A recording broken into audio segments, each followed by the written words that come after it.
1977 alive and kicking. What is up, my dude? How are we doing today?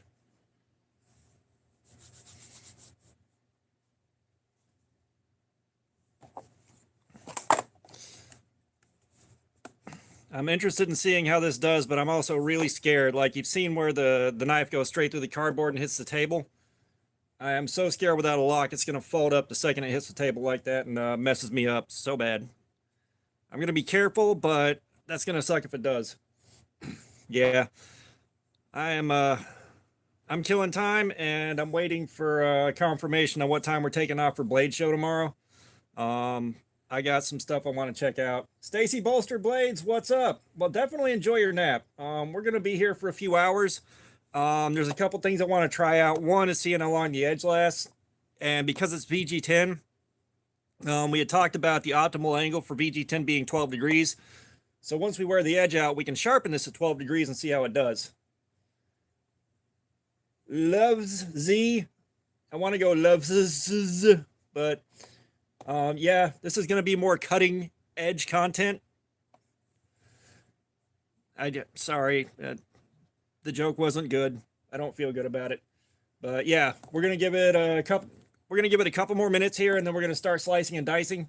I said this will be interesting, and I know we got some guys that are big Rough Rider fans, so I'm hoping those guys pop in and see how well this thing does. And like I said before, like, I'm not a traditional guy, but this thing feels really well built. Oh, my condolences. I'll send somebody to avenge your death. You bought the meme knife. If there's one knife for this channel that's a meme, it's this piece of garbage. However, look at that. Look at that. Look at that. Look at that. Look at what they need to mimic a fraction of this power. Kenneth Hyatt, look, what's up? English. I use Arabic numerals, but I only speak English. But welcome anyways. No, I'd like to be able to speak fluent Arabic. I've got 2 coworkers that are Arabic, and they're working on learning English. Oh, come on, man. Don't get yourself kicked already. It's a little early for that. But, yeah. Raider YT Soccer, what's going on, man? We're about to take this traditional and start dicing up some cardboard in a couple minutes here and see how well it does. Can I get mode? I have no idea what that means. You'll have to provide some clarity on that. Claudia Gunther, what's up? We're going to start the cutting in like 1 minute here.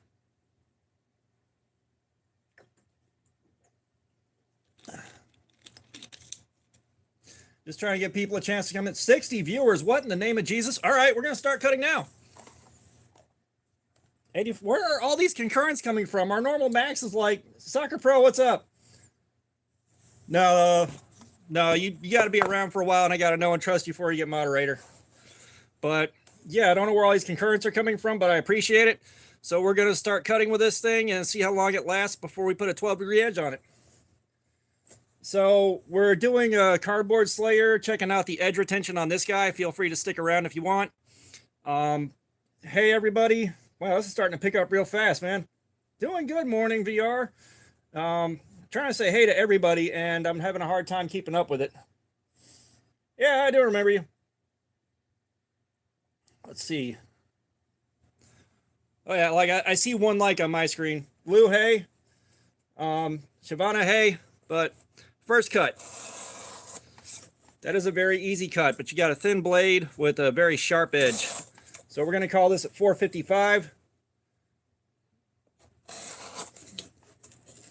Well, thank you. Just a guest. What's up? My favorite knife. That guy 0011. Hey, how's it going? Jupiter, hey. Radino, hey. We are starting. That guy 0011. I said hey. Duck, hey. Corey, welcome. But my favorite knife is like a really hard call to make. This is stainless VG10 according to the website. Hey and hi and hey and hi. This is the most people I think I've had in here ever. We're doing the Rough Rider Wasp Series Canoe traditional slip joint, which is the first slip joint we've had on the channel. I'm not making anything Sonic is Life. We're just seeing how long the edge holds up to tearing up cardboard. And then we're going to, when it wears out, we're going to sharpen it to 12 degrees and see if that's better on VG10 than whatever we got now. Like, yeah, it's very sharp. Like, it's not the best factory edge I've gotten, but it's a very good one. But, yeah, normally we just got a handful of regulars in here, and I'm doing this to, one, see how the edge does, and two, hanging out with the guys. My left arm's fine. Why do you ask?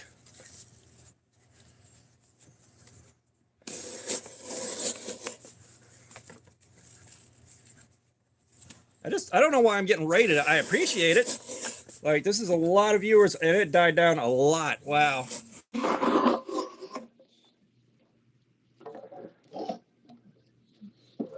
Like, it is dying down a lot fast.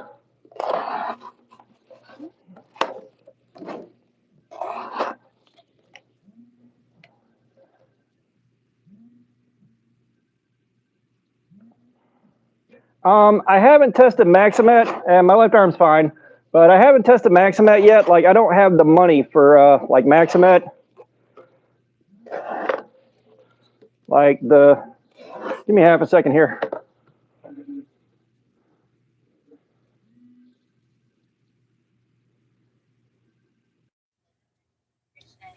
Hey, beautiful, what's up?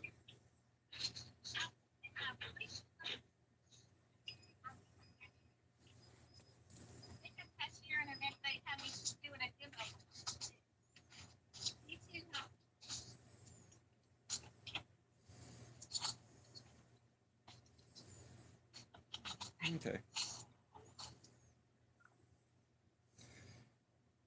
Yeah, I got Maxilla. What's up, dude?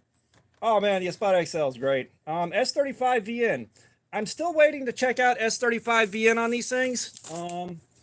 I've been told that the edge wear is supposed to be like it's supposed to wear out faster than say OS 8 or VG10. But I have seen S35VN hammered through a brick and you know, pick up a few chips and nothing else, so I am impressed. However, I haven't thrown one of my S35VN knives in here yet. Like the AD10, I feel like the blade's a little bit Ash Ketchum, what's up? Appreciate the sub. Brain fart. But yeah, the AD10 feels like it might be a bit too thick of a blade to sit here and do this for hours with it. My Cold Steel Frenzy is like way too large, like way too long to really do this effectively. Oh, Love Z is ordering a lot of stuff here. The biggest knife I have is, depending on your definition, give me a second here. Depending on how you define knife, I've got the Cold Steel Bowie, this Cold Steel Bowie right here that is like that long. And it's already tasted blood and it wants more. And this could also be classified as machete. And then like the next biggest knife I have. Yeah, that's the thing, is like that counts as a machete and a knife, but I also have, come on, get out of here, one of my kukris right here, which is also a beast. And then, did I put it back over here? I've also got, where is it? Where is it? There she blows. I've got this monster that I made years and years ago that is damaged and unsafe to use, but I did make it. Yes, I do polish my edges. The cutest pocket knife, I'm not sure. I'm honestly not sure. I don't go for cute, but that's an interesting question. But yeah, I do polish the edges on my knives. I've got a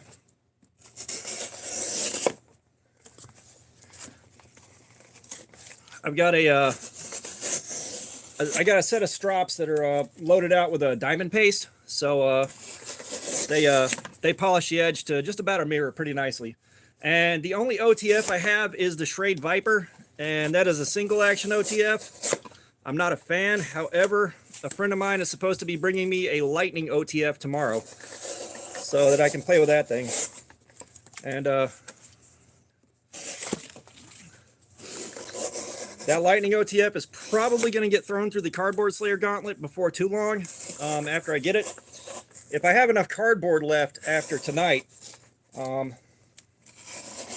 that one is upstairs on the complete other end of the house. I think.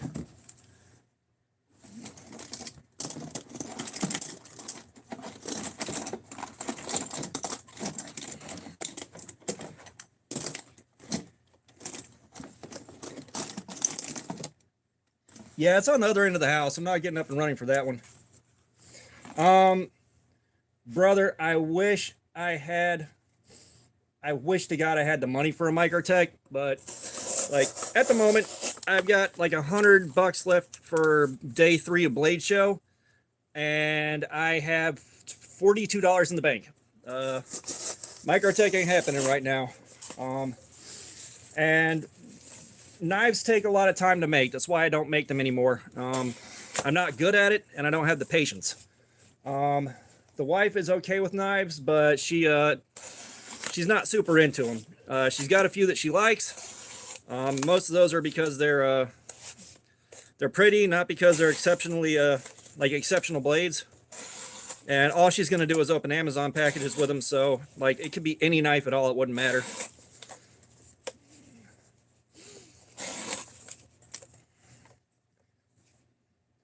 Just a guess. Yes, I got the I got that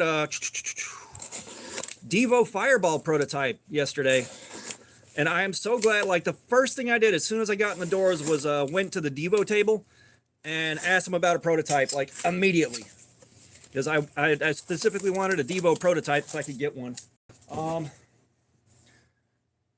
And I'd love to play with like an old hunting knife. Like the closest we've done is a Buck 110 from 1980. But I'm gonna go upstairs and grab the Devos that I have, the 2 of them, and I'll grab that OTF for you while I'm up there. I'll be right back.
Back, guys, hang on. I swear to God, I'm coming back. I'm on my way. Okay, I'm back. Sorry for the delay. Oh,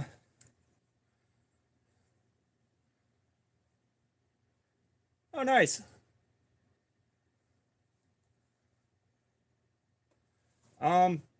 That's actually possible to do. It is possible to make or turn ashes into a handle, but the Schrade OTF that was being asked about, this is a single action, and you got that guy right there. I don't like the blade shape, but this is the one that was on sale for $40. But then you got to reach up and push this safety down, and then pull it back. Which, if you don't have big hands, you ain't doing that one-handed. But it is an OTF. I wish it was double action. I'd be a lot happier with it, but it was $40, so can't really argue with it. But last year at Blade Show, I got the Devo Knives Growler V2 prototype, which one of the best knives I've ever carried, by a lot. And then yesterday I grabbed the Fireball prototype, which I am in love with those scales and the chatoyance on them. But yeah, this thing feels like it's going to be every bit as good. I cannot wait to carry this and do my review on it and just enjoy it for a week. And then I'm going to be really sad that I got to put it back in the pile. So yes, I did score my prototype like 20 minutes in. All right, let's cut this down.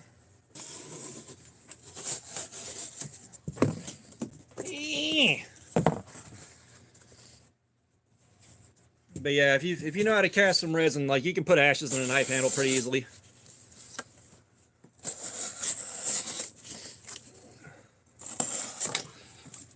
That's what's scaring me, is this thing just jumping out of the cut. Which, if you ride the tip of it right here, really easy. You get farther back, you get resistance because the blade steel gets thicker.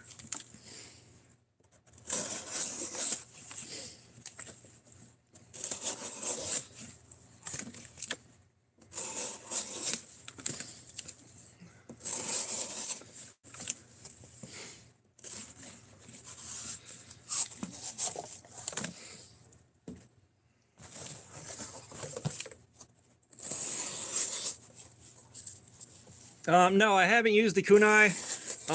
The thing that I focus on is going to be like modern folding knives here. Like I don't have a really good way to carry and test a kunai for anything. I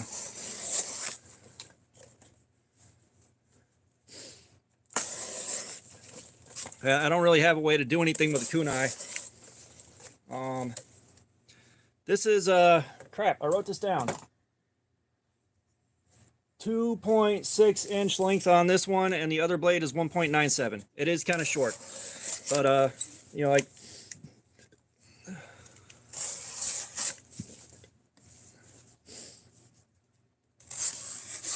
that's just like fixed blades. I don't have a good way to carry those and test them properly, so even if I try to do a review on it, it wouldn't be a fair review. And that's just like guys, hey beautiful.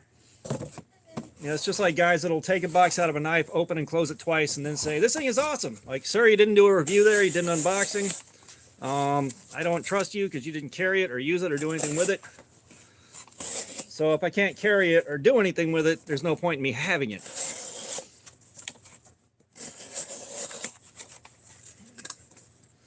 However,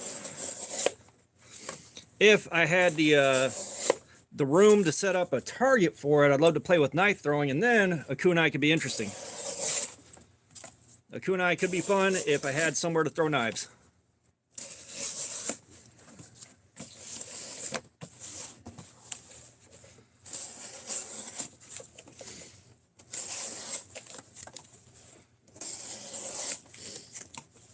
Yeah, we had something like 68 concurrence, or no, we hit like 84 concurrence when I first started the live stream, and now we're down to 14, which is still not too shabby.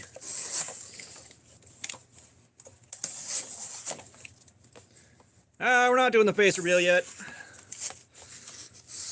Saving that for an actual meaningful milestone. We're going to save that. Besides which, it's not about my gorgeous face, it's about the blades. So the blade came out of the box like shaving sharp, easily shaving. Oh yeah, no, I'm streaming on my phone, like just about everybody else.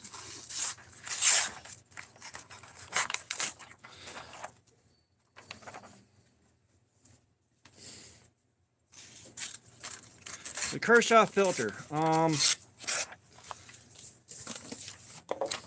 Let me take a look and make sure, but I'm pretty sure I know exactly what you're talking about. Yeah, it's hard to get this cut clean under the camera. I keep trying and...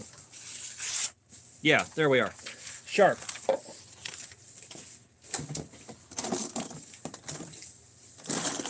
Actually...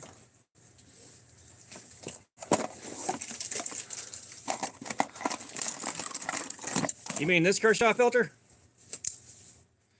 So this is in the box. My normal format is I'll pick 4 of these out, and then I'll roll this 20-sided die, and it will pick one of the 4 out.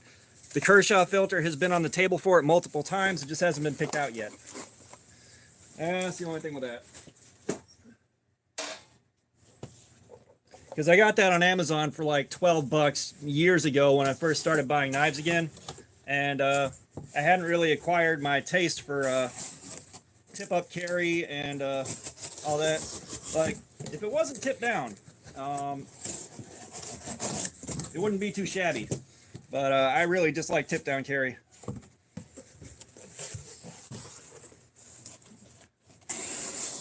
Did you get to the bottom of your leg stabbing and take them down yourself?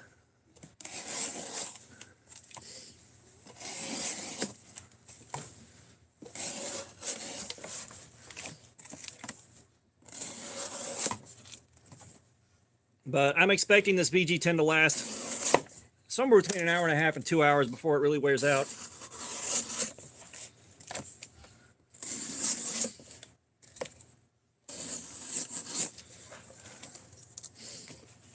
Steve, what's up? Evasive floppy disk, what's going on, man?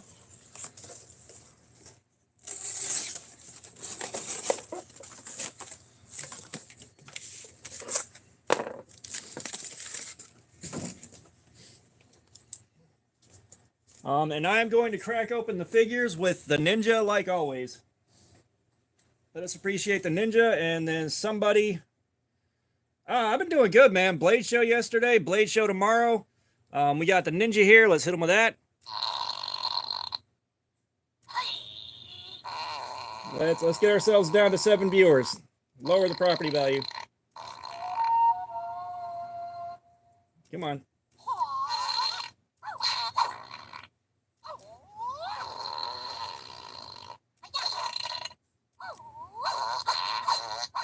One more.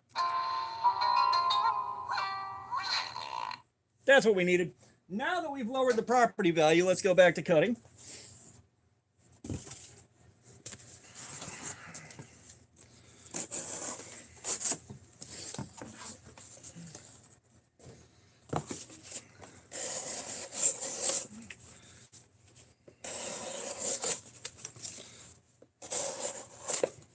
Yeah,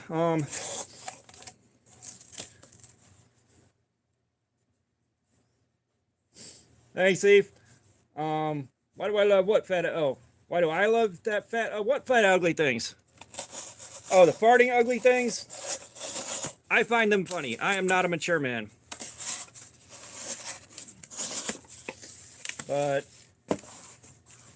yeah, the knife's not too bad. Like, I'm not a traditional knife guy, but this thing was $10, 10 American dollars.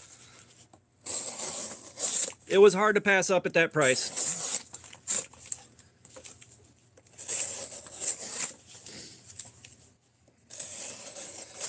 And yeah, that butt head, there's 7 more where that came from, sir.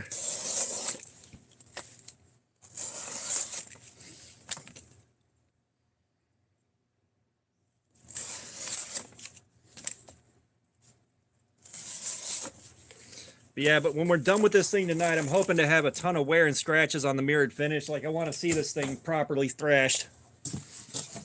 Yeah, VG10 stainless, according to Rough Rider's website.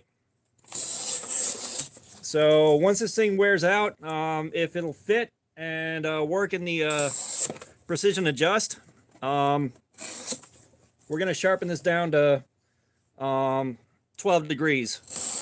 Because, you know, on that Albatross, a few people said 12 degrees is optimal for VG10. I think the Ninja is my favorite. However, the Knight is a close second, which that'll show up later. About 30-40 minutes, somebody will get to pick one out.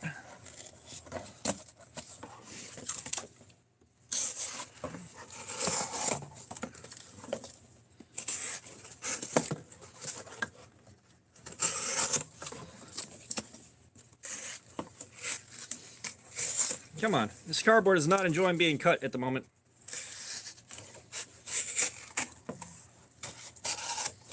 Well, you just keep having stuff happen. Like, have you tried not having so much stuff happen in one go?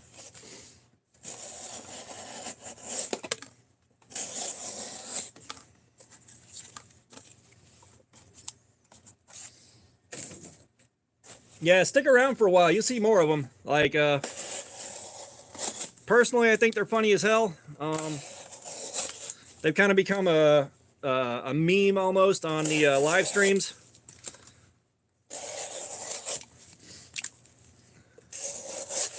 But somebody will get to pick one out in about 30-40 minutes here.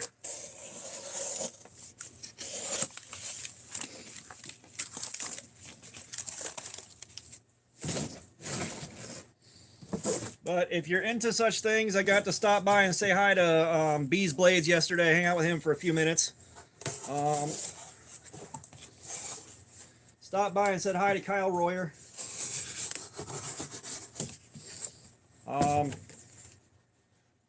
Dude, Blade Show was fantastic.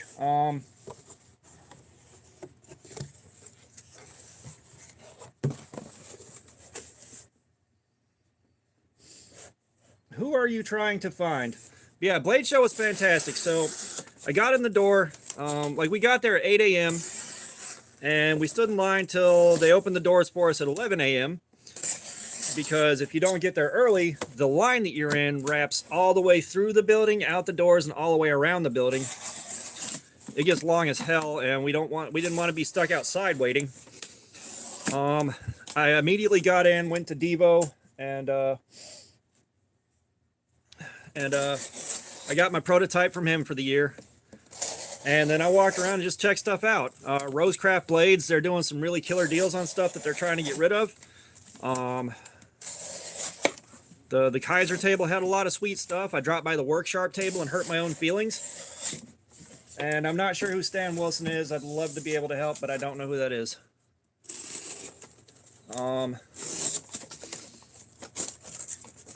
Yeah, the Work Sharp table, I walked up and I'm just like, hey, it's a better version of everything I already have. All right, it's nicer. Great. Like, no, I didn't get upset by it, but it's like, oh, I want that. It's nicer than mine. And, crap, what else did I do? Yeah, I checked out, like, just a ton of tables. You know, a lot of stuff there I couldn't afford. Like, I went to the Hogue table. There was some gorgeous stuff there that I probably would have bought if I could, but like $300 a pop, or no, $360 a pop. Like I couldn't. I brought $300 with me total to Blade Show, and I spent about 160 of it yesterday. So I have some left for tomorrow, and I'm going to be trying to hunt down like reduced prices or something. You know, guys that are trying to unload stuff. I'm planning on seeing what all Rosecraft has left, because I'm thinking about picking up some more of those for testing and thrashing, seeing how well they do. However, those are going to be knives that you're not going to be able to buy anymore soon, because they're clearing all those out so that they can bring in new stock and new models.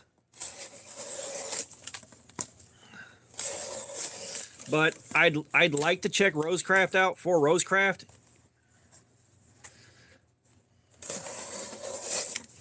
And, you know, even though I don't have that big of an audience, you know, I'd love to, like, do some stuff for them. Oh, God. So I dropped by Wee Civivi Artisan, or Wee and Civivi, and their tables, everything on those tables was retail. They didn't have Blade Show pricing. It was retail. And me and my guys walked through there. We got irritated by that and complained. But at the end of the day, like, they don't have to bump anything down to sell it. It's going to sell regardless. Kaiser, they got some stuff that I'm probably going to be going back for. They had 3 knives there that I really wanted, but that would have blown through, I think, most of my last $100. So maybe go to Kaiser and go to Rosecraft and then just walk around and check stuff out the rest of the day. I haven't decided yet, but normally my max limit for a knife is around 50 to 70 bucks, which is part of why this channel the channel exists in this weird little corner. You know, the guys that are here to find, like, you know, really cheap bangers, because, you know, we're all broke. But that also kind of hems me up, because I'm not looking at the newest hotness. I'm not looking at the most popular thing at the moment. Like, I'm sure if I dropped the video on a Chris Reeve,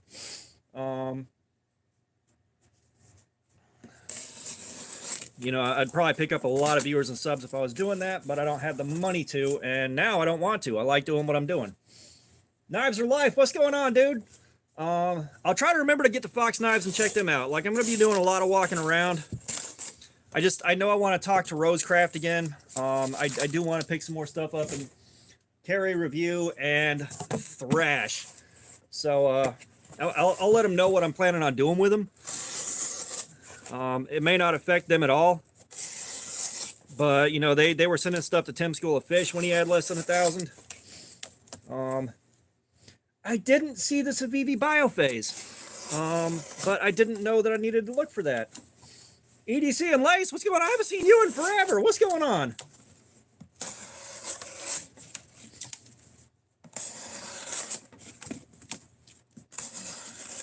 Yeah, I didn't know I needed to look for the Civivi Biophase. That's that.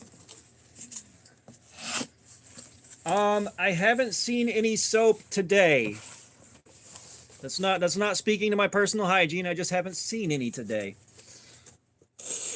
But yeah, listen, we went through the Civivi and artist Civivi and we and whatever else it was. Trust me, I get it. The only reason I have time to watch YouTube or do anything is because when I'm at home from work, I'm either waiting to go to sleep or I'm asleep. And then of course we got this. But yeah, like, so we hit those tables and not a damn thing was marked down for Blade. Like, there were no deals to be had there. So like I did the walkthrough and was like, all right, well, not buying nothing here. If I want it bad enough, I'll just wait and order it on Amazon. And I did look to see if they had the Elementum with the clear Lexan scales, and they did not. So yeah, no purchase. Don't get me wrong, I like my Civivis. I think they're a good brand, but yeah, that's like Nintendo never having anything on sale. Like, it's that kind of business model. Sorry, I'm unfolding a large box to break down right now.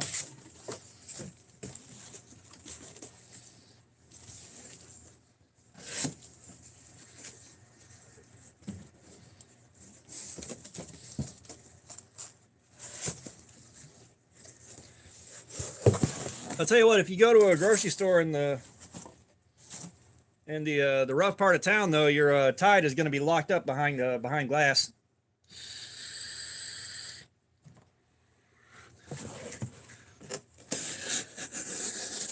Yeah, I'm not corporate, but I am retail. So my schedule will be back and forth between, you know, in the same week, I'll close, I'll open, I'll close, and then I'll open again. And you really can't function like that. I don't know what make a C on your hands is, but I'm not doing it.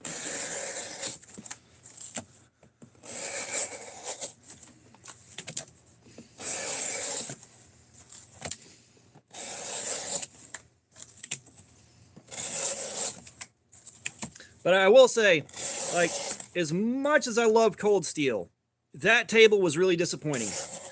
Like, I didn't see anything that either I haven't already seen a bunch of times or I don't already have. And a lot of that stuff, again, nothing was marked down really. It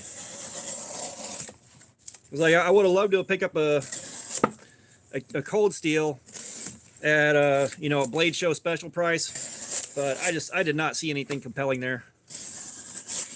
Like, I was a little bummed out about that. Like, I walked by, it's like, nothing. I don't know who that table was for either, because there was nothing new there.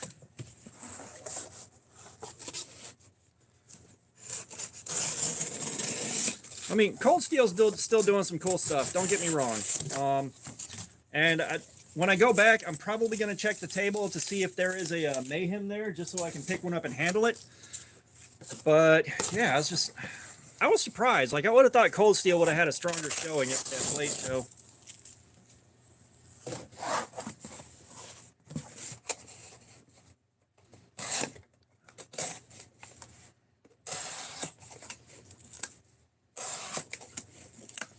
I'll tell you what, though, I'd love to be able to build something like the Cold Steel Company for myself.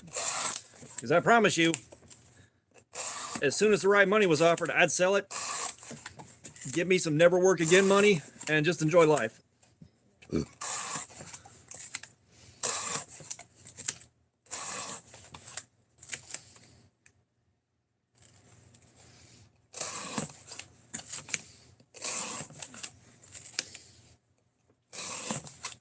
Yeah, now I should be on the receiving end of a 4MAX Scout, I believe it is.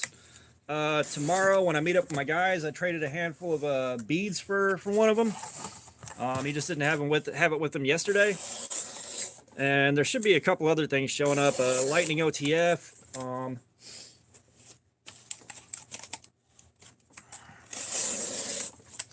See, Lightning OTF, a new O knife. There's going to be a couple of battle box knives to test out and see how bad they are.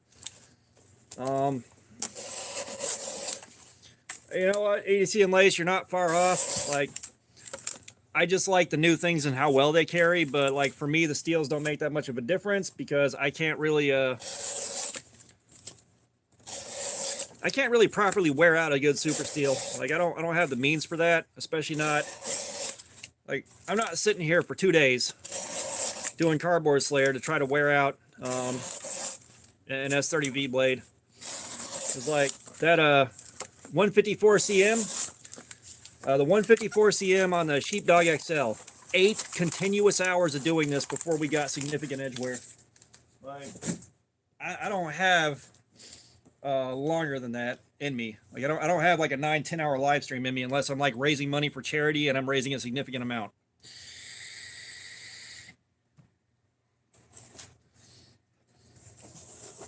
I have things to live for. Thank you very much. Yep. I'm knocking stuff over, guys.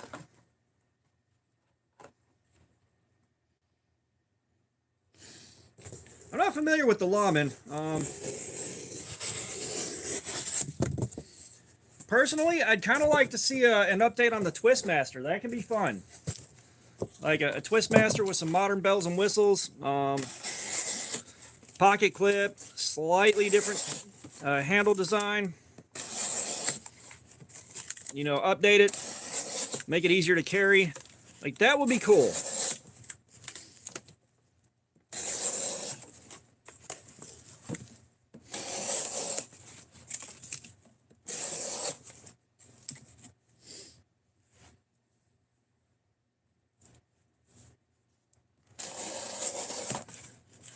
Yeah, like, I know Lightning OTFs are solid. It's just every time I remember to go to the website, I'm broke. So then I look at them, I'm like, I'll get one later, and then I'll forget about it, and then I'll buy something else, and I'll be broke. I'm like, wait a second, Lightning OTFs.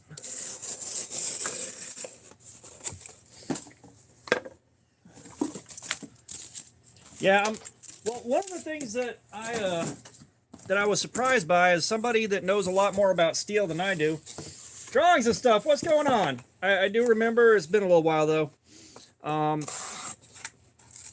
Is one of the guys that knows a lot more than I do about steel said that S35VN is going to wear out faster. It's going to have faster edge wear than like AUS 8, I believe. Because I was like disappointed seeing the Mayhem in AUS 10A. But that's probably because I don't know that much about steel. And I'm assuming AUS 10A is actually better in some regards.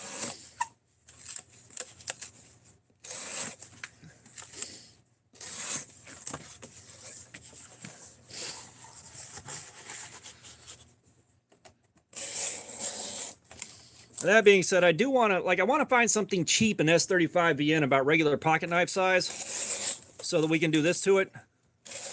Which I've got one picked out on Amazon that may or may not actually be S35VN.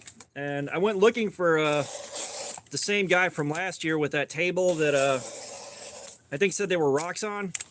And see if they had another $40 S35VN knife sitting there for me to pick up and play with. But the Roxxon that was there was nothing but the multi-tool that you buy your own bits and pieces for, and you customize while you build it. Which I didn't get one, but the guys I was hanging out with, they each got one and really loaded them up with the. Like I think they bought one of almost everything that was there, not quite everything.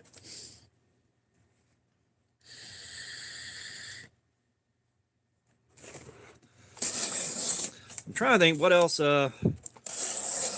I did find some guys that had like just a mountain of gas station knives. M-Tech, Z-Hunter. Pokey Sly, what's going on? My day's going pretty good. We're here playing with something that I haven't messed with before, and hanging out with you guys, and kind of resting so that when I go to Blade Show tomorrow, I'm a bit more spry than I was yesterday. Waiting in line for 3 hours will kick your ass, and then going into that crowd and walking through a place that tightly packed for another 5 hours will mess you up. But yeah, these guys had like a table, and it was just nothing but the worst possible knives there. And you know, I stopped and looked. So I got one specific thing I'm looking for.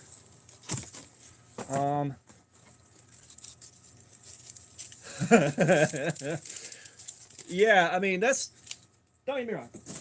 If I ever have like some of like the ADCR or the Rex 121, the super stuff, I'd be willing to do a live stream if I had enough time to prep for it for charity. Like if I could raise money for the Humane Society or Make a Wish or something like that, and I was going to punish myself that hard, I'd do it. But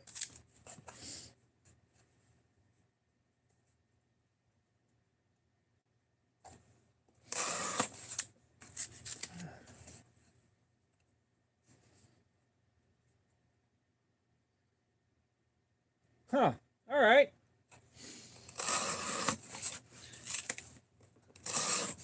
But where was I going before that? Yeah, no, the gas station knives. Like I had something really specific I was trying to find in that realm, and I wanted to find a decent looking a Z Hunter or something along those lines where the blade is not coated, it's painted. Go in there and do a but come in here and do a live stream, and while we're doing the edge wear, we can watch the paint wear off, which is also kind of fun. My opinion on 1095. So, if properly heat treated, 1095 can be an absolute fucking monster. Like if you watch Dutch Bushcraft Knives, the top Storm Vector video, that's a prime example. That 1095 can is definitely a very tough steel if it's heat treated right.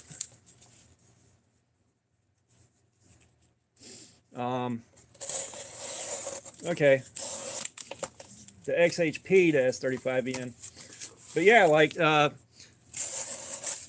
if you don't heat treat your 1095 right, then it's just very soft. But with a good heat treatment, that stuff is absolutely fantastic. You know, you just got to watch out for rust. But yeah, like I've been on Amazon looking for like I don't know if you saw that video with the Z Hunter cleaver, the really stupid toy. But I'd love to find one of those that I don't have to ruin the one that I have, but just go full-on cardboard slayer. And again, watch the paint wear out. Like, I think that'd be fun. I did that with one of the Temu Geddon knives, and I just put those up. But, yeah, I did. Like, it was fun for me personally watching the paint wear off while I cut. And I figured that'd make for a fun live stream.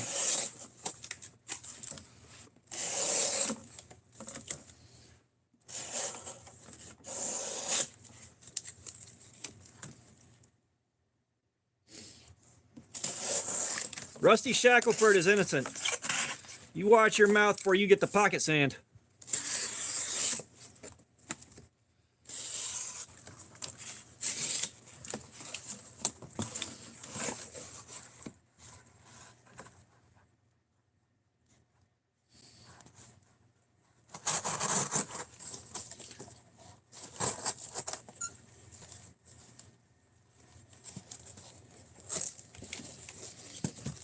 Yeah, and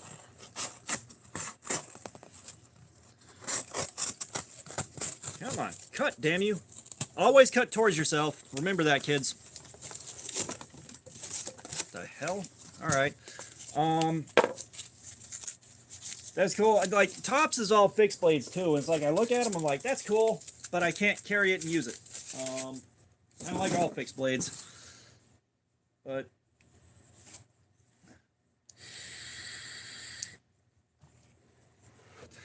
the other nice thing about 1095 is collectively, everyone has the heat treatment on 1095 pretty much perfected. You know, I can heat treat 1095 and come out with a pretty good HRC, pretty good edge retention, pretty good durability as a home gamer.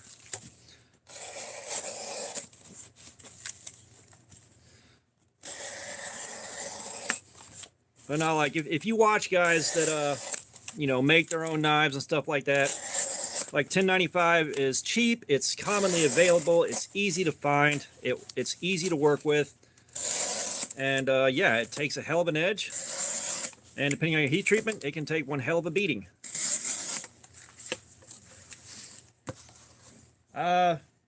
You could probably get 67 HRC out of 1095 if you want it shattering when an amp farts on it.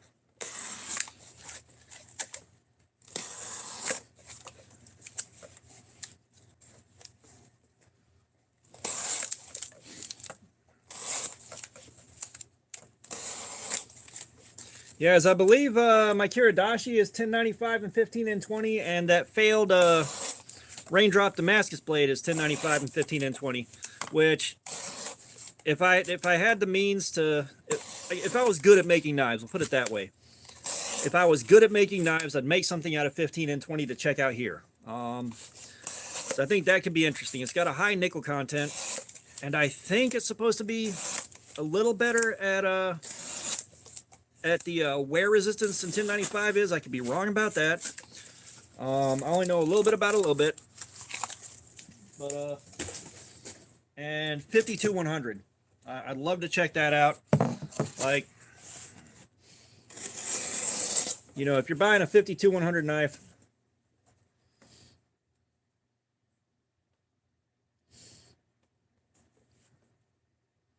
yeah,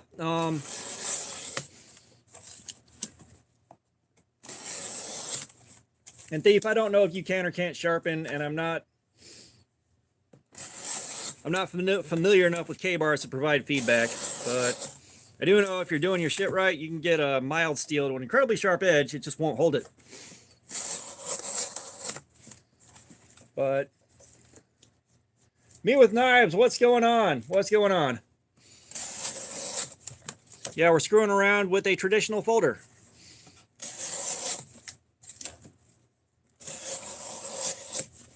I'm trying to like have 3 conversations at once, and I'm getting scrambled so badly. Yeah, like if you're gonna play around with like 52-100 or 5160 or 15 and 20, you're gonna have to have it custom made. Like, you don't really have knife makers, especially not mass market makers, doing those steels. 52-100, I totally get.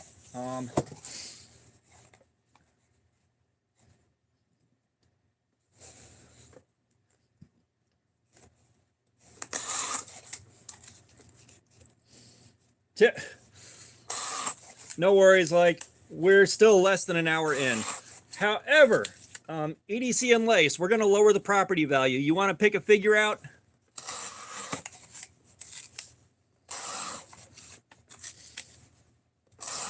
See, we mention the figures and we lose a viewer.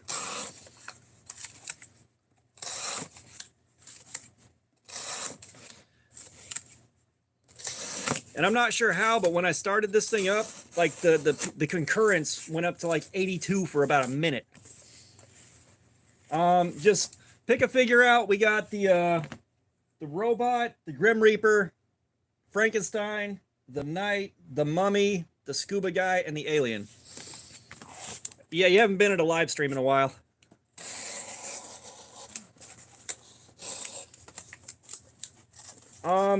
I didn't see Spyderco making a knife in Rex 121, but all right, Scuba. Oh, that one's got a good one. All right.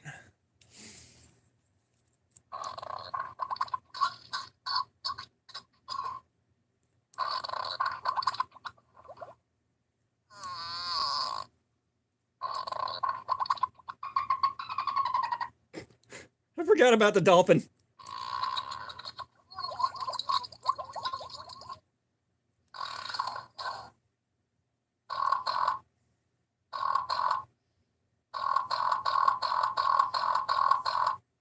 There we go. Yeah, so that's one thing, like, I'm not necessarily I'm not necessarily following stuff that I can't afford so closely. So like Spyderco, I don't really pay too much attention to them.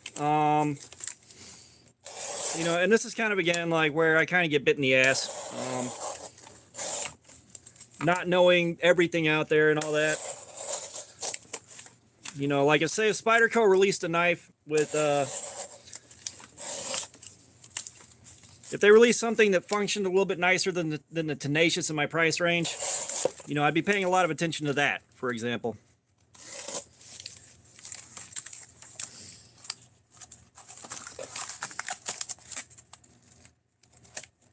Prediction for Vesper. $300. Yep, I'm out. Fuck that.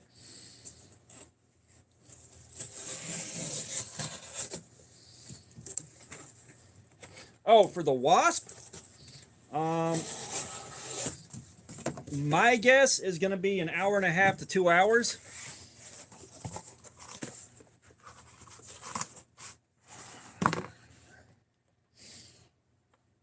Let's check out the Polestar if they have one where I can buy it.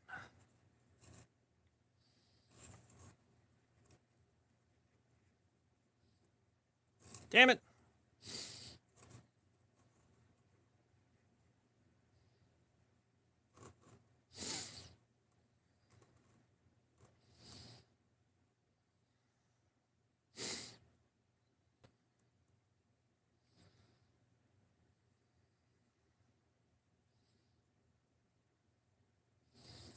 Okay, I see what we're looking at here.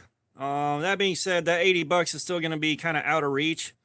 The CTS BD1, is that really good, or what are we looking at with it there?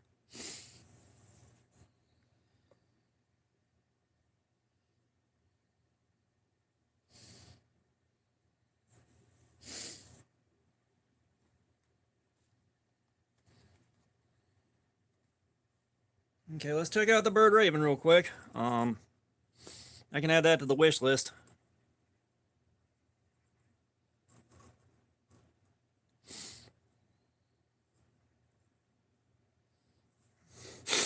Let's see, $65 on the Raven 2.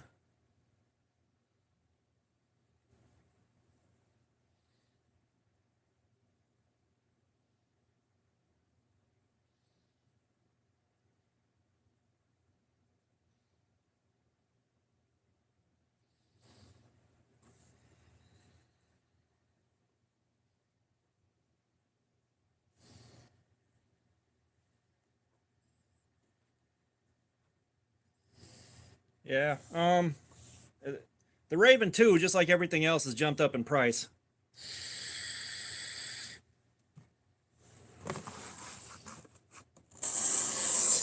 But I do occasionally check out Bird, and that's another steel we haven't looked at.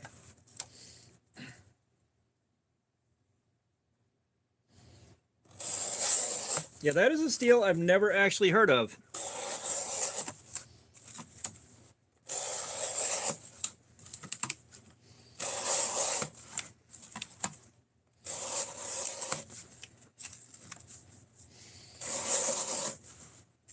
But yeah, like, either I'll hit a point where I'm tired of chewing through the wish list slowly, or, you know, I'll be specifically in the mood for something like that, and I'll go look.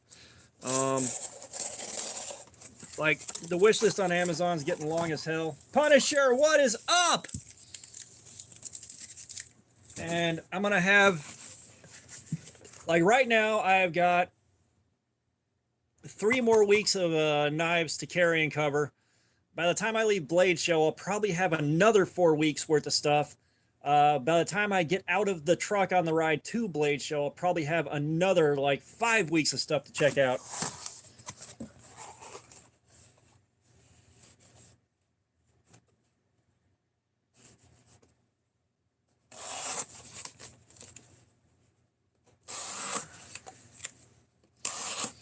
Yeah, I'll have to look for I'll have to definitely check that out. Rough Rider's holding up okay. It's doing pretty good. No major issues yet. It's been 45 minutes. I'm thinking maybe hour and a half, 2 hours.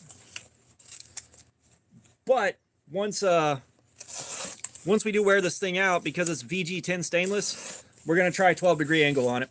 If the precision adjust can handle something this small. But yeah, like,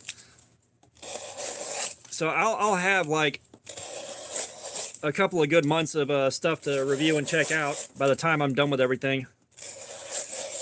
Cause like, if I don't find shit else, there's like 3 Kaisers that I want.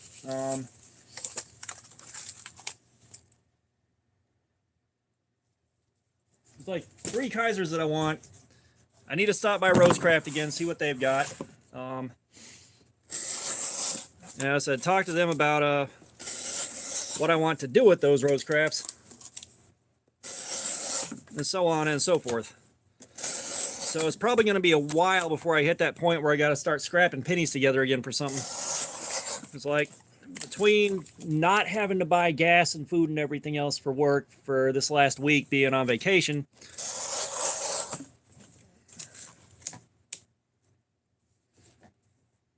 okay, gotcha. Yeah, if it's around 154 cm, that'll be a long ass stream. If it's gonna outcut 154 cm, I'm not sure how to handle that, but you know, and we may take a look at stuff like 154 cm again and things like that when I can afford to get the edge sharpness tester that, you know, best with a little wire. That way we can get more real-time feedback on what's actually happening with the edge wear instead of slicing up paper and not really knowing whether or not that's useful info. You know, I'm just at the point now where I'm going to go off hitting the point when the cardboard starts tearing and rolling instead of cutting. Yeah, the 8-hour stream was 154 cm. And I did put my magic 18-degree edge on it after I was all done. Which, you know, the funny thing is I grabbed that Sheepdog XL to carry with me to Blade. You know, it seems kind of pointless to carry a knife with you, but it seems stupid to not have something on you. And there were so many people there that were surprised by it and I guess had never seen a Sheepdog XL before, which threw me.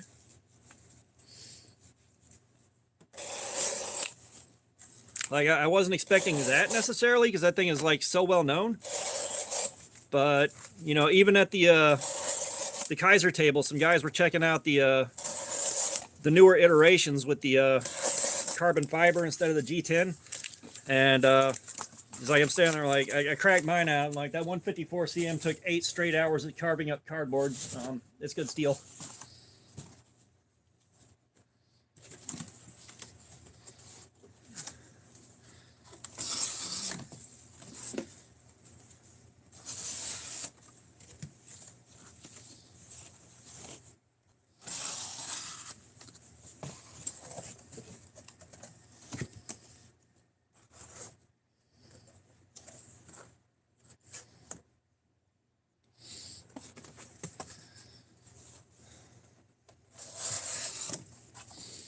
You know, knowing how many feet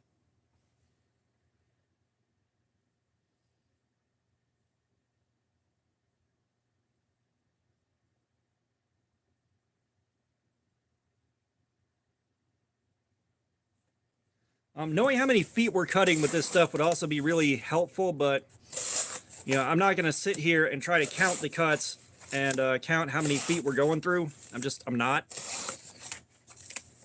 But yeah, I've seen where the best is easy to cheat. However, you know, if you do just normal pushes across 3 of them and get an average, you know, that it's not so much that the best is necessarily 100% the most reliable thing. It's just being able to check those numbers can show you how the edge is wearing out.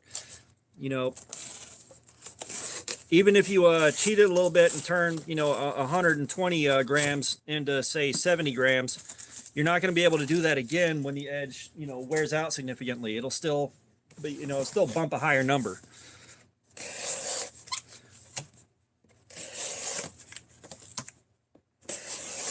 You know, and I'd love to be able to have more accurate data to share when I do these aftermath videos. And you know, be able to offer more than I'm offering now. Fook, you're here. What is up, man?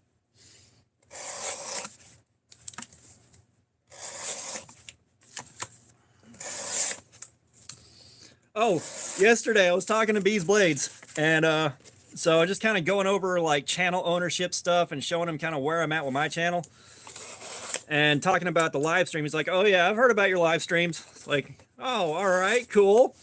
Like I don't know if like they're just picking up traction as kind of a little bit of infamy, or if they're just that far out there. But that was definitely entertaining. And yeah, cutting ropes can be easier measured, but the cardboard's free. I don't have to pay for the cardboard. So that's what we're doing. Like if I can't afford to buy, say, a $200 knife, then I can't afford to be buying rope and cutting that nonstop. Like,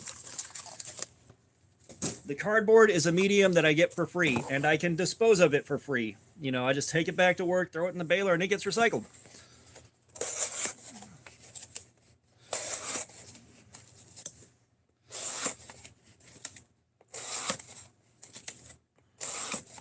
Yeah, like I kind of figured, like, you know, it's not like Bees Blades is necessarily such a massive influencer that he's totally disconnected from everything around him.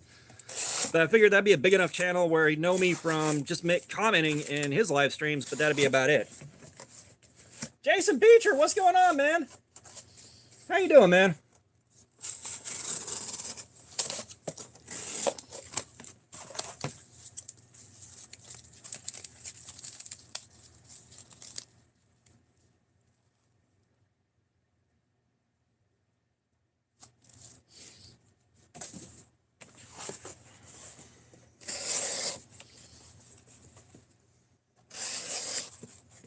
Yeah, and I know, like, if you have the same piece of rope all the way down the length of it, it's going to be more consistent than my cardboard, jumping from, you know, 26 crush test to 32 crush test to 44. I am going to take a couple cuts on the 71-pound test cardboard.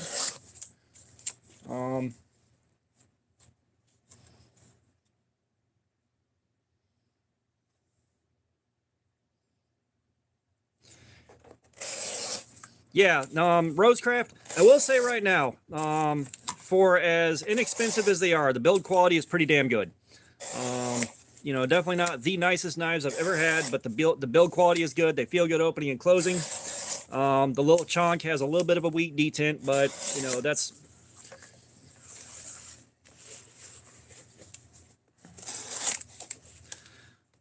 You know, that's kind of expected to be expected for something in that kind of range. However, there's not much wrist flick into finishing the open on it.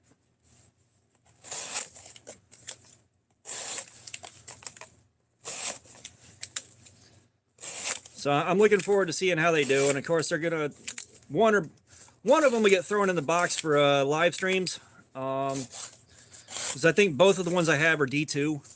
So at that point, it's just about edge geometry and ergonomics. We know that D2 can run about 4 hours before it shows a significant amount of wear.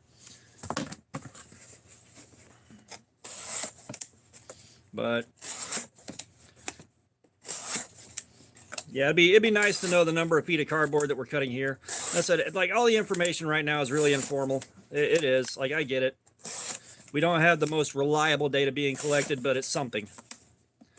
You know, for the average home gamer, you're never going to be cutting this much cardboard up in one go. So at least it gives us something to go off of.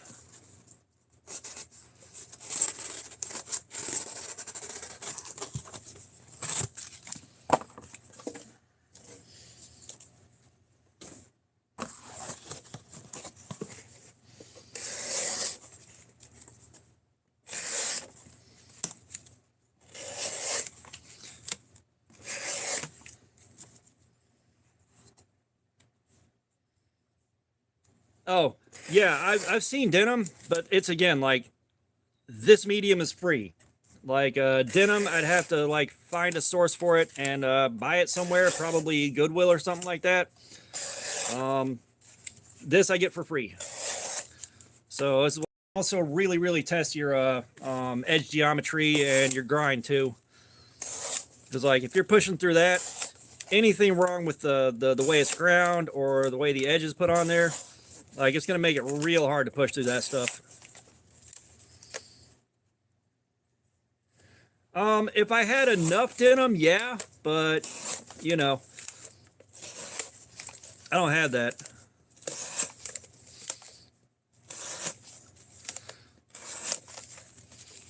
But yeah, like, you know, and a 4 or 5 hour live stream is fun. But we are an hour into cutting on this now. We started a bit early because, again, like the live stream was up. Yes, it's a factory edge. The live stream was up for like a minute, and we had like 82 or 84 concurrent viewers in one go. So I was like, screw it, we're gonna start cutting.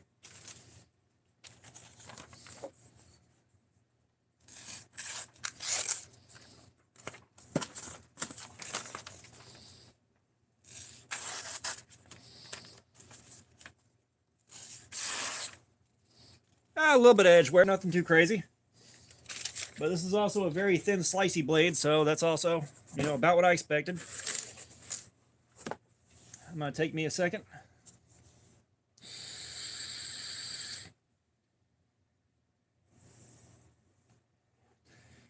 Yeah, like almost everybody left, and it was a lot of guys dropping in, like, make me a mod. Here's a weird thing I want you to do, and all this stuff is like, you know what? I'm gonna let y'all go while I talk to the people asking real questions, and you know, we'll get on with life. And yeah, I keep looking at that Fireball prototype I got, and it's like I want to get good feedback from a cardboard slayer with it, but Ash Ketchum, what's up? Welcome back, welcome back. I also want to keep that nice. I said prototypes hold more value to me than production blades do, even though, like, at Devo, you just have to walk up to the table and ask.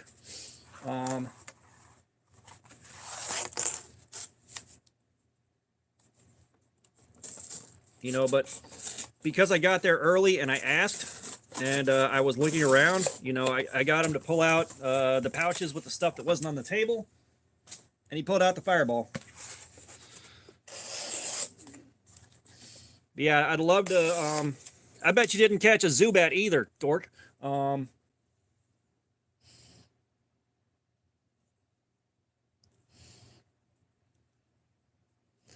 the hell?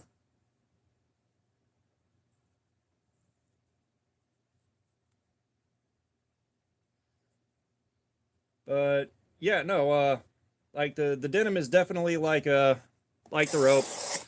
I've seen it wear edges out.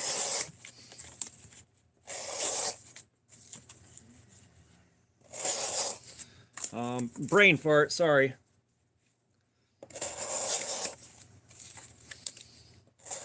Wow, I went totally blank on what I was talking about. That's right. I'll get back on track here. Like I went heavy on the sleep aids last night. My smaller doses are running out. Like they're pretty much gone. I forgot to pick up my refills at work, so I've been kind of out of it all day. And of course, yesterday was an ungodly amount of overstimulation. I cannot tell you how. Like, we were exhausted by 5 o'clock, but also wired out of our damn minds. If you know what that feels like. So we've been definitely, like, all I've done today is try to go back to sleep. And the combination of meds to go to sleep and the meds to wake up has meant I've been in just limbo all day long. All right. Let's try the 71-pound double layer stuff and see how this thing cuts it. Oh, yeah, that is a nice cut.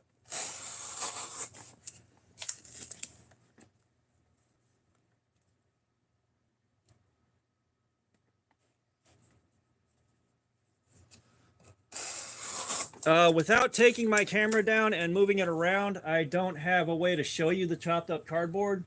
All you need to know is it's large boxes that are stacking up pretty quickly. Like, these boxes do fill up kind of fast.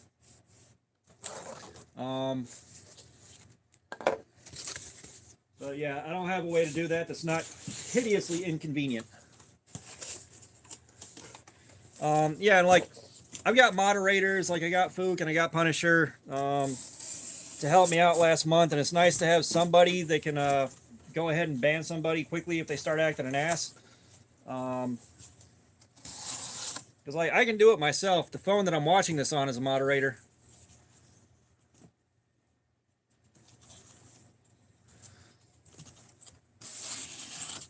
Yeah, we haven't done the Rectum game in a while. I'm not sure I'd be bringing anything new to the table.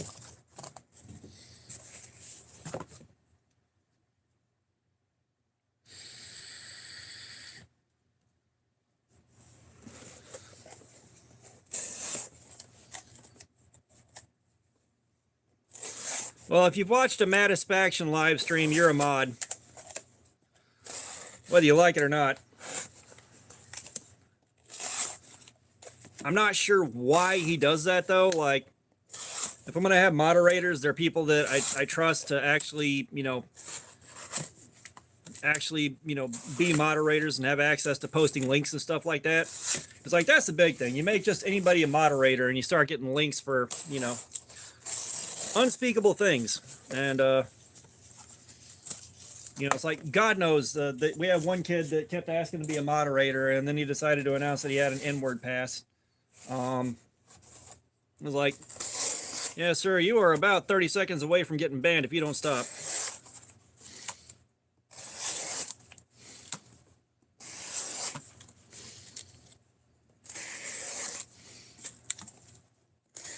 And then someone today is like, whoever moves first is gay. I'm like, dude, don't get banned in the first 30 seconds. Come on now.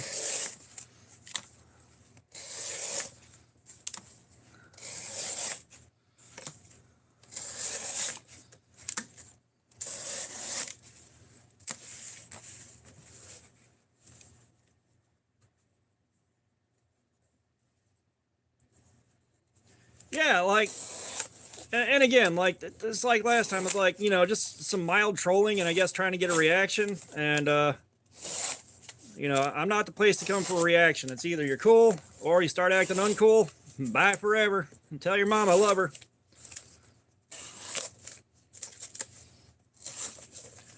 And of course, I'll have, like, if I ever hit the point where I'm like running at a large enough live stream where the comments are going by too fast for me to watch, that's when we'll get a few extra moderators in, but that's going to be people that want to be moderators and that I know I can trust.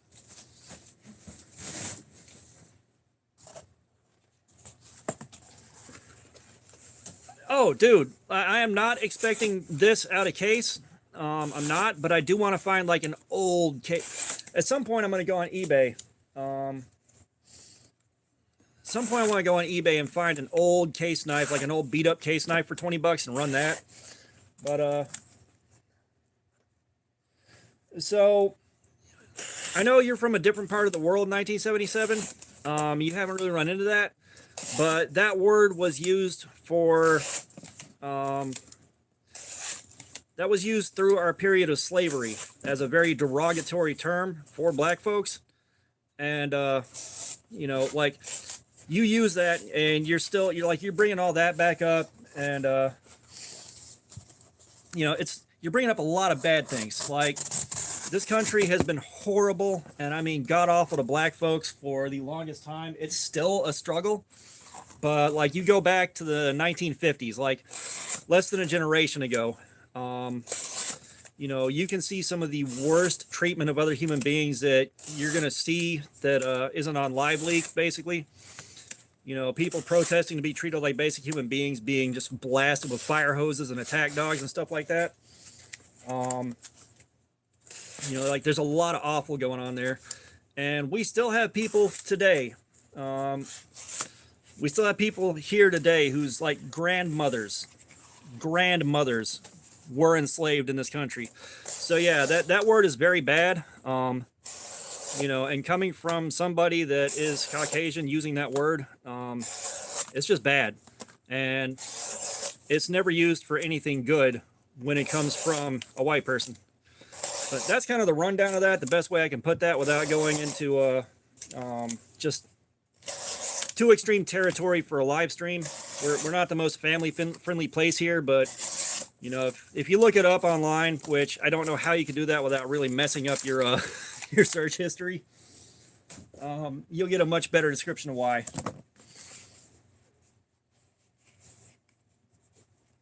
Oh no, it's not political. This is like baked into our culture. Yeah, you have specific ones, Spook. I don't want to hear it. You signed up for that. You were like, I see this and I'm okay with it. We're adding it to my life.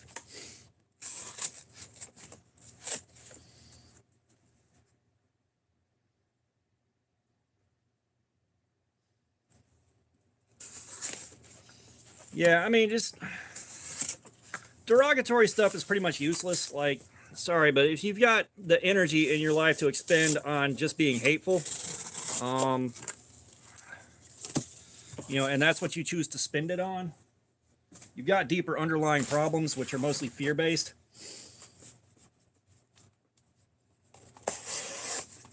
You know, like I see someone acting hateful like that, you know, I see fear. All right, that anger is purely a response to fear. Fear of what? I don't know exactly. Outside of you're afraid these people are going to treat you the way you're treating them. But, you know, that's my take on it. Josh, what's going on, dude? Blade show went great, man. You know, I scored my prototype on the way in the door. Got to hang around, check out a lot of booths. I saw Blunicorn. Blunicorn was there. And Ed Soul, he was there. I saw Ed Soul walk by like 4 times and I was occupied doing other stuff and couldn't turn around and get his attention, but I'm gonna find him tomorrow. And I'm going back in tomorrow for more fun.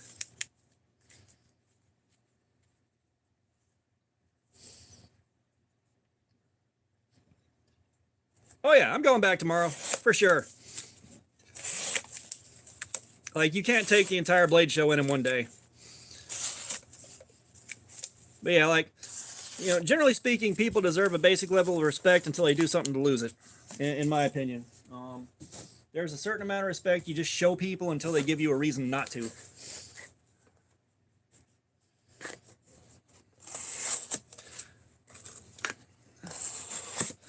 Oh, dude. Once upon a time,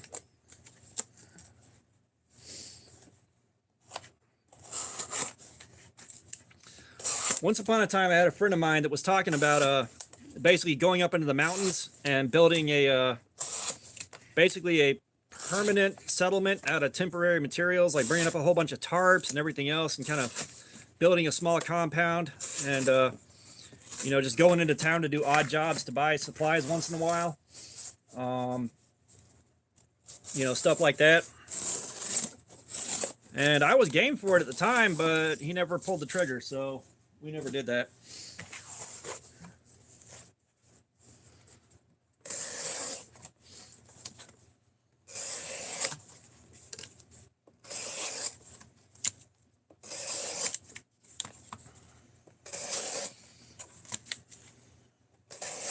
But, you know, and some of my experience too is like I grew up in an area where if you use that word, you are now fighting literally everybody in earshot, regardless of color. Like, you now have to fight everybody.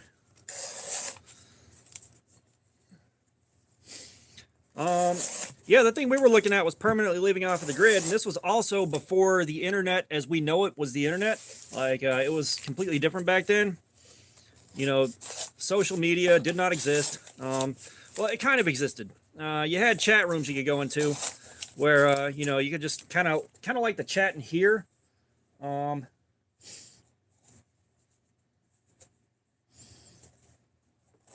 Gotcha. I mean, maybe you'll be there next year.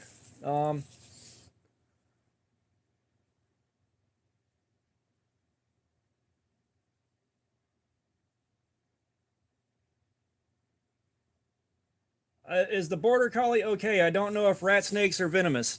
I wasn't even in AOL rooms. We were on Mindspring. So I had 4lane.com, and there was another one I can't remember the name of that I hang out in constantly, and you know, I'd screw around there. So, I mean, that was like all we had. So living off grid wasn't really that big of a deal. You just lost access to electricity, plumbing, and air conditioning, which you could find a way around. You were there 2 years ago? Why didn't you say something, dude? I was there 2 years ago.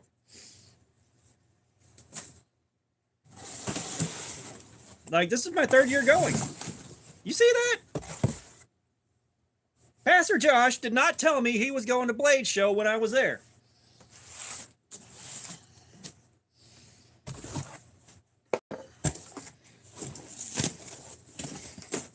Man, can't have nothing nice around here. Beaver Baron, what's up? Yeah, it's the nerve of some people. Drawings and stuff. What's going on? Just the unmitigated gall. He might be. Like, I'm pretty irreverent about a lot of things.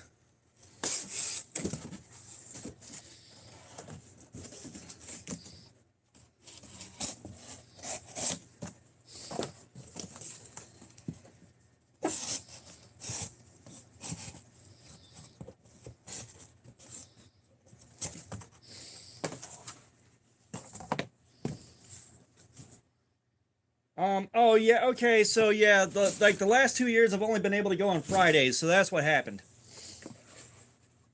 Oh, those cottonmouths are no joke. I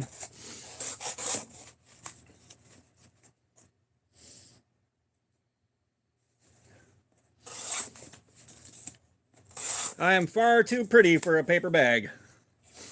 Make no mistake. But no, like I went on Fridays. Like, this is the first year I've had a 3-day pass, and I didn't get to go today because I don't have a ride out there, and my truck still hasn't passed emissions, so the tag is currently expired. So I've got to deal with that, which I'll probably take care of Monday when the tag office and everything is opened up.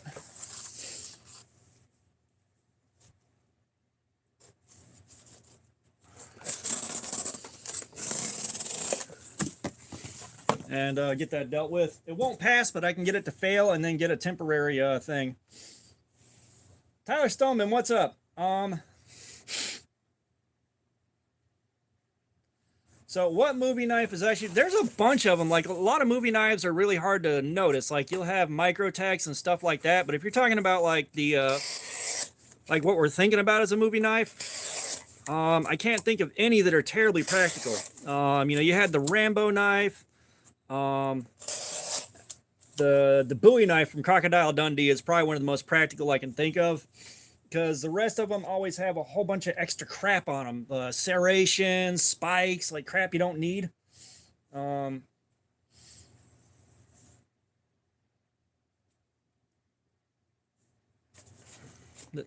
Yeah, so I'm north of Atlanta. We still have emissions.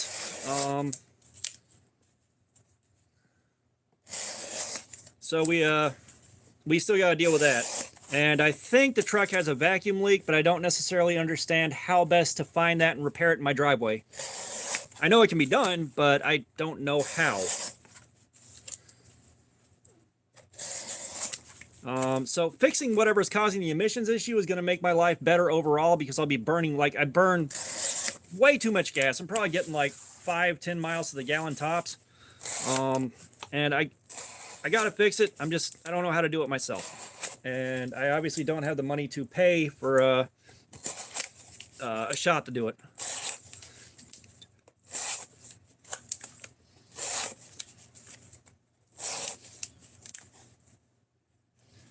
Knife handle material I don't like. I'm not bothered by a lot of them.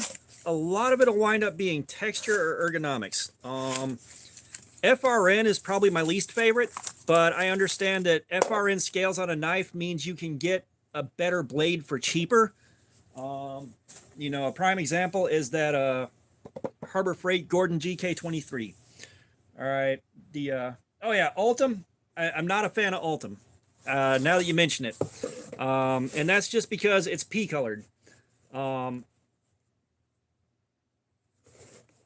Wow, the comments on my on the stream itself on the streaming phone are stuck at about 10 minutes ago, 10-15 minutes ago, and I'm only seeing the good ones here, or the current ones on my other phone.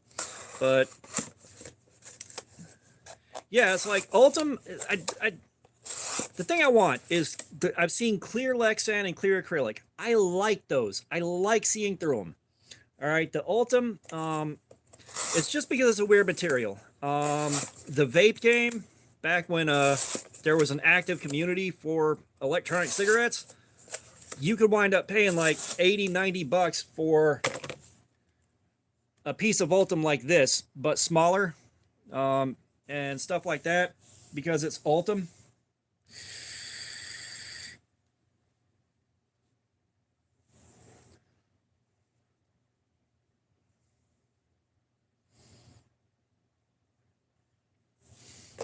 Yeah, so the clear Lexan, clear acrylics, I like those. I like the see-through part, and what I hope happens isn't going to happen. But I would love to see, like, if you were alive back in the day, when Nintendo 64s and Game Boys and everything else came in different colors of translucent plastics, I want that. I want that for knives. All right, I want. Um, a friend of mine actually, Bushcraft Outdoors. He had an Ultem knife with him in the truck when he picked me up, and I will say, like, it felt great in the hand. Everything on it felt right. Like, it was nice enough. It's just the color didn't do it for me. That is, you are dehydrated and need water right now, P. But yeah, I'd love to see that. Like, because then you get in those translucent plastics, like, a lot of options open up. You know, you can do a color fading into each other, like all kinds of stuff you could do with that would look cool. But, you know, we just don't have that right now. And unfortunately, unless someone thinks they're going to make money off it, they're not going to do it.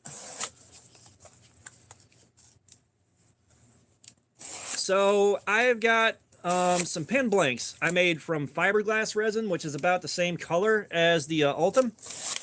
And while we didn't dye it, we used it to cast pen blanks.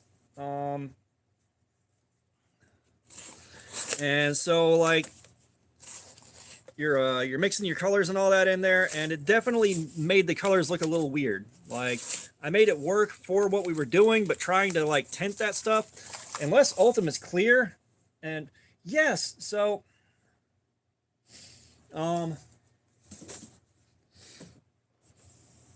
that's it, tinted Lexan. Exactly. What two knife blade shapes should mesh and make a new knife shape? I was gonna say, like, there's not much that hasn't been done. Like, there's not. You know, until you start getting into, like, the Frost Cutlery fantasy pieces and stuff like that, there's not much that hasn't been done that hasn't been found to be practical in some way, or if it wasn't practical, they just stopped doing it. Personally, I'd like to see a kukri-shaped blade with, like, a nice clip point. A clip point Tano would be cool.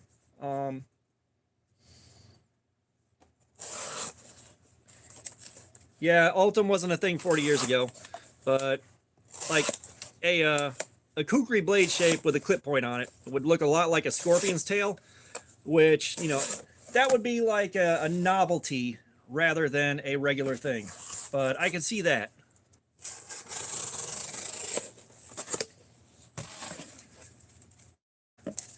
Yeah, and I'm gonna keep an eye out for the drop bears. You know, I am gonna keep an eye out for the drop bears. Like, I dropped by the Kaiser table and everything they had there.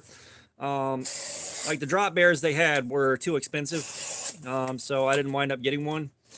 Like, they've got three knives. There's the fighter with the cancer ribbon on it, another one with the Mexican blanket scales, and a third one, I can't remember what the hell it was called. I'll know it when I see it again, that I did want to get.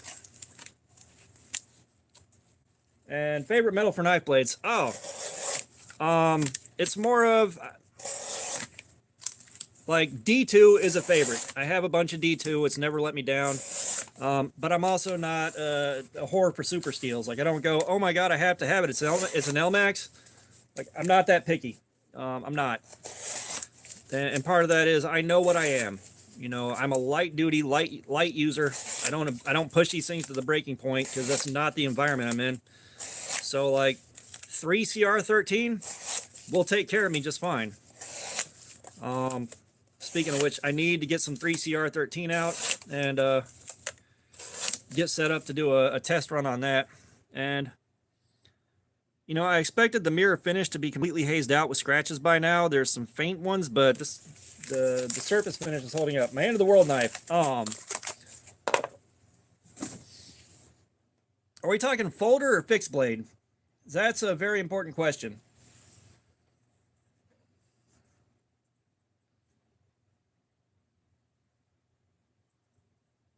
Yeah, galleon blade. Um, but yeah, so like a folding knife for the end of the world. Folding knife for the end of the world is gonna be my Cold Steel AD10. It's gotta be. But for a fixed blade, like if I'm carrying a folding knife, my fixed blade is gonna be something entirely different.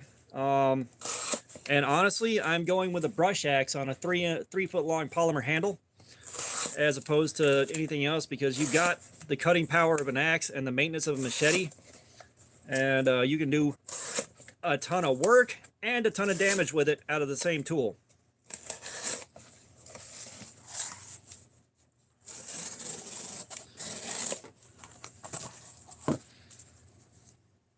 And I think I'm starting to feel some edge wear here in the primary cutting area. But yeah, like, because that's something, there was a Facebook group I was in, was Zombie Apocalypse Preparation. And we kind of just discussed stuff like that constantly. And like, I had to sell them on the idea of the brush axe, which resulted in a passage in a book called Zombie Apocalypse Preparation: How to Survive the... It's either survive the zombie apocalypse or survive the end of the world and have fun doing it. But yeah, and then like if we're talking, you know, a smaller like actual fixed blade knife, it's probably going to be something like this. You know, the Cold Steel Bowie machete. Like, this thing is solid, and again, not really much in the way of maintenance to worry about. Not going to worry about it rusting. Not going to worry about it shattering. But what company should try making larger blades, machetes, or axes? That's a tough one. Because, like, most of the guys that should be doing that are doing that. Question is, who would I want to buy a machete from? That's what we're going to go with there. And, like, I'm a huge fan of Cold Steel, but I already have 3 or 4 Cold Steel machetes. One of them you just saw. Yeah, Hogue would make a fantastic axe. I'm pretty sure they make a great machete. Essie, they already essentially make machetes. Oh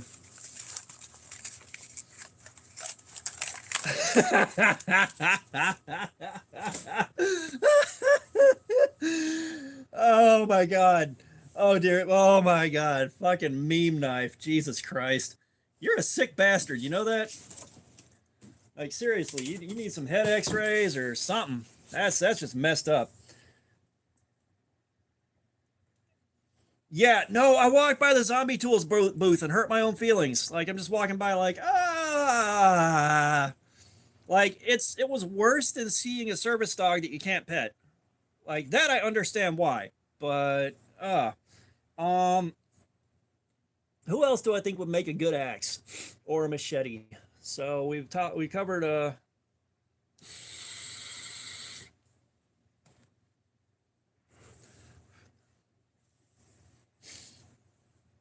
yeah, the ST-155 would be a better fixed blade, but all you're looking at is that blade shape on a fixed handle. Like, you're not gonna, if they work the same ergonomics into it, yeah, fuck that.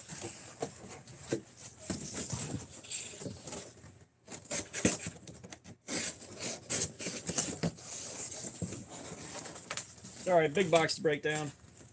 But who else have we not thought about?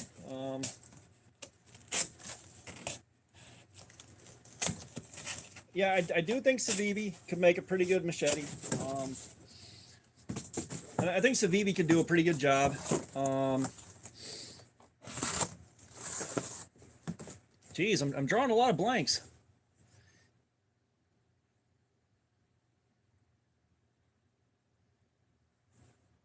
What old knife company should be brought back from the dead?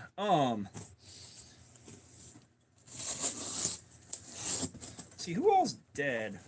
It's like a lot of the stuff that I buy is from companies that have been around forever, or they are still very active. I will say I want Camillus brought back from being a zombie. That's the best thing to do. But if I'm ever at Tractor Supply, I'll take a look at the case knives, and see what we got.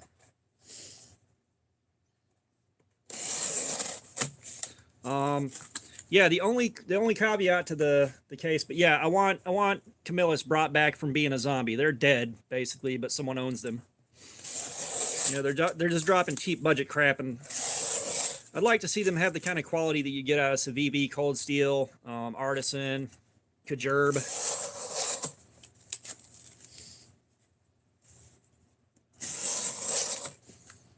Buck's got too many people that are still diehard buck knife guys. Like that's kind of like Jeep guys. They're their own separate breed. But what the hell was I saying? Yeah, the caveat with the case knife is I want like an old case knife on their old ancient heat treatment to see how that does. You know, the ones that kind of establish the brand for what it is. Like your granddad's case knife.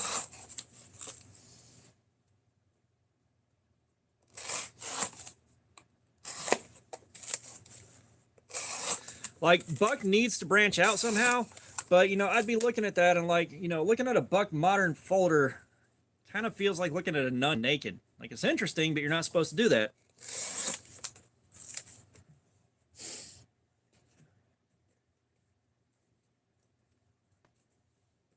Oh, if I go on eBay, I can find a case that's in bad shape, like an old case in bad shape for like 20 bucks. And, you know, I can just put an edge on that and we can do this on it. Like, I'm not looking for the case to carry or showpiece. I just want to kind of see if their reputation for holding a good edge is there.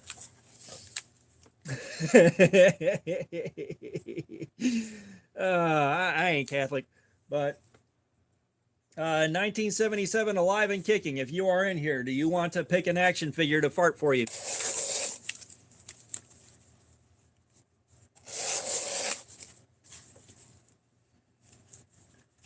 Yeah, no, this Buck needs to embrace modern folders. However, they're gonna have to come out of the gate with something fucking amazing to get them established. Because you know, like right now, Buck is known for, you know, having a couple of modern folders that are kind of popular, but they really need to come out swinging with something amazing to break the stodgy old man image. Kind of like when Cadillac came out with the CTS.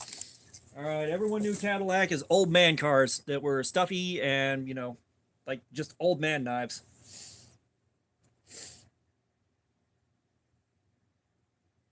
Did I miss someone coming in?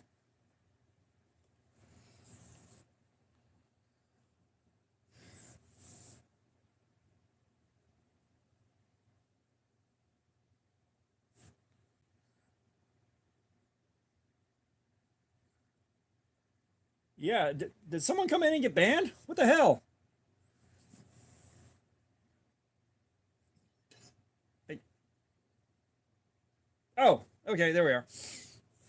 But yeah, like I've got an old Buck 110 from 1980. Well, we already did a cardboard slayer with that. You know, ergonomics held up great. The edge held up pretty good.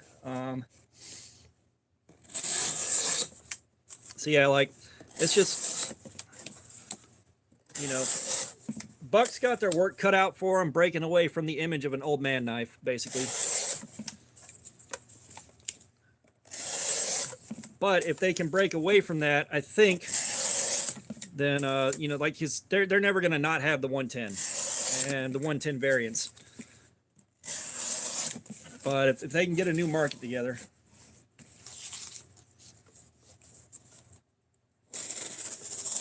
Yeah, when the Buck 110 Auto came out and the price hadn't rocketed through the roof yet, it was cool. But I went to look at one recently and the price has gone up easily $100. Boker. So I've got 3 Boker automatics, 2 Kalashnikovs, and a Plus Strike. They're pretty damn good. And then I've got a Boker Magnum, which it's all right, but it's not anything to write home about. They make some cool stuff. They make some cool stuff at a good price that, you know, like automatic knives for the longest time weren't terribly accessible because they were, you know, prohibitively expensive. You know, Boker drops the Kalashnikov and suddenly if you've got 45 bucks and you want an automatic, there you go. You know, that's a good thing. However, I don't have a lot of other Bokers with it that like all I've got is those 3 automatics and the 1 or 2 of the cheap Magnum folders. So that's all I know about them.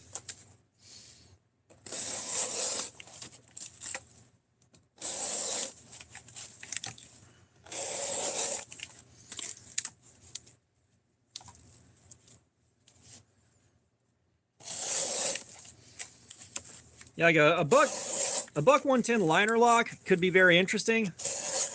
Ooh, a buck 110, brass bolsters, nice wood inlays, or yeah, nice wood on the scales, brass bolsters, and then a flipper tab and a liner lock, and optional pocket clip. That could be something. That could be something right there.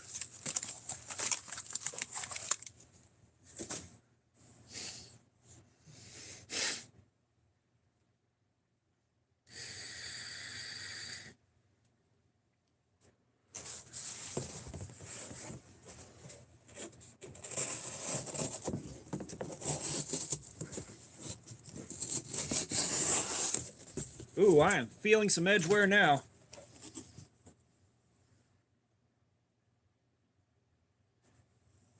Yeah, the only caveat there with the thumb stud is it would take a pretty hefty redesign to get the 110 onto a thumb stud. Like, you'd have to put some work into that, and it wouldn't be a 110 anymore. That's the only thing there. All right. Well, let's see if we can learn anything from paper. No, I'd love to try the Buck 110 Auto, but I cannot afford one by a lot of money. Okay, the paper's not telling us shit, but the cardboard is starting to cut badly.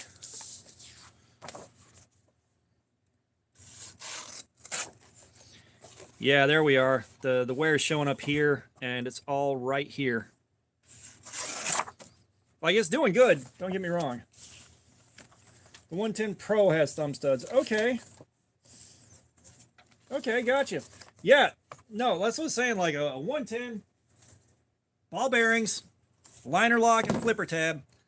I'd be all about that, especially with that blade shape. Like, you don't have a lot of flipper tabs and liner locks and stuff like that that have that kind of traditional old school blade on it. I think that would look really cool.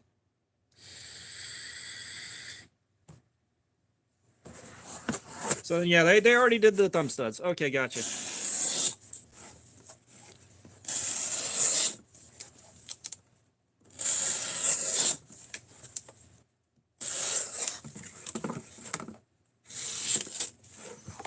Yeah, we're at an hour and a half, or over an hour and a half. Words are hard. And we are starting to see some of that rag on the cut.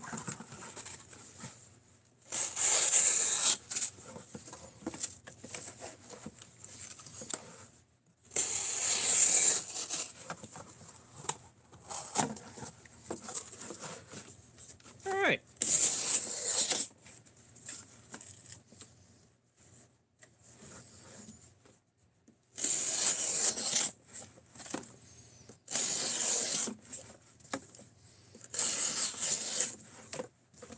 Yeah, like, I do feel like the design of the 110 is great. You know, having done Cardboard Slayer with it and all that,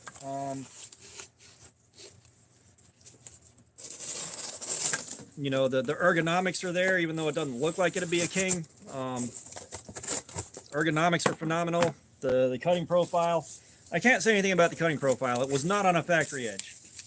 Was not on a factory edge by a long shot, because that thing was from 1980 to 1981. Okay, 1977 did not come in to pick out a figure. Is he still here?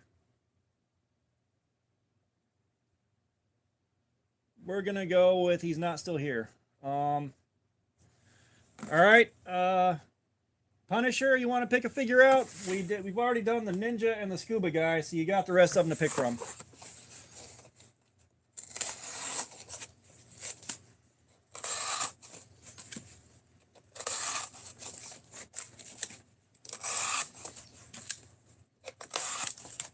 Yeah, Buck Knives had a surprisingly small table outside of the big room.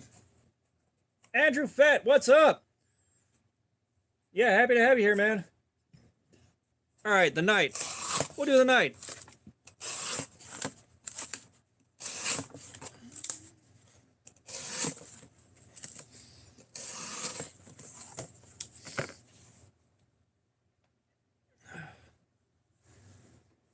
What's going on, XX?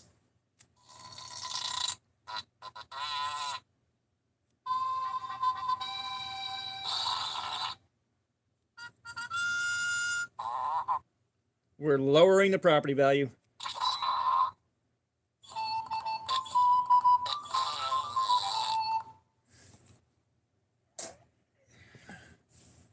What? We went up on that one? All right, I'll take it.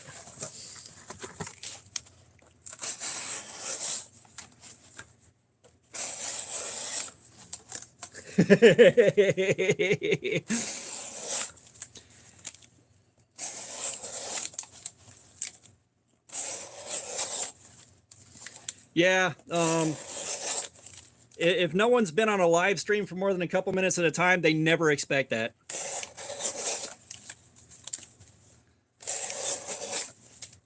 It's just somehow I did that and we went up to 15. We gained 3 instead of lost 3. Like that. That was unexpected.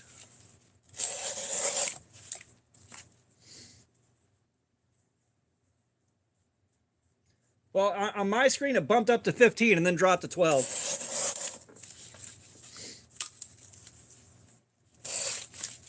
But yeah, Buck Knives had a surprisingly small table outside the big room. And, like, it's, again, nothing there grabbed me by the short and curlies. It's kind of like the, like, I didn't expect them to have a ton of new stuff. That's not Buck Knives, but, you know, it was like, Cold Steel. Just kind of not much new to look at there.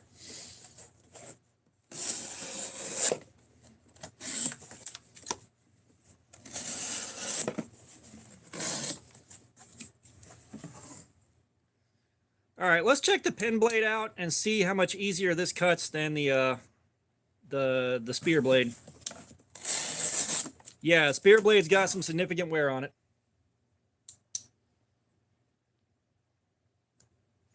Yeah, I don't think the counts on these are as accurate as they could be for everybody looking.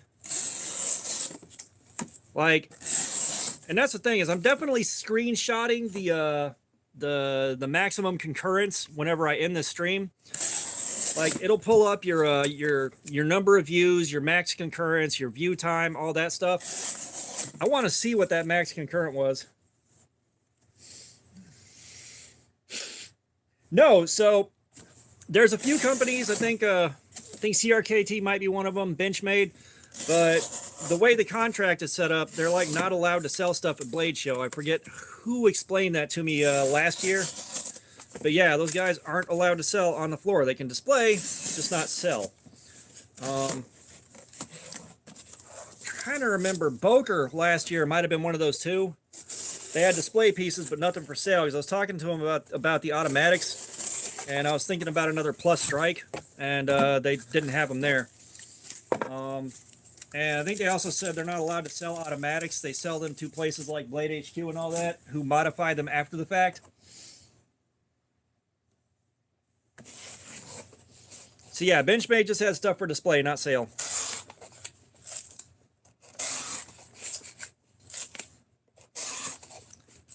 I'm still amused by the guys that had a table and nothing but gas station knives. Like, it was like walking into a flea market there. The guys at the table were cool. I talked to them for a while. But, yeah, just a whole bunch of gas station knives. And unfortunately, nothing there that I was looking for.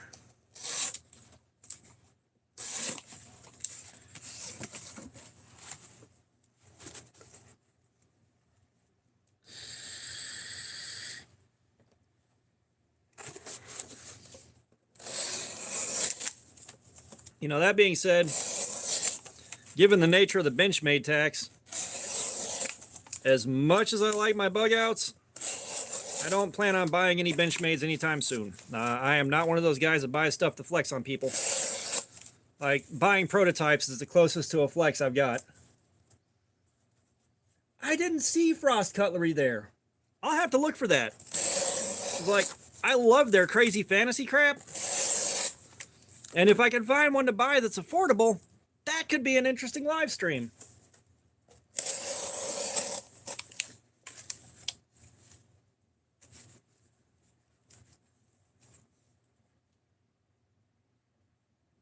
Shane James, what's up? Oh yeah, no, the LEDs are pure trash. They're from Five Below.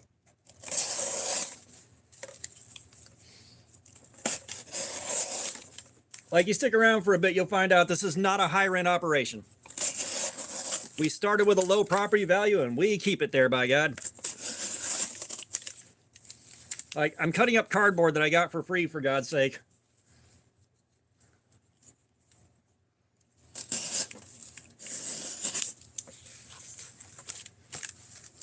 Yeah, I get what you're saying with the 420 HC, but I also think about some of the guys I know where, like, they will swear by that. That is a hill they will die on, and they don't like new things. I do know people like that.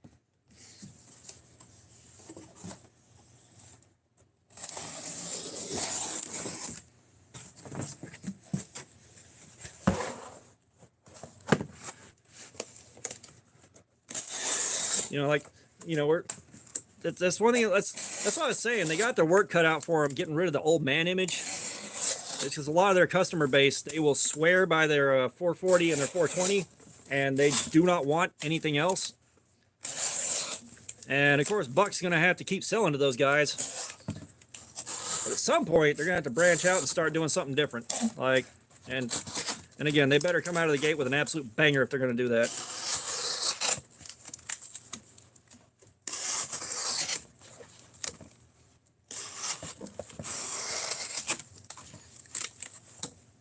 Yeah, I think we're starting to get significant edge wear if the cardboard's saying anything about it.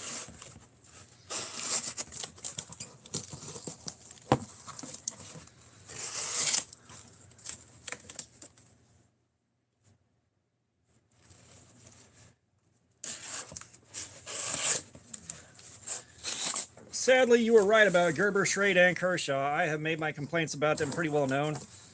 And, like, whenever you buy a...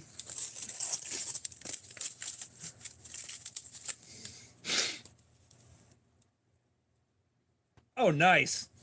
But, you know, if you buy a budget Gerber, a budget Kershaw, or a budget Schrade, even if they just started making them, it feels like a budget knife from, like, you know, 20 some odd years ago.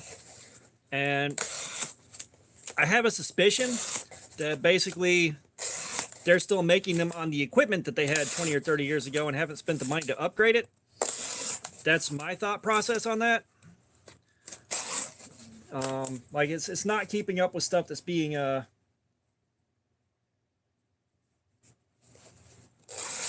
like, it's being knocked out of the park by stuff that's being made by newer companies. It's just being demolished.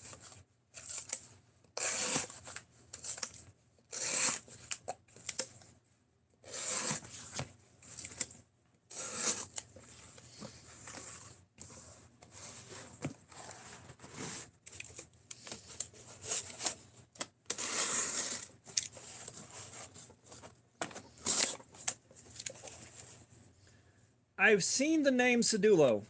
I don't remember what, why, or where, but I've seen the name Sedulo somewhere. That might have been on a Blade banner from Blade HQ or something.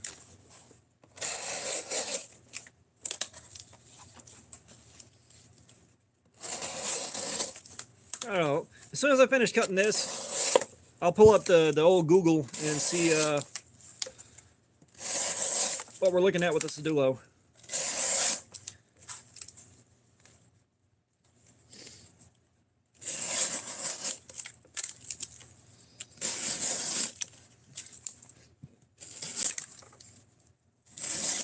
Yeah, I mean, that is the thing with Gerber and Kershaw, too.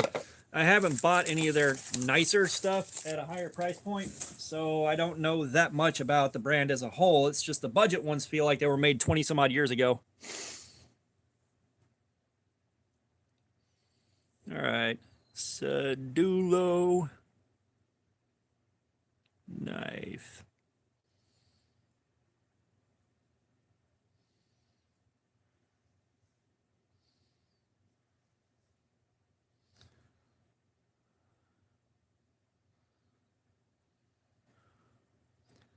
Okay, I see what you're saying with the Sedulo. I like what I'm looking at there too. I understand the bug out comparison.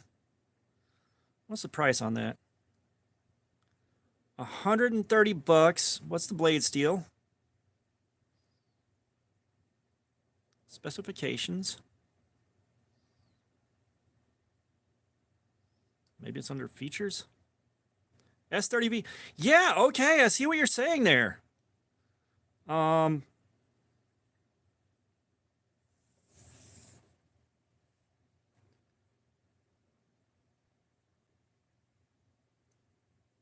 No, so I see what you're saying, all right? The price is right. The price is about what I paid for my Bug Out CF Elite. You know, that's about the most something like that is worth, in my opinion. But yeah, no, if I had 130 bucks laying around, I would definitely pick one of those up and try it out. I like what I'm seeing there. You know, that could definitely change my opinion about Gerber kind of as a whole. Because if that thing is as good as it looks, hell yeah.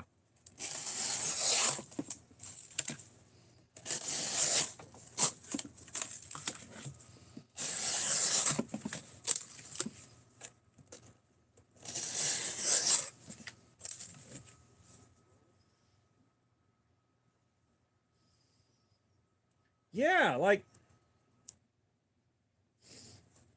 yeah, I mean, it looks great. Now, that being said, I think it was like, when I saw it, it was on back order or something like that. They didn't have them in stock, which, it may go on Amazon, because, like if I had a Sedulo to play with, too, like, I would do Cardboard Slayer on that, because I didn't pay the butterfly tax for it. And, like, and I know I'm a little bit too, you know, attached, I guess. But, you know, the Bug Out was kind of my first aspirational knife. I started getting back into knives, and I saw the hype for it. You know, I saw the hype, and I saw something I liked, and I saved up for it and got it, and I'm still happy with it, even though I don't really carry it because I don't want to tear it up.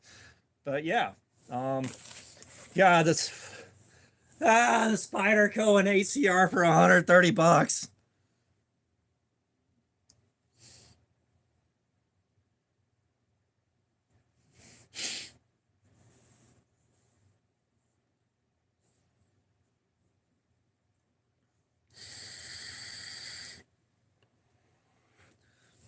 God, I still want to know who did enough crack at Spyderco to think people wanted to pay 130 bucks for 8CR.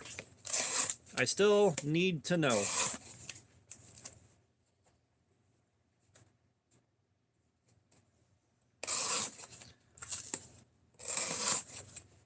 I think if Benchmade did 8CR13 and tried to charge that much for it, you'd have some defenders, but you'd also have the entire internet burning down. Like, everybody that even thinks they like knives would definitely have a hot take on that.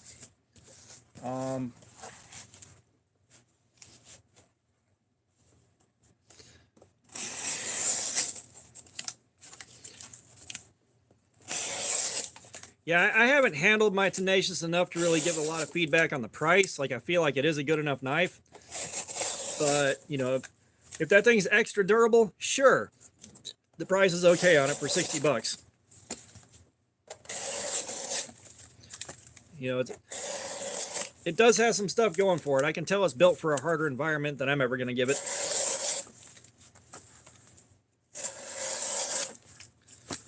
But 130 bucks for 8CR. Like, I know whenever I was showing my Blade Show haul, someone in the comments saw D2 for 100 bucks. And, you know, they registered their feelings that that was too much for D2. And under normal circumstances, yes. However, this is a prototype, which makes it special. And it's still got enough badass going on that I'm definitely okay with that. Like, this thing is awesome.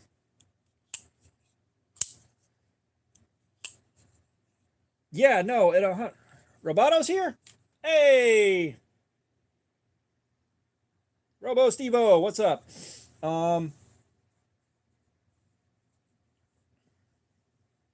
Yeah, no, okay. So you're finally here. We'll go ahead and do the robot a little bit early. Go ahead and do the robot a little bit early. 60 is kind of a questionable price point. You could go budget steel, but really well made, or you could go well enough made with higher end steel. It can go either way. But just for you, 1977.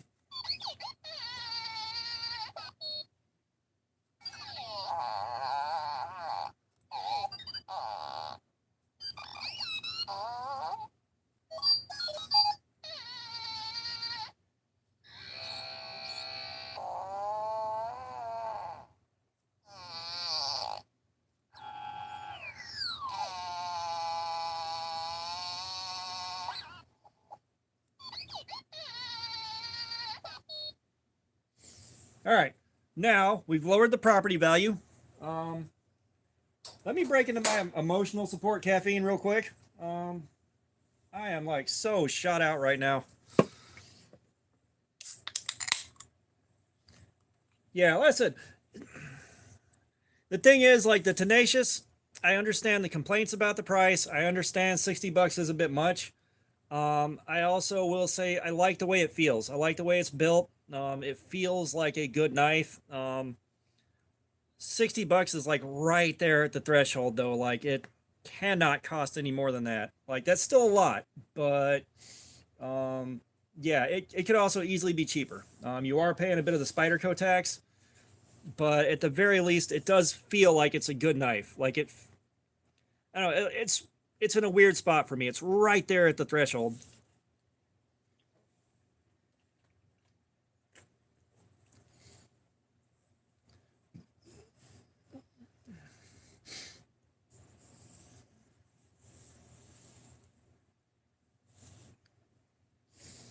Yeah, like I said, and I know everybody's opinion on it's a little bit different. You know, it's one of those things. Yeah, the tax on it for being Spyderco is definitely there, but it's not the worst value that I've seen. Like it's not the worst case I've seen.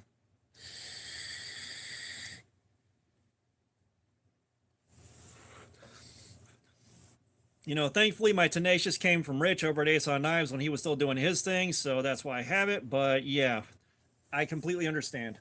Like, I'm not defending Spyderco. I'm certainly not a, you know, I'm not an apologist by any stretch of the imagination. But for me personally, it is kind of right there on the threshold. Like it's expensive, but it's not too far away from being like way too expensive, you know?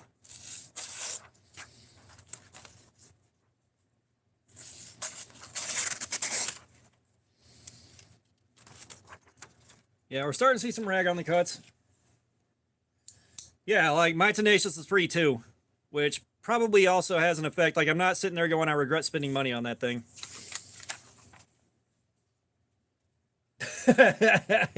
Yeah.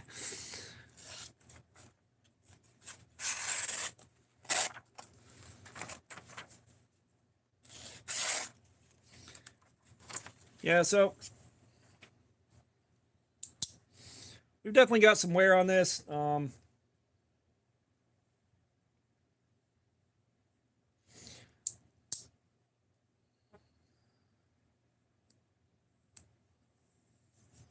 Yeah, listen, it's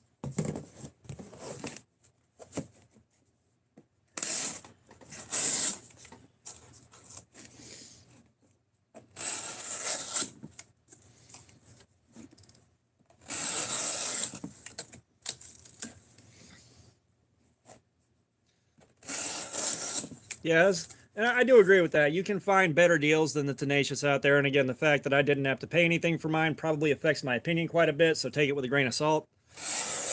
But there's also much worse deals out there.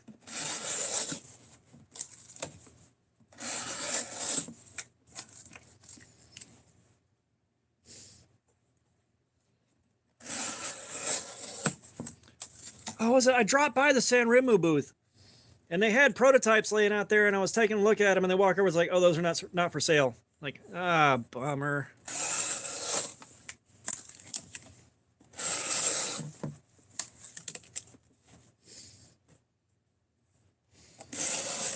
And Best Tech, they had a lot of really cool looking stuff there, but it's like I already know it's too expensive. I don't have to ask.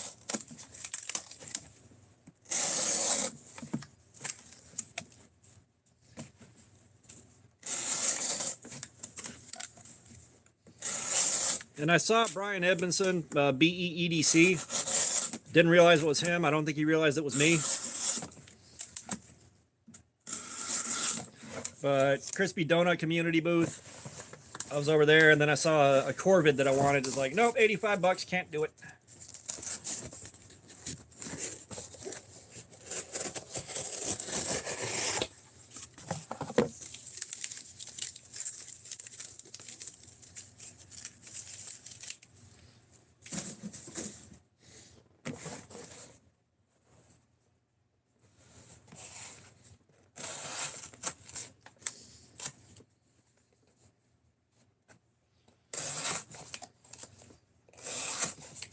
God, I am so out of it. Like, I'm trying to read comments, and all of a sudden I have to stop what I'm doing and stare. And it's taking me like 5 tries to read anything. Oh, stop bragging. Although I do want a Midgard's Messer.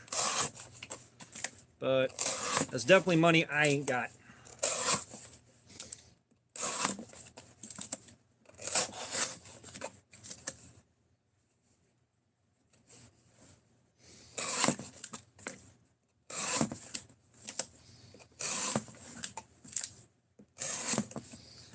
I gotta say, I am fairly impressed with the performance of this thing so far. It's still cutting, like I can feel wear, but we're 2 hours in and it's still cutting. And again, this was a $10 knife for me.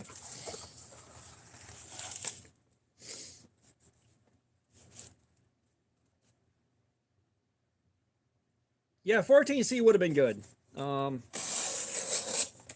At least on my Tenacious.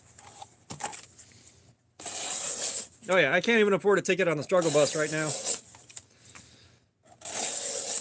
I'm right there with you. Like, it sucks, but I've had some days where I'm like, you know what? Food's too expensive today. Fuck it.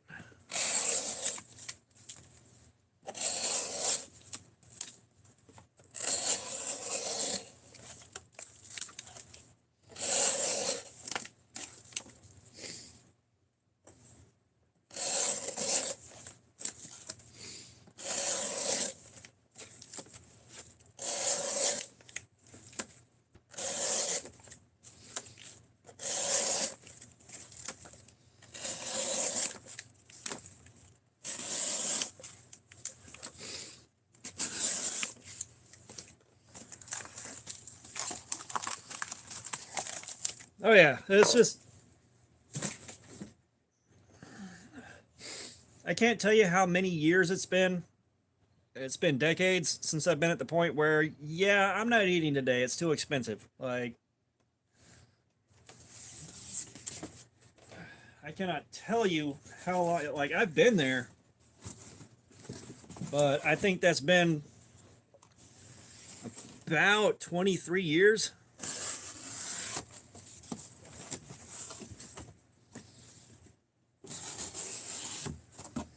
You know, and buying stuff at Blade Show is a little irresponsible, but I pretty much saved like a few cents at a time for like 6 months to do it.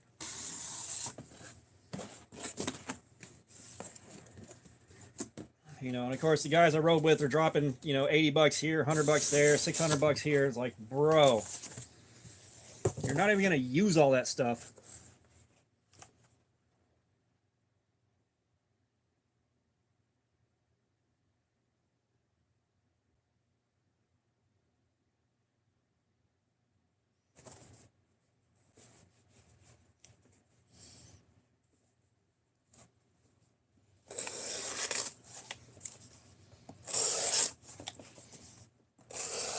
It's like a lot of the stuff I picked up yesterday, I picked up with a purpose. You know, there's a reason I've got them. You know, like Rosecraft, that's a new brand to me. They had some really killer stuff at really killer prices.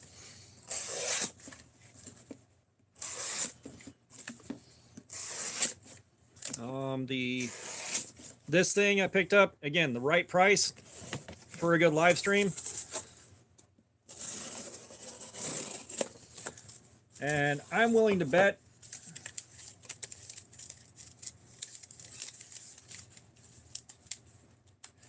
yeah, that is ridiculous, but know who you're selling to.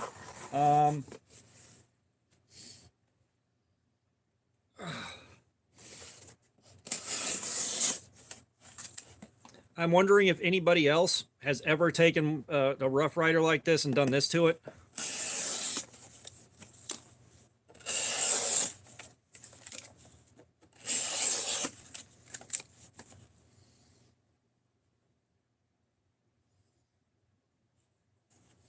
Oh, don't worry, EDC and Lace, it is like that everywhere.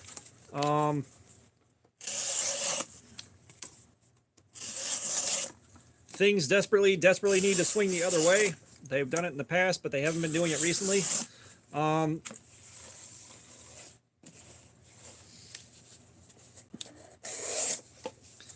You know, I'm kind of like looking at history through my understanding of it. Like the only time we've really come out of something like this is when a large company like a monopoly has been broken up. I don't know why. I don't know if it's causation or correlation. That hasn't happened in a very long time. It needs to, but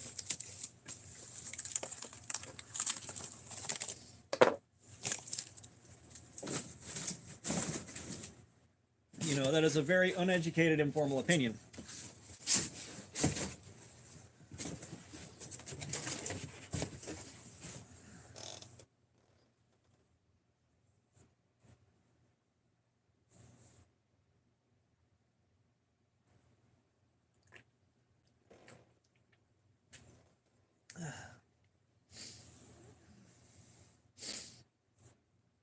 Now, I have done the EBT food stamp thing before. It is amazing how bad your situation has to be before you can actually qualify. Like, I was making $9.76 an hour, and I had a house with a mortgage, a wife, and 2 kids to take care of. And it was still very, very hard for us to qualify. However, I used it for all it was worth. And that wound up being a gigantic help for us that, you know, we would have been in deep shit without it otherwise.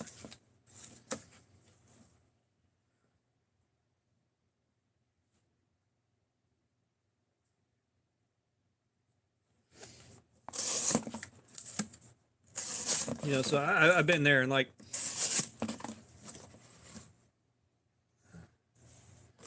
huh.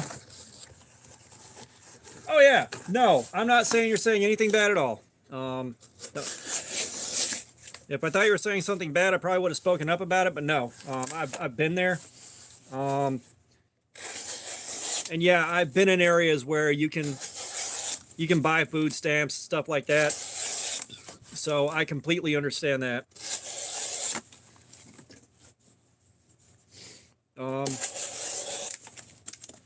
Trust me, if I could get one now, I would. But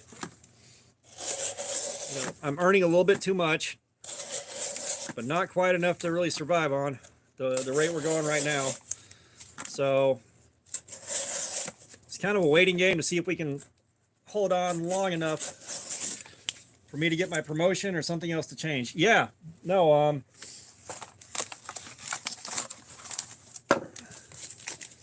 I do remember paper food stamps. I have seen them before in the wild.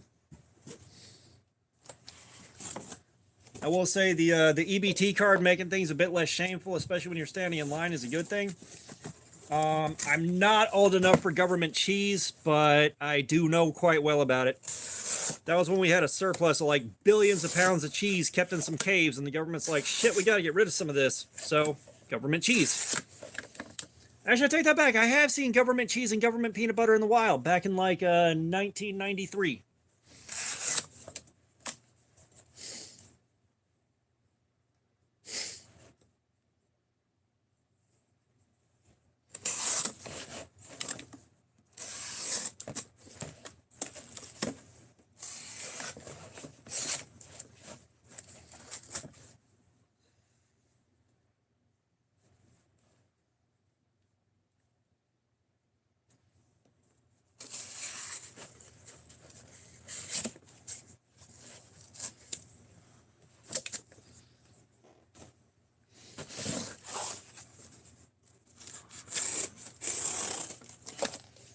Yeah, trust me, there's there's the allure of getting a company going and off the ground, you know, and that's looking at the end results.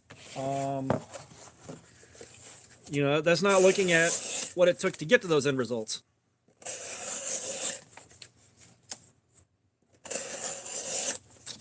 So I'd love to have a company going, doing something I'm passionate about.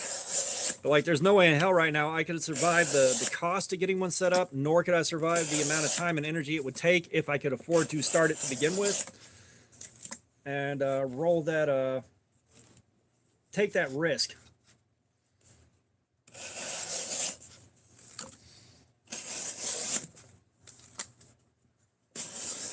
You know, I don't even know where I'd begin to start something like that.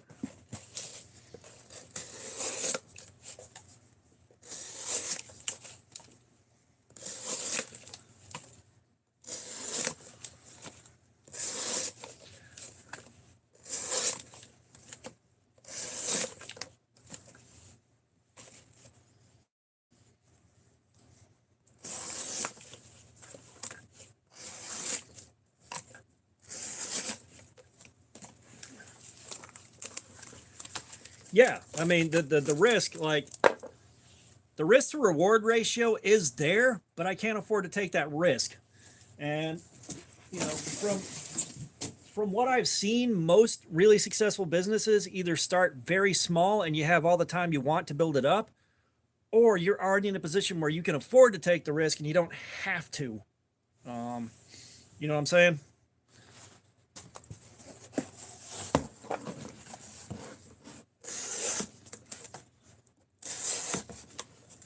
It's like one of my friends. He kind of assumed a lot of risk financially and with stability of his home life. But, you know, he moved on to being a full-time bladesmith. He was making amazing shit off of just one of those 4-inch wide belt sanders you see in a wood shop.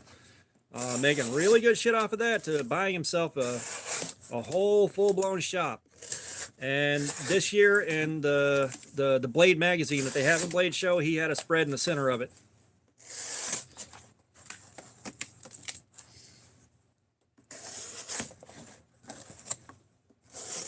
In the year 2000, I was staying at a friend of mine's place, crashing in their basement and staying high 24/7, and that's about the time I met it's right before I met the ex-wife and kind of kicked that whole thing off.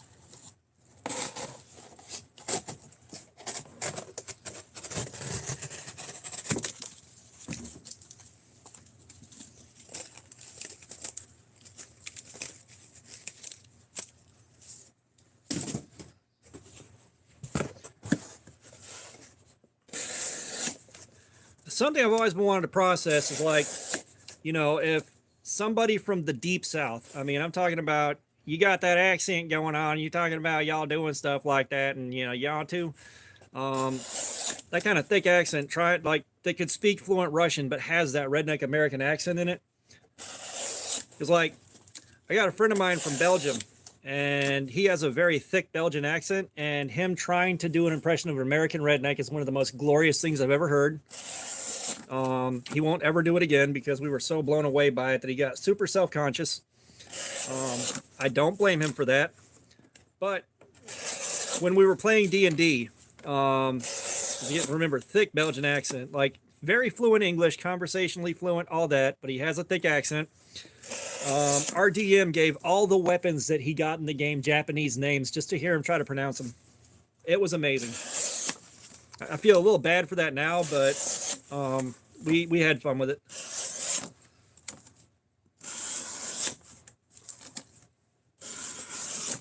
Speaking of which, I need to go see that guy.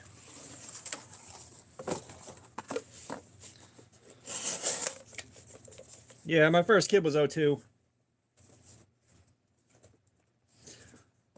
Yeah, that's the weird thing. Like, I think my accent is becoming mildly more pronounced than it used to be. But like, I've gotten so many times, are you from up north? Like, where are you from? It's like, I have been in Georgia since I was 4 years old, sir. You know, apparently I've mastered a very neutral accent.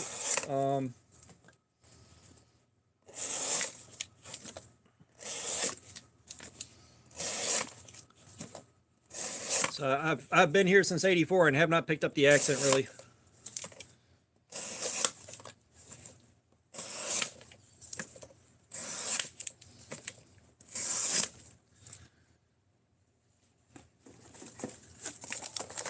Yeah, we had the kid before we got married.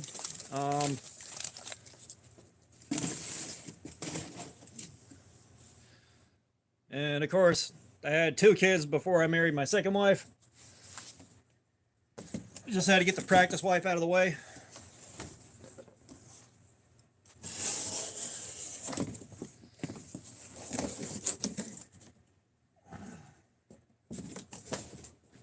So at first, when you're talking about full contact marital arts, like I said, I don't get it as much as I used to. You know, like I said, I know it's because I got a very, very neutral accent, kind of lacking an accent. And the only reason I can think that is at least when I was growing up, part of that is I was in an area where, you know, your household had to be pretty redneck for you to have an accent. And the accent that I had from the before times, like if the accent was heard, it was responded to with threats of violence. So it just kind of disappeared.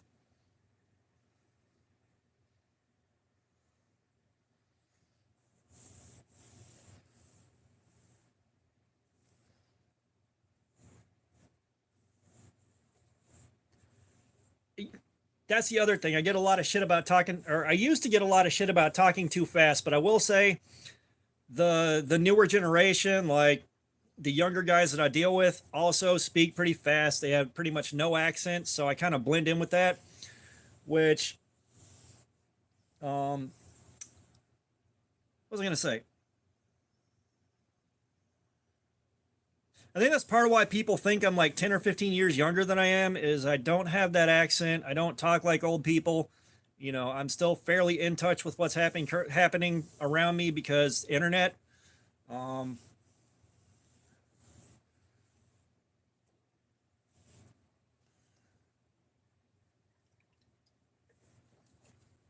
yeah, I mean, yeah, I try to be a little bit slower and more deliberate when I'm talking to people on here and stuff like that. But when I really get fired up and get going, it gets really damn fast. Like, not John Machina fast, but fast.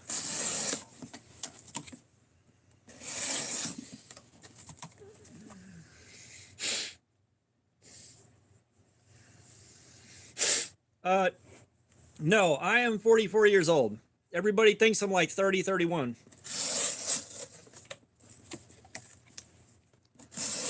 Like when I was 40, everybody thought I was 25.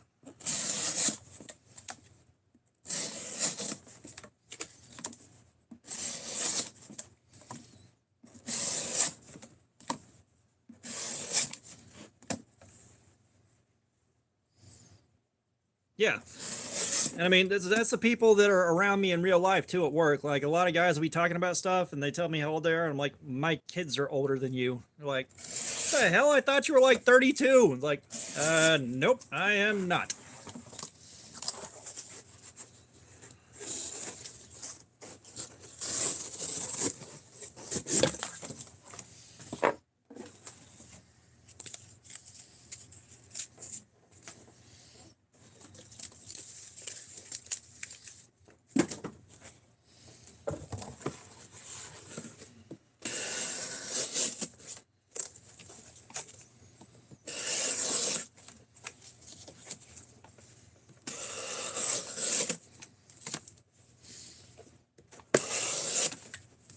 And my brain just went completely blank.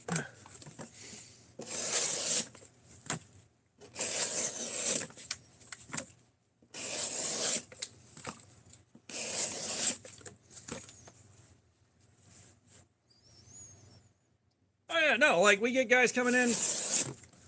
Um, we get guys coming in all the time. It's like either my kid's your age or my kid's older than you. It's like my oldest kid just turned 21 at the end of last year. So I made them promise me that the debauchery will be under control. However, this is the progeny of my seeds, so there is the capacity for unbelievable amounts of fuckery and debauchery. I'm just praying to God they do not go the same path I did.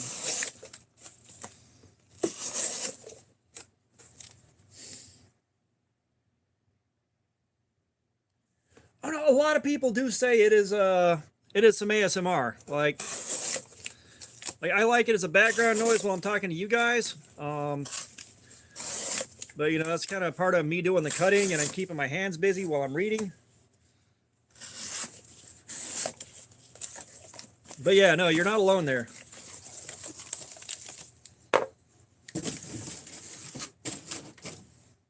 And believe me, we need more people doing this stuff to the knives that they're reviewing. We do.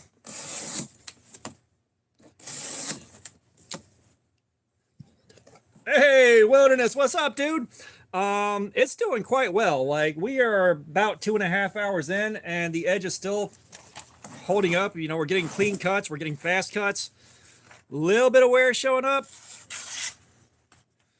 But yeah, like, we're starting to pass up 8CR13. And the wear has been, like, you got a mirrored finish. So I expected this dirty ass cardboard would scratch it up. And there is some scratching, but it's far more faint than I thought it would be. You know, Wilderness Bushcraft, that's the guy I went to Blade Show with. That fine gentleman is my transportation. Speaking of which, I don't know if you messaged me back yet about the departure time or not for tomorrow.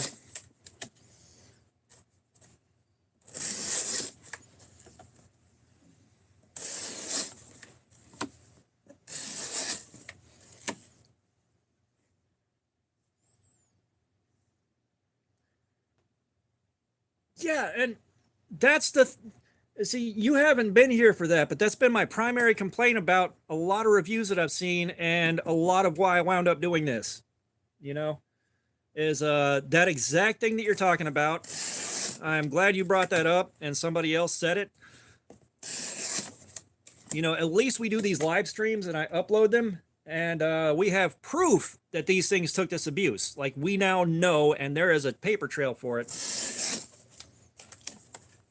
All right, no worries, dude. I figured you'd get back to me when you had the chance. I know you've been busy with more important things today.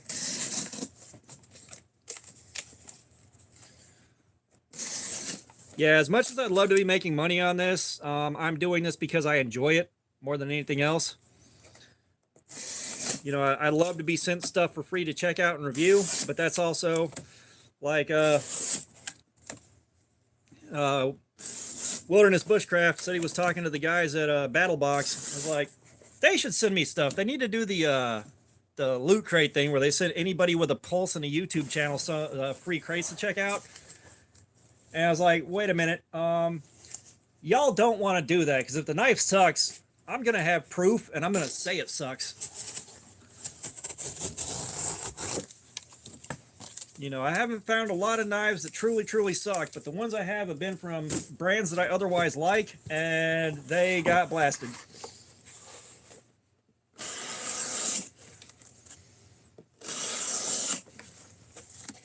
You know, at least, like, you know, Scab, he'll put his knives through it.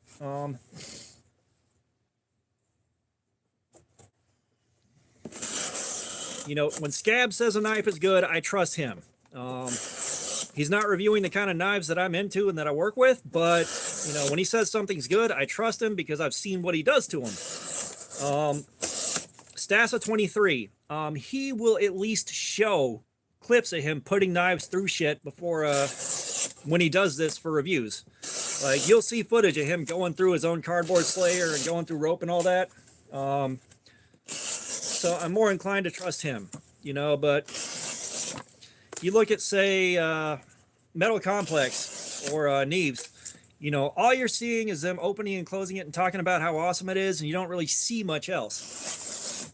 And, you know, they're reviewing knives that, you know, they're expensive, especially for us. They are expensive most of the time. So, like, the features they're talking about are the ones that,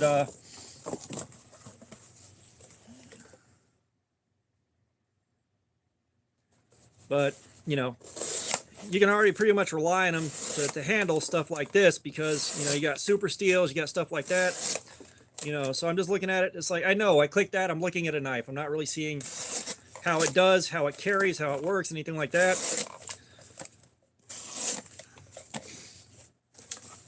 You know, and before I start making money on this, I'd rather have some value in me saying, yeah, this is a decent carry, or no, this thing sucks.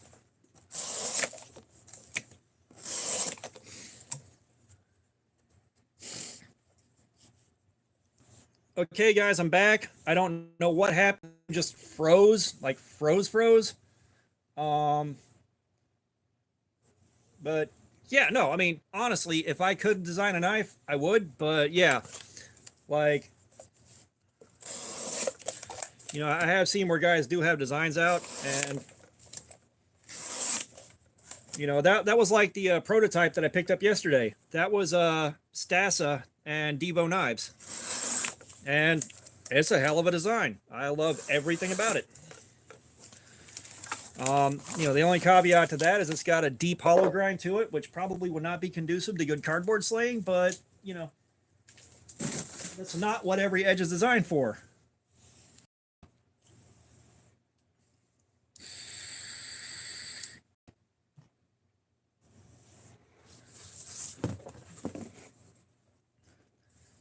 Yeah, and like, here's the thing. What was I going to say? I don't think Metal Complex is trying to pass what he's doing off as reviews.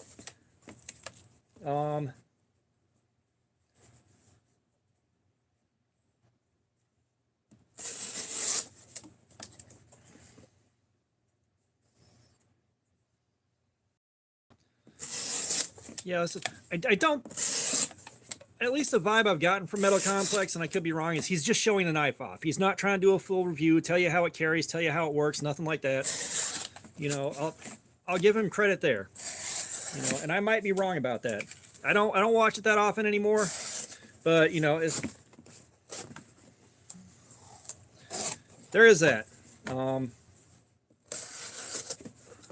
Oh, Metal Complex knows people are only watching for the giveaways. And people trying to figure out what the fuck a spaghetti wizard is. But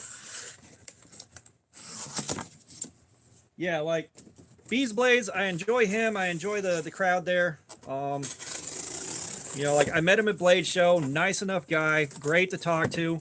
You know, he gave me a little bit of feedback on the channel and that my channel growth is better than I thought. You know, I'm in a better spot than I thought I was with the subscriber base and the watch hours.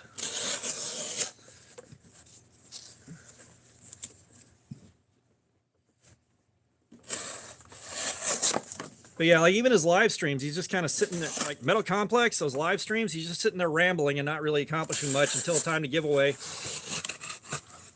And that's not a fun chat to hang out with.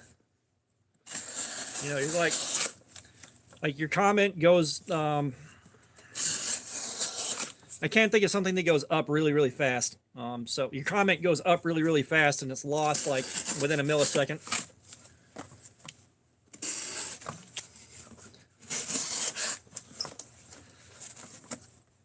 Yeah, I'm very pleasantly surprised with this thing. I'll say that.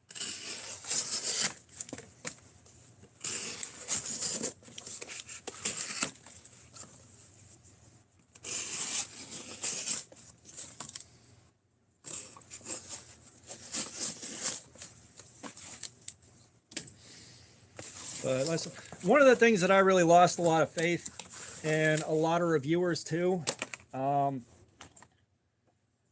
This knife right here was a dead giveaway whether or not you were actually doing a review. All right. And I've talked about this before, but it bears mentioning. You know, this is one of the Ozark Trail Axis locks from this last Christmas. And it was so fucked up from the factory that if you pulled the Axis lock and tried to open it, it froze here and wouldn't open any further. It was hard locked. I had to take this apart and put it through the grinder like 3 times before it started working right. And guys were just getting this and going, yeah, this is awesome. Buy these for your friends. They're amazing. It's like, sir, it's not. And literally every single one of them is the exact same thing. Like they pull it out of the box, use the flipper tab, then pull the lock and close it like this, and then flipper tab it and be like, this is amazing. Not using it like an Axis lock. Nothing like that. It's the worst thing I've seen anyone do for a knife review. Like, how can you get an entire review done on something like this in an Axis lock without doing this, even once? How? So, like, those guys, when I see those videos from their channel, yep, you lost me, Bubba.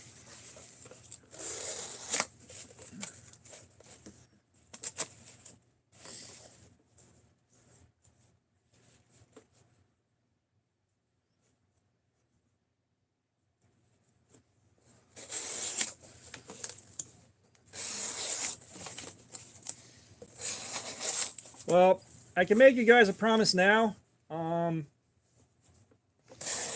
If this channel ever takes off and becomes even decent sized, I'm still sticking with budget knives for like 90 some odd % of my content, because these are the ones I find to be the most fun. But that being said, there's also a really much more likely chance that I'll probably be stuck around 2,000-3,000 subscribers and not go much farther than that. You know, like Tim School of Fish doesn't seem to be as active as he was. Like Randy's WSG, I think I saw one video from him in the last little while. You know, like a lot of channels, they're hitting that 2 or 3K sub mark and then just kind of vanishing. Yeah, like that's the thing is, like, I like doing these live streams. I like talking to you guys, and I like talking to you guys about everything, not just here, look at this knife and only talk about this, you know? So the reasons I do this are twofold. One, I want a track record of what I've done with this to actually test it for any kind of review. So that's why we had the aftermath videos. But I also like talking to you guys.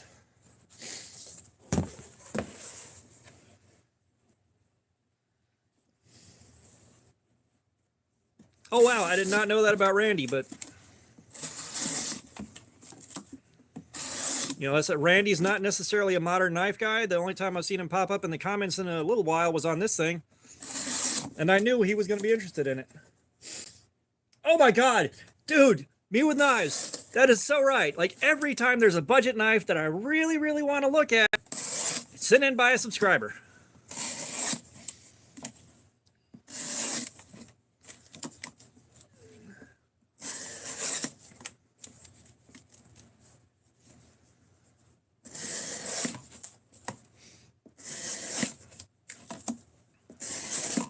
Yeah, I will say Bees was a lot more mellow when I talked to him at Blade. Like, you know, we all have an on-camera personality.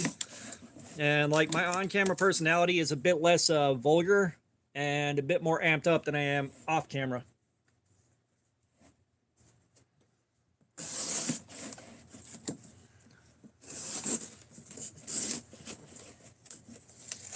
If you're sharpening or handling them, yeah, you see everything. Yeah, no, Bees is cool. Like I like him a lot more after talking to him at Blade.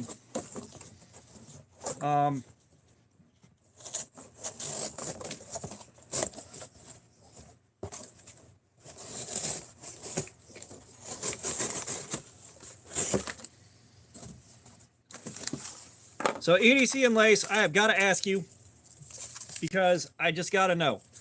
How often do you get people bringing in those gas station knives, the M-Tex, the TAC Forces, or the Smith & Wessons to sharpen?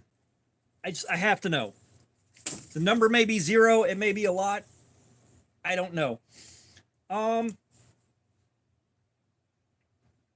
mean, I would consider going to prom with him, but I'm comfortable with who I am.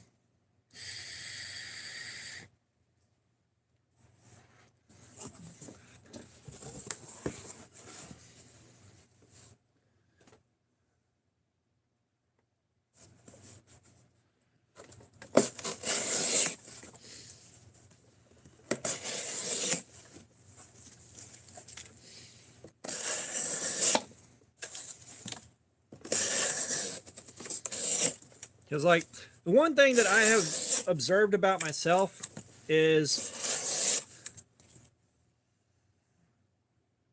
I have no idea how to say that, and I don't know what it means.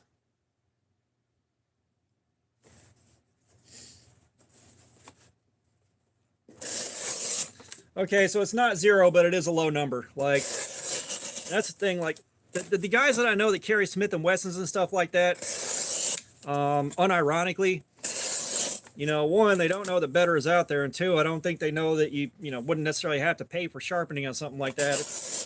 Like, that's not the kind of thing you pay to have sharpened. So they're sending it in to get it sharpened. That is interesting, though. Huh. Oh, dude.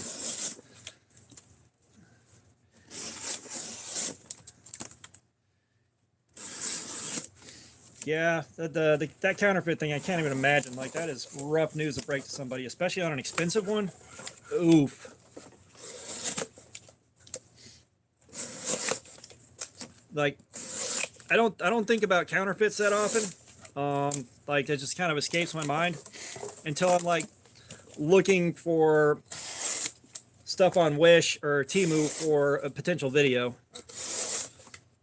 And I'm not buying any more stuff off of Temu because I think just about every single knife I got was a clone. And since I don't know,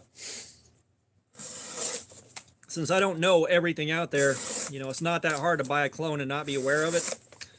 So I'm pretty sure just about every single knife I got from Temu for Temugeddon was a clone.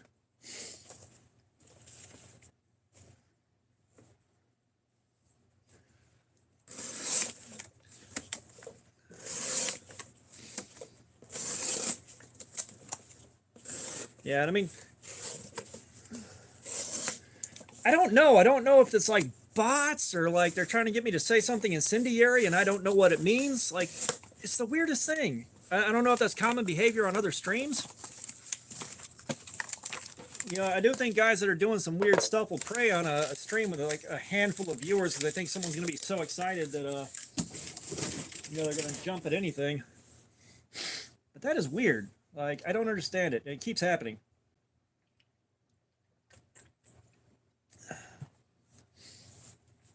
And then again, it might be that whole NPC streamer thing.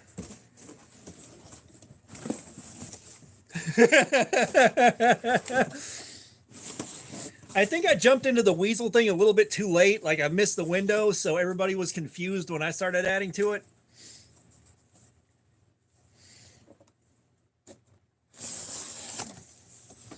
But yeah, like, you know, because like I was like, I'm pretty sure maracas are filled with weasel bones, and everybody had no clue what I was talking about. It looked like.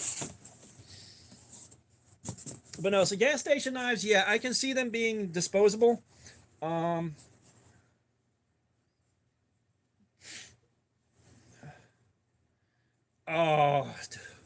the counterfeits break my heart.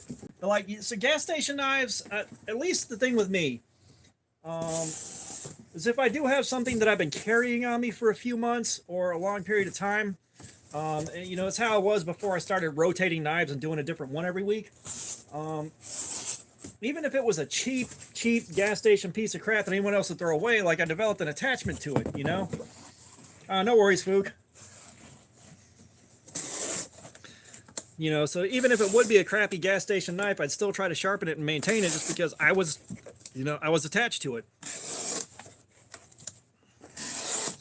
You know, and way back in the before time, there was a period where I couldn't afford to buy newer and better. Just what I had was what I had.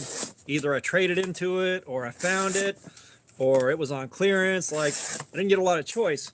So I'd get really attached to the stuff that,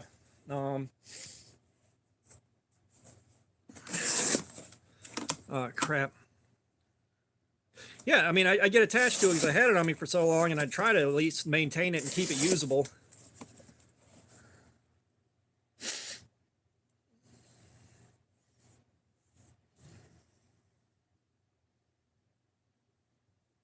Oh, you forgot about Chuck Testa.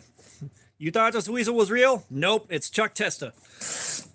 I can't even imagine trying to tell someone that the bug out they spent $150 on was fake. Like, oh god, I can't even imagine.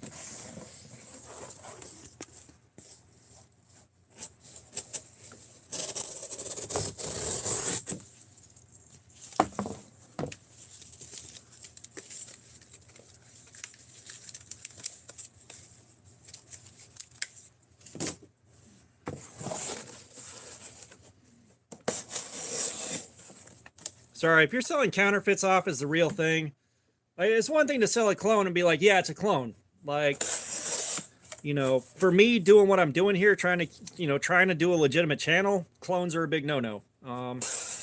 If I know it's a clone, big no-no. If I find out it's a clone later, I've got to do a retraction video, or at least, you know, own up to the fact that it was a clone and I didn't know. But if you're knowingly selling counterfeits, especially at full price, you deserve to become the third guy in a Human Centipede.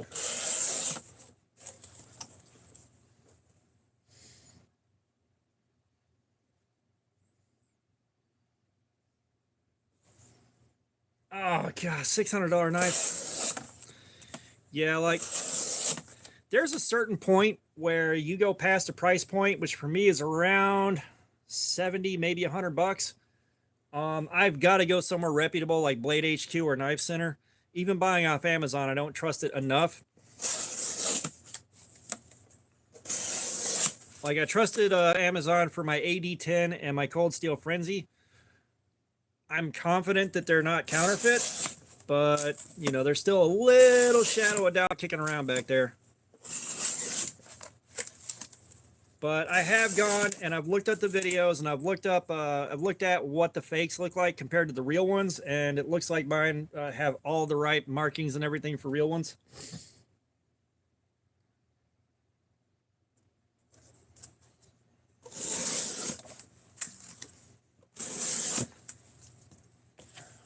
What model of Benchmade?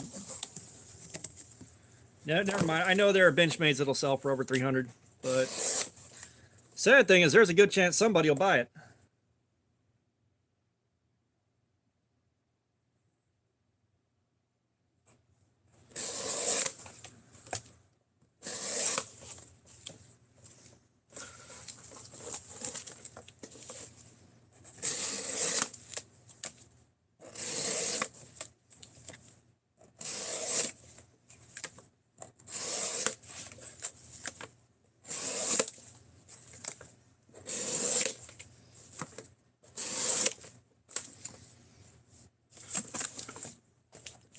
Well, I will say right now, barring the unforeseen, I am buying a few more of these and then figuring out what to do with them later.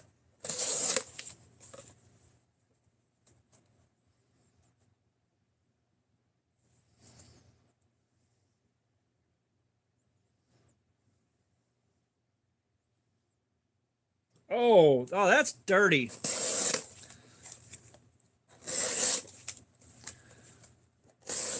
Like, there have been periods of my life where I would do some pretty dishonest stuff, but that kind of stuff wasn't one of them.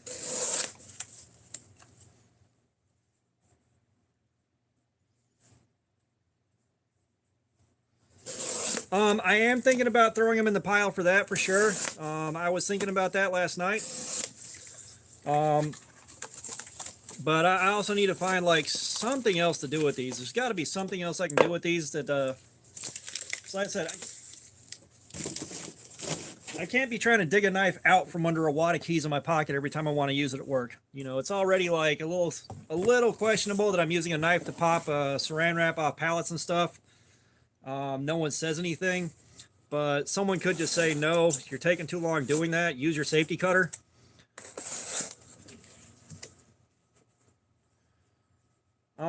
What new material am I interested in putting on the knife? So I don't know all of the newest materials out there. Like, a lot of stuff's already been done. But we had talked about it earlier. The one thing that I would be interested in putting on a knife so much right now is the clear Lexan. Have that, like, colored Lexan, translucent colored Lexan. You know, kind of like the old Game Boys and Nintendo 64s used to be. That's what I would like to see right now.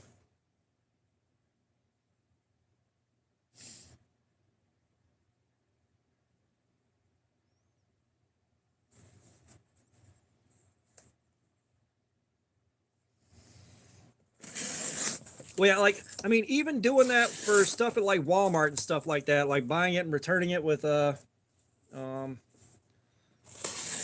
you know, buying it, returning it, stuff like pulling stuff like that, it just wasn't my style. Like, I didn't do that. I did my own dirt, but that wasn't it.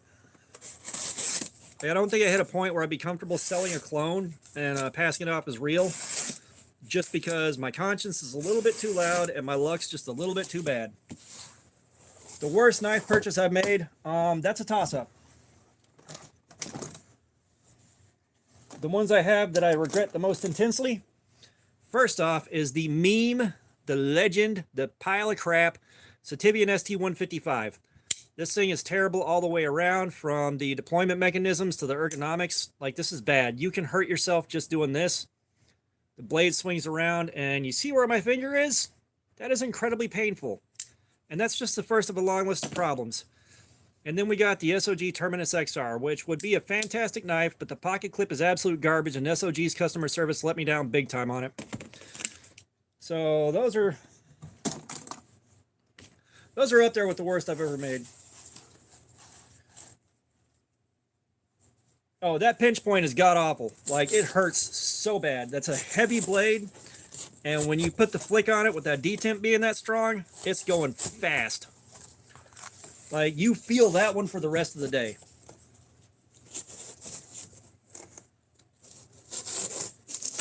And like, we did Cardboard Slayer on it,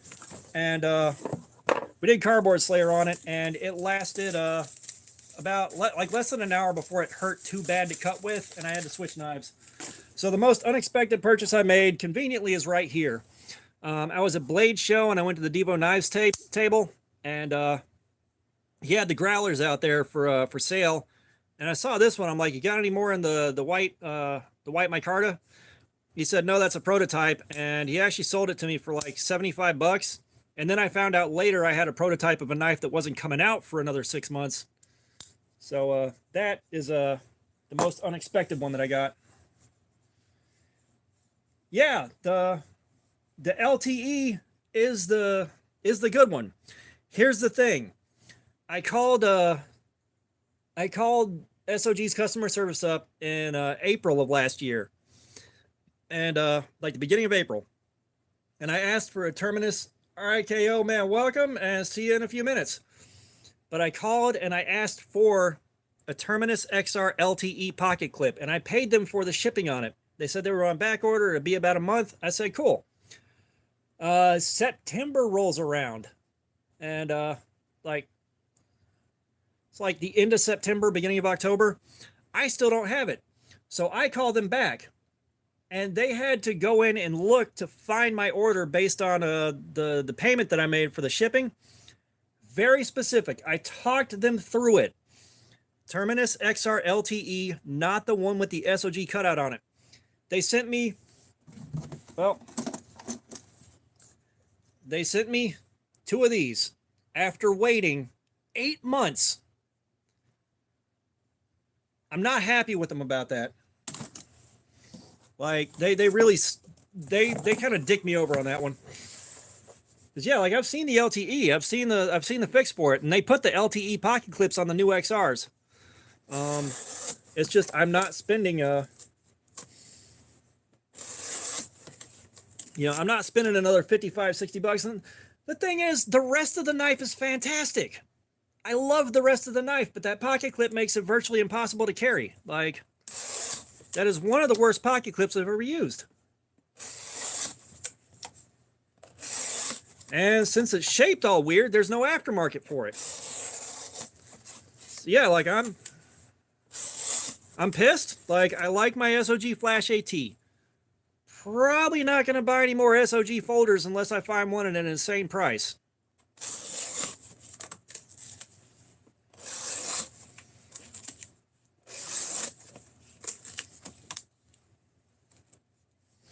Yeah, I don't want to buy another SOG. Like, unless I find, like, say, an LTE on sale for like 30 bucks. Like, you're talking about an insane markdown. Yeah, don't feel like spending money on them.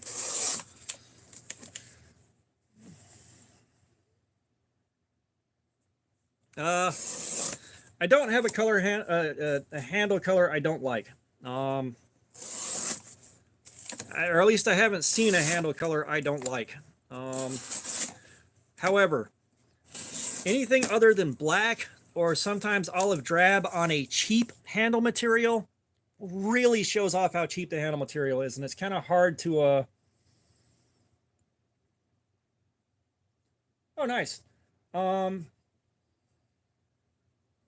yeah, it's just kind of like if they would have gotten it right, or didn't, or if they hadn't taken 8 months to get it wrong, I wouldn't have a problem. But no, and it's kind of hard to describe. I think a lot of people here can agree. Any color besides black or like olive drab green on a cheap handle material looks even cheaper, and I'm not sure how it does that. Um, you know, like just looking at it in the pictures.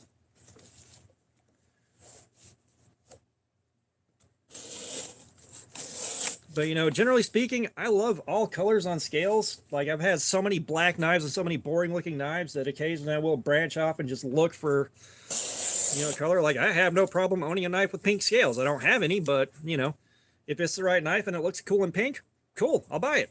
Um, you know, if I found a knife that had rainbow scales, I mean literally the Roy G. Biv rainbow on it, you know, I would have no problem buying it if it looked cool with those scales. Um, that one, the military thing, I'm not too sure about. You know, what I've seen, the knives that the military does use in issues are more combat knives and not utility knives. However, they're forced to be used as utility because that's what you have. Um, but someone else here is going to know more than I do.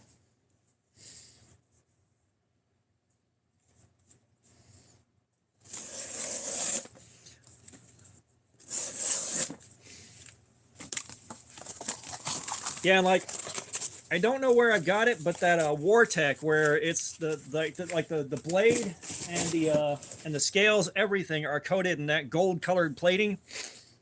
Like I enjoy stuff like that because it's so goofy. But you know, I'm kind of in an isolated minority. But yeah, they get them built by outside sources. I will say though, K-Bar, the K-Bar Space Bar, that's a really good one. The folding knife for the U.S. Space Force, I like that one quite a bit.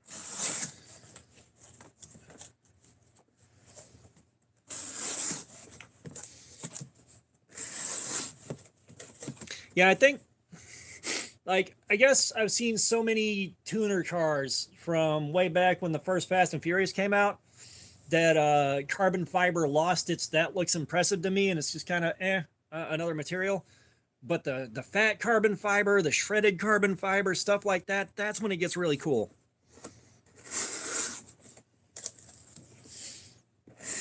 Yeah, like I tend to not buy knives in carbon fiber unless the carbon fiber is the cheaper version, just because it's become very bland after basically the whole tuner car scene took over and everything had to be carbon fiber, and you couldn't buy shit at AutoZone that wasn't carbon fiber.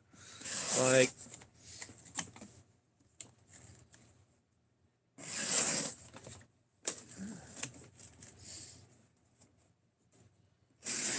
yeah, I think that's what he was getting at, though. He was getting at which one uses the best knives, not necessarily which one makes them. I'm pretty sure that's what he was going for. I do enjoy the questions, by the way, Tyler. I do. I like them.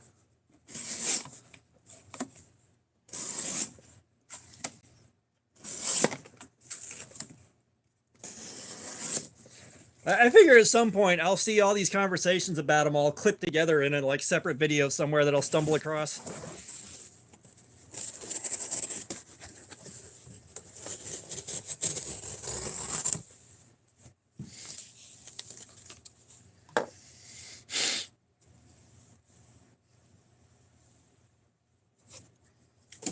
Yeah, you know, it's not that carbon fiber is a bad looking material. Just the regular carbon fiber. It's not that it's a bad looking material. It just got played out. You know, it's everything cool was in carbon fiber for so damn long. You know,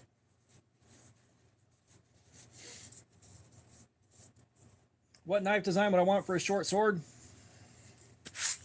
That just basically you scale this up any further, it becomes a Kriegsmesser. The Kriegsmesser is one of my favorite swords to look at, and it would probably be one of the ones I would most enjoy screwing around with.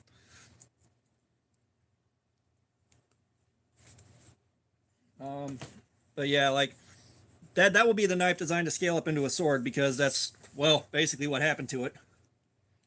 Or I think the Bowie knife was actually kind of scaled down from a sword. The history on that's a mess.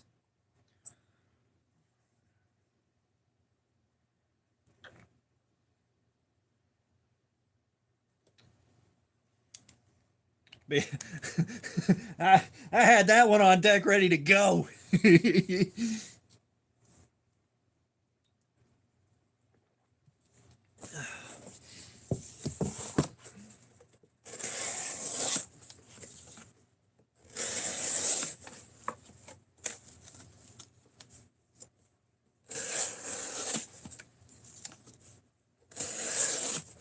Jason Beecher, what's up, man?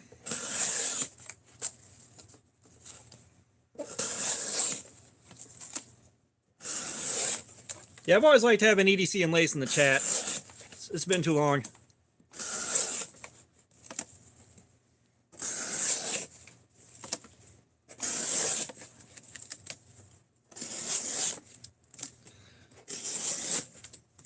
Yes. It's kind of one of those things too, where like the same materials are getting used because they're the ones that are available, and sooner or later it kind of starts just blending together and losing its appeal, especially when you're looking at so damn many knives all the time.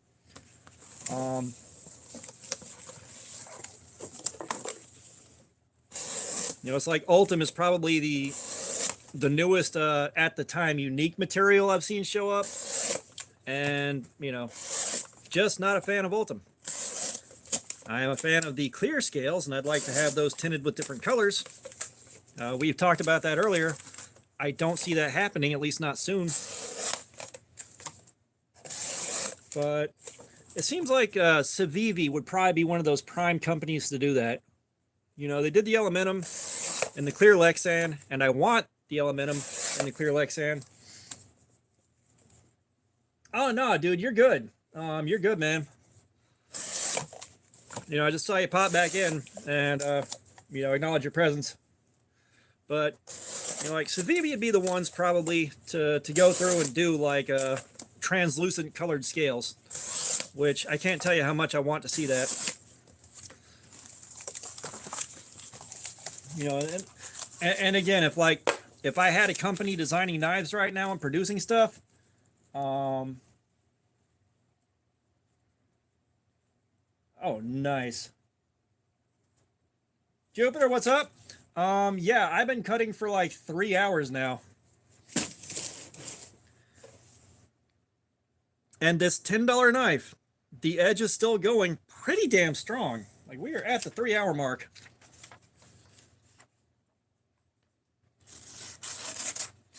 Yeah, like, it's definitely not brand new, but it's still doing a pretty good job. And I expected there to be a much crazier haze on the mirrored finish. Like, you can see some hazing, but I thought it would be out of control already. So I am actually impressed.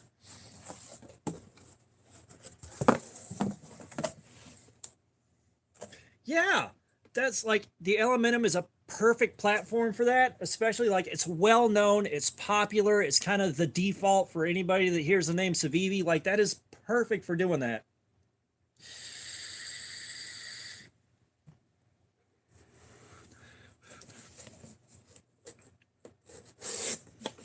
Like, the Elementum would be a good one. Trying to think. Like, what blade design do I personally not like?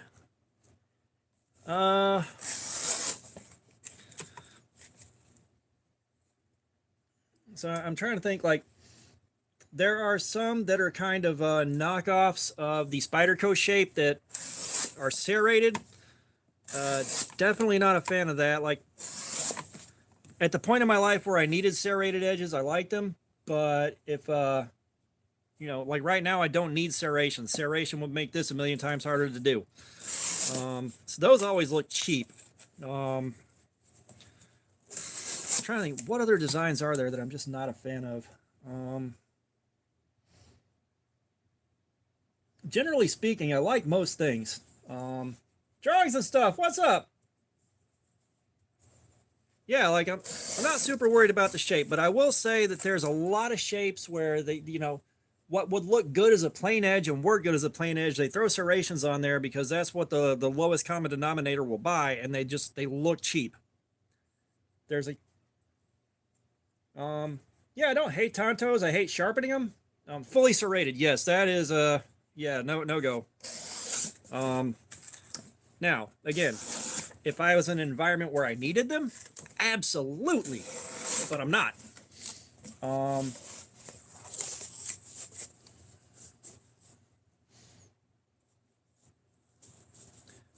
Yeah, what else would look good with translucent scales on it?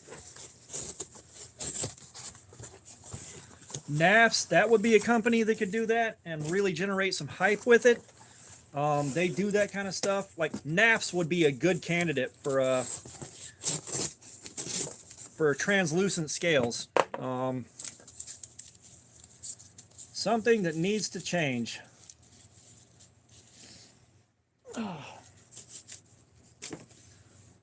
Something that really needs to change is the amount of tax you pay for certain brand names. Like, that really needs to change. We need to... There needs to not be a Benchmade tax. There needs to not be a Spyderco tax. They should be priced more fairly and a bit more competitively. I don't mind the constant influx of new super steels. I do think it's time to replace 8CR13 as just the baseline budget steel. Replace 8CR with a D2, replace D2 with S35 VN, and get everything shuffled down to where better knives are cheaper. Yeah, dagger grinds I'm not a huge fan of. You're right about that. But actually, I'm probably going to stop by the NAFS booth tomorrow just to take one more look at the lunar lander scales with the moon cratering and all that on them. Because I can't really afford to buy a knife and those scales right now. But I'm going to throw that idea out there.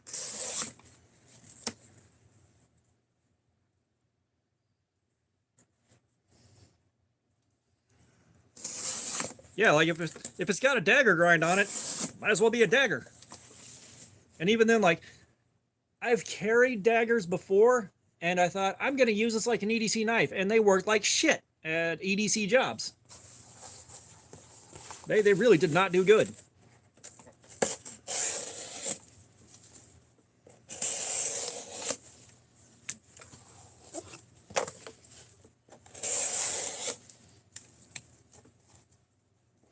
What unique material? Meteorite, honestly. I love meteorite. The wedding band my first wedding band was aerospace titanium with a big old chunk of meteorite going around the middle of it. And my current wedding band now, because I can't fit my old one yet, like I picked up a ton of weight, my old one stopped fitting. I went from like 170 pounds up to 250. And I haven't gone back down all the way yet, but the current one is the only one I could find on Amazon that had meteorite on it that was not insanely expensive. So yeah, like, yeah, meteorite inlay on the scales. That right there. That's the kind of thing I'm talking about. Or, I would take San Mai Damascus with meteorite as the layers in between the steel, the nickel shiny layers. Like, I know you're not going to get the meteorite pattern anymore because you've hammered it and you've moved it around, but still, it'd just be cool to know. So you could have the meteorite layers, and you could also have a solid, stable, known edge steel.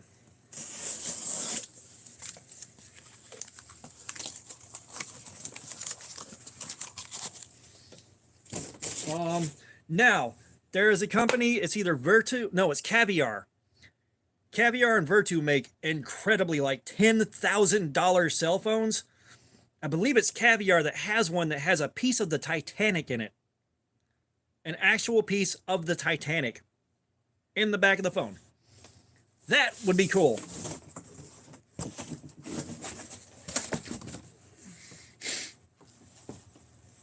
Yeah, drawings and stuff. I saw you were back. I said, hey.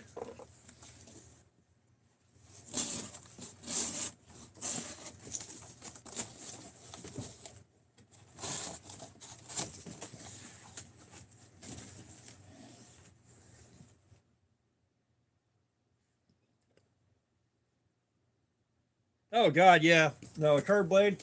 And the thing is, like, before before karambits and stuff like that were a thing, like we're talking about years and years ago, my uncle showed me a couple of tricks if you've got to use a knife to defend yourself that are just straight up nasty. One of my personal favorites is you grip upside down and you step in and just run straight from the stomach all the way up to the shoulder, curve around the shoulder, and straight down the back with the tip. KO Knives, what's up? You know, you're not going to kill them, but they're going to need about 8,000 stitches. You know, they're out of commission and they're going to be living with that mistake for a long time. And I can't even imagine how bad it will be doing that with a karambit or a hawkbill.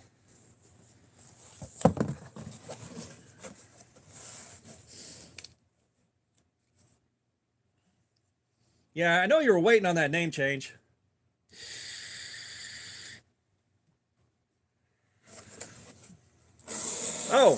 Oh, it's time for somebody to pick a figure. Punisher, you want to pick a figure out, or did you already pick one? No, EDC and Lace picked one. I got one. Oh, the VG10's holding up good, man. We're at the 3-hour mark, and we're still getting, you know, adequately clean cuts. It's not tearing and rolling the cardboard up on every cut.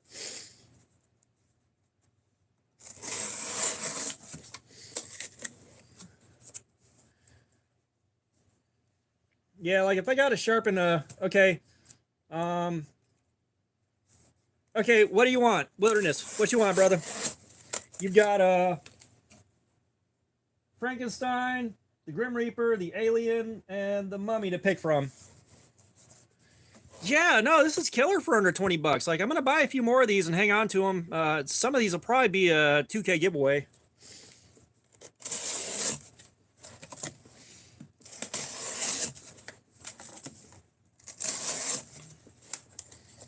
All right, Frankenstein at B. Let's lower the property value. Are we going down to 10 viewers this time?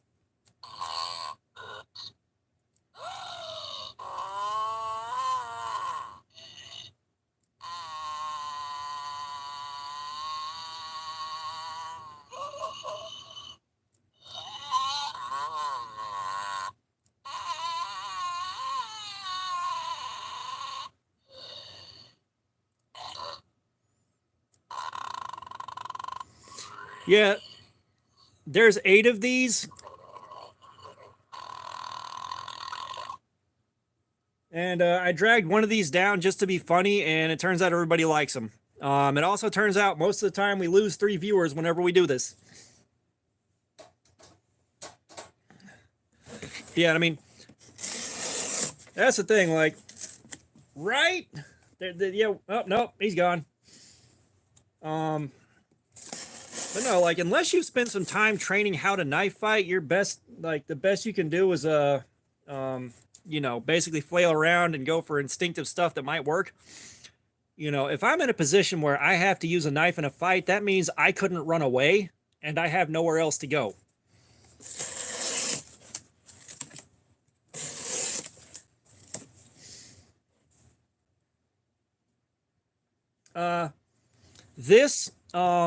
The only thing they had was the Wasp series. And when I say table full of them, I mean there was a huge pile for 10 bucks a pop. I am not going to try to buy the whole series. I've got, I think, about 140 bucks maybe to spend at the rest of the show tomorrow.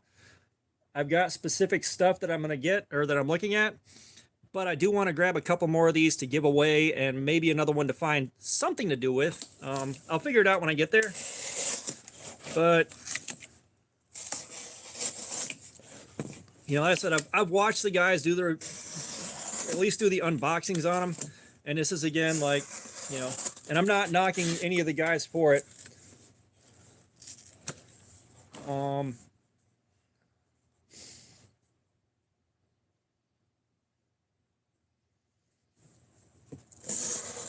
But yeah, like I've seen them opened, I've seen them shown and all that, but you don't really know whether or not there's quality there until you do this.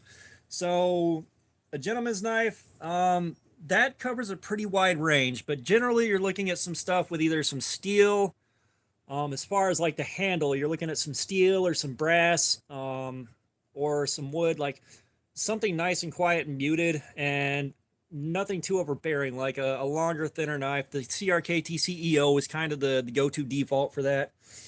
Um, just stuff like that. Like you're talking about as wide of a range of stuff as you are non-gentleman's knives, basically. But you are looking for something that's a bit less ostentatious. And something that wouldn't look out of place if you pulled it out of your pocket at church.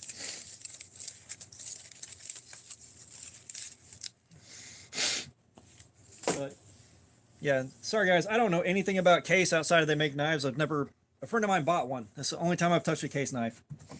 But do we have any good examples besides the CEO of a gentleman's knife?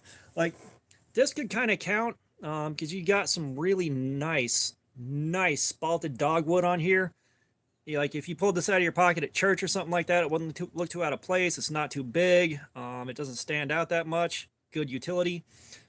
But this is also a cheap piece of crap that I put the scales on myself because the old ones were taped down with double-sided tape. Depending on who you ask, this could pass for a gentleman's knife because, again, it looks good, it's stylish, it's not too big, it's not too crazy, good utility. There's a whole lot of stuff that could go into that. I mean, a whole lot. Like, we could be here all night talking about that.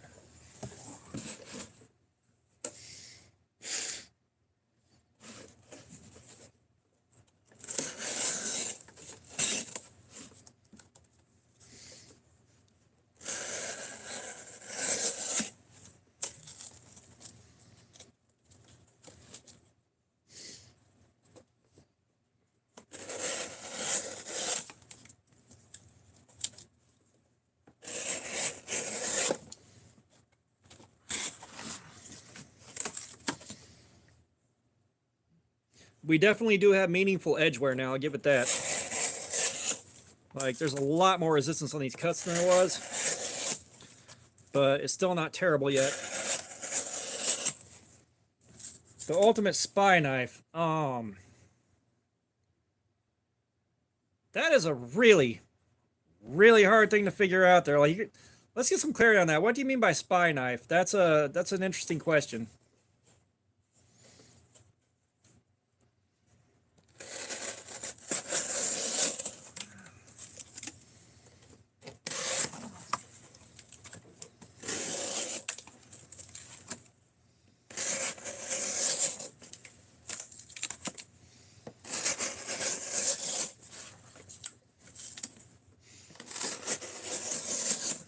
But spy knife, yeah, I'm not sure how to answer that one.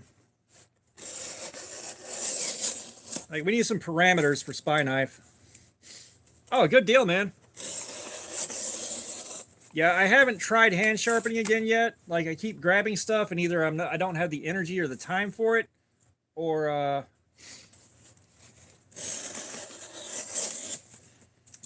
like I did get I got the free build mat from Hogue yesterday, and I did get another silicone mat to catch the droppings from sharpening, but I've still got to test it out.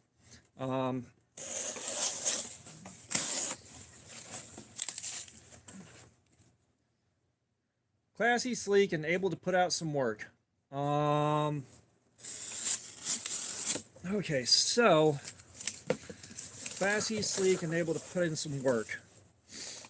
All right, so like the Benchmade bug out, for at least me, it's kind of got that vibe. It's, you bust that out. It's reasonably classy. It's good looking. It's lightweight. Like that'd probably be my first go-to is my Benchmade bug out CF Elite. It's black. It hides well. It'll put in a ton of work. It's got that S30V blade on it. Like that'd probably be like my first thought. Let's see, what else? What else fits that criteria that I have? Like, the Benchmade bug out isn't necessarily the classiest thing. Yeah, Cold Steel Mayhem. Screw you, I don't have one of those. See, he's just trying to hurt my feelings there. And it's, again, like, I don't know everything out there, and I haven't had my hands on a ton of stuff. And most of my stuff is more budget-oriented. But, yeah, so you're talking about, like, a James Bond movie knife, basically. A Microtech, the right Microtech could also fit that bill.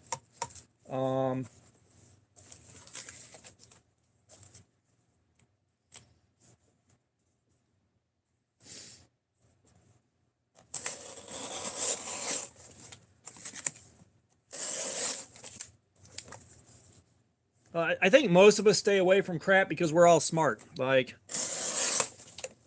you know, I don't think any of us are out there looking for fights. The only people I've known that are out there looking for fights all the time are guys that were strung out on drugs.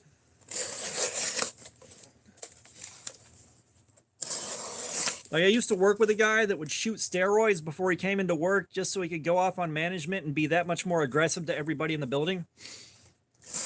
He didn't take him to work out. He just took him to become a bigger asshole.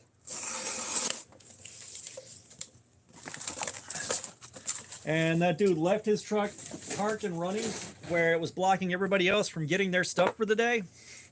Because we had a loading bay that we took all the fertilizer and weed control and stuff and loaded the back of our trucks up from the back of the shop. He parks his truck in front of that roll-up door, leaves it running, and just leaves it running there for like 40 minutes. Everybody's trying to get their shit and get out, so I got in his truck, moved it across the parking lot, put it in park, and came back, and everybody got their stuff and left. And dude gets all up in my face, and like, we're talking about like bug-eyed, like red, sweating. There was like a vein starting to pop out. And I'm looking at this, it's like, you know, one, I'm not trained how to fight. I'm not. Haven't really been in a ton of fights that were what you consider fair fights. So like the thing I was taught how to do was to basically apply lethal force immediately. I'm looking at this, like, for me to get out of there in one piece, I'd have to do something permanent and fast. And I was like, I just let him yell, and I was like, you shouldn't have left your truck there. And I walked off before it got any worse. But SpongeBob was good for the first couple of years.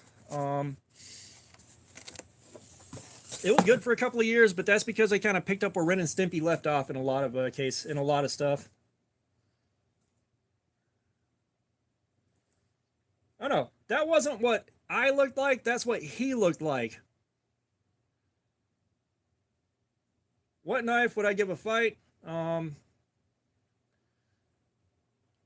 That's, again, like, if I have to get in a fight with a knife, if I get to pick what I'm fighting with, Clyde Frog, what is going on, man? But yeah, if I got to fight with a knife, kukri. I know how to swing a hammer. This is a sharp hammer.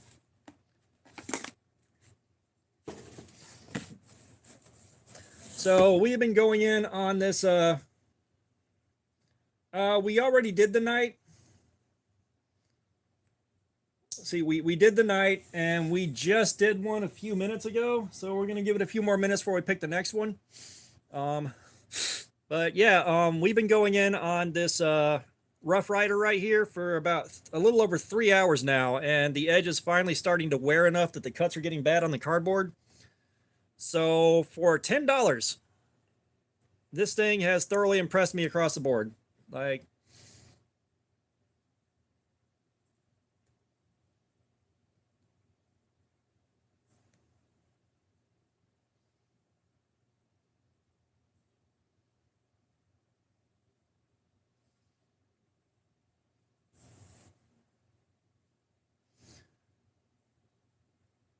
oh, a knife that I would give a knight, a knife that I would give a knight, a Rondell dagger every time. Like, the Rondell dagger was designed specifically for knights.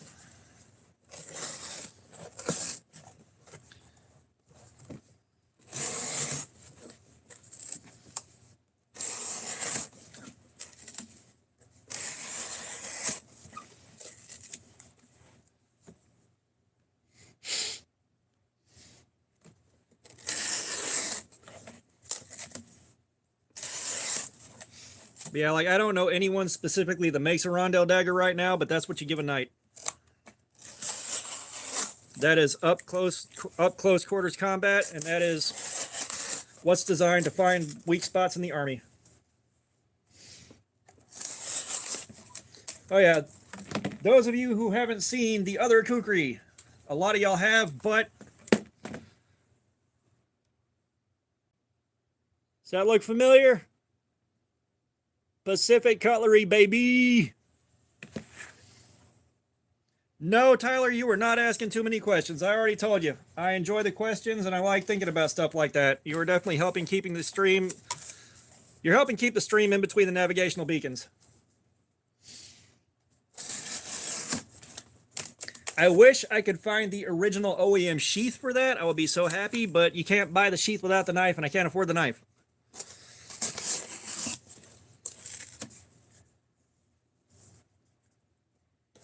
Yeah, pre-bench made. And I didn't know it was pre-bench made for the longest time until I saw the butterfly one day while I was thinking about it. And I was like, Pacific Cutlery, I need to look this up. Because it belonged to my uncle before he passed away.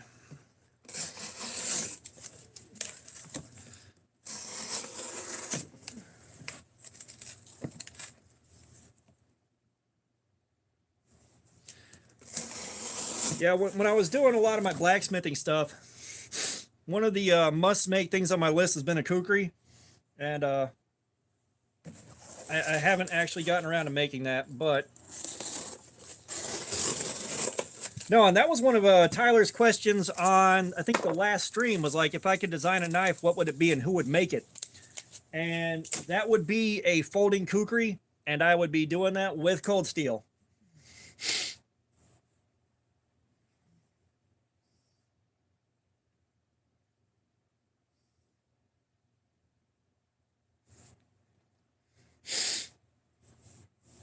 Yeah, cardboard's not the worst material to strop with. Like, it is mildly abrasive.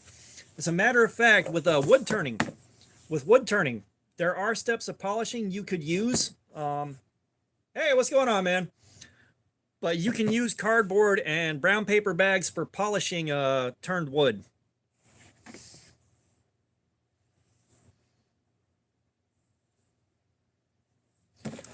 Yeah, I mean, I'll be honest, for me, it's relaxing, but it's also my best opportunity to go in and just flog something I don't have any mechanical sympathy for. Even though in this case, the only thing I'm lacking sympathy for is the edge. It's just fun going in on something. One of the hardest things to get right when it comes to blacksmithing, patience. So when you start blacksmithing, you're supposed to start small. You start making little points, four-sided points, to learn hammer control. You start making leaves to learn hammer control and build from there. And I didn't get that right. I just started going straight for bigger projects, you know, making hammers, making tongs, stuff like that. And I'm going at this with no foundation, no really well-developed knowledge, and it went about as badly as you'd expect.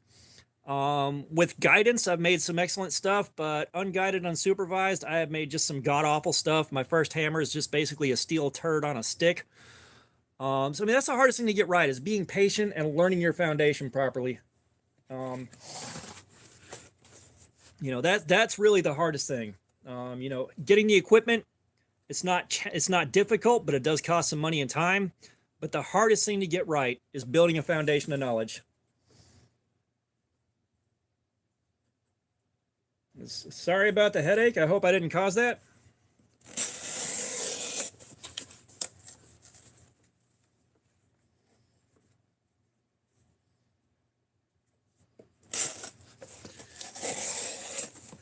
Yeah, I will say one of the advantages of growing up in a bad neighborhood, I damn well know to leave nothing in sight. Like, I've got a book bag that I normally take to work with me that I can't take in the building, but it's got a few things that I could, you know, use, like my emergency meds, stuff like that. It goes underneath a pillow and some blankets in the back of my in the back seat of my truck. Like, it's hidden. Okay. We've had some weird trolls showing up asking for the weirdest stuff, and it's been interesting all day. So it's like I'm trying to like kind of be nice and feel things out. So it's not you. I think this might be the first time I've seen you comment here. The biggest misconception when it comes to blacksmithing is that someone that dabbles in blacksmithing knows how to make all kinds of stuff. I think that's probably the biggest thing. Like, when people find out you do blacksmithing, it's always, can you make me a sword? Or they'll send you a picture of something from Skyrim. Can you make this? It's like, nah, bro. Nah. You know, like, just your average blacksmith, your average bladesmith has what they know how to make and know how to make well, and they're not going to be able to make every single thing or make every single thing competently. All right, Fook, we'll see you in a bit.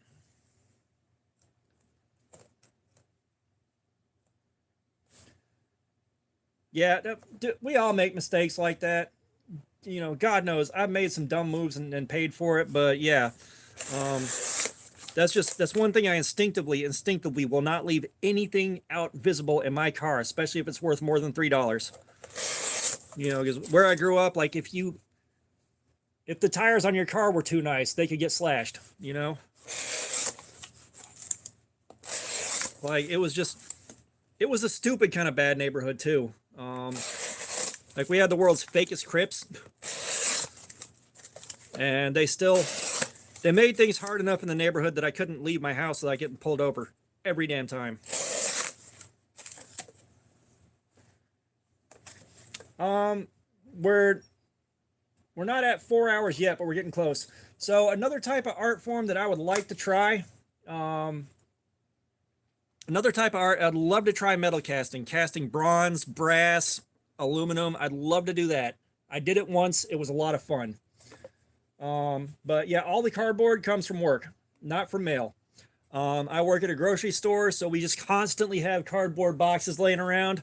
Right now I'm working on a very large stack of boxes I got from our Frito-Lay representative, and they all go back to work and go in the baler to be recycled when I'm done.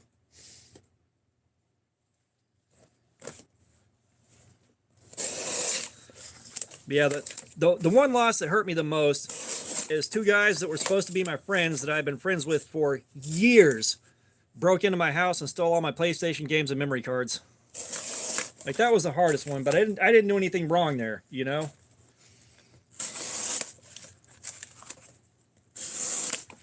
Yeah, and like, if you're new here, the reason we're doing this, and like, we talked about it earlier tonight, but you know, a lot of knife reviewers will just take the knife out of the box, open and close it a couple times, and then say, yeah, this is great. They don't actually use the knife or do any work with it or do anything to see how good it actually is. It's just, you know, does it look good on camera and do people want to see it? You know, no actual review there, just showing it off.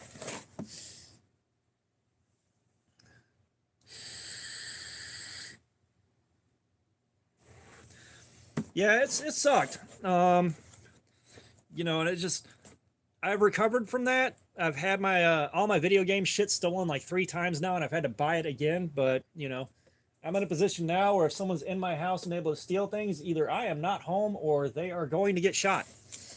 Yeah, in the door of my truck there is a Camillus Carnivore, and then in my center console there is a SOG Kiku clone that Rich from Ace on Knives sent me. What other knife channel would I like to collaborate with? The collaboration, like for what I'm doing here, and yeah, see, like if I was able to figure out a way to make it work, I might be able to have a fun stream with KO knives for sure. But like bigger channels,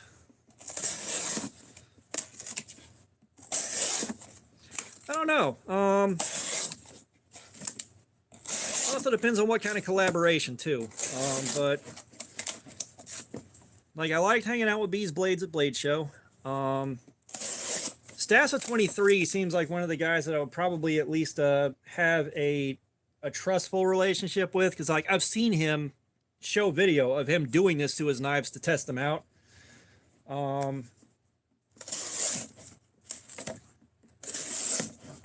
You know, I'd love to hang out with a scab and shoot the shit about some things, but also I'd love to go in on testing some of those knives with him and really abusing him like he does. That would be fun.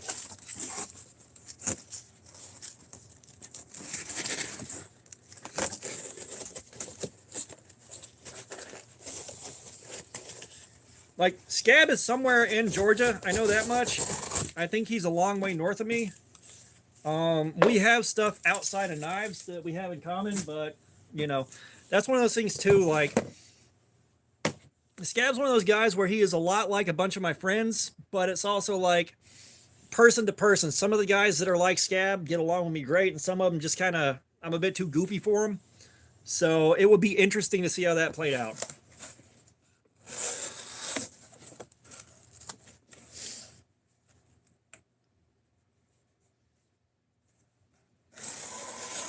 Tip down. Oh, that is gross. That's it. It seems like it would be a lot of fun hanging out with Scab and just wailing on some of the knives that he gets. Like that would be fun.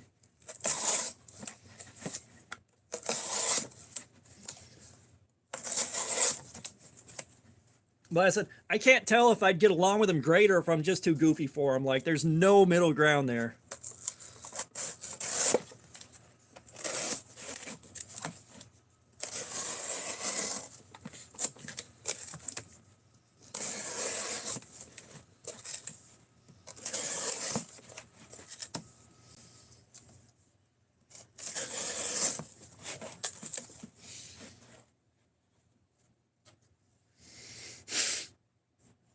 I'm not familiar with Knives Fast.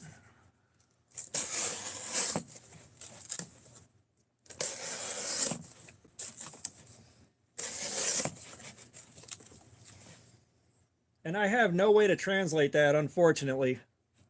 Like, that's one thing. For some reason, like, if you comment in a foreign language on one of my videos, I have to open up my alt channel and go look at that comment to translate it. It won't do it natively. Just like I can't translate anything. I can't translate anything that pops up here.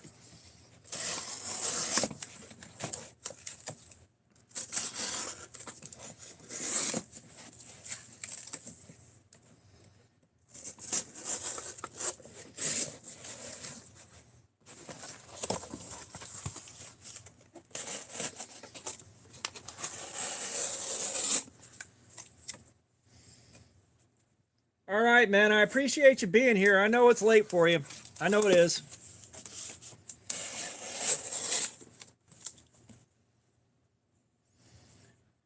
Oh god, my favorite knife fight scene had to have been that first one with Bucky and Captain America in Civil War. I know it's not the best one ever, but it was my favorite one I've ever watched.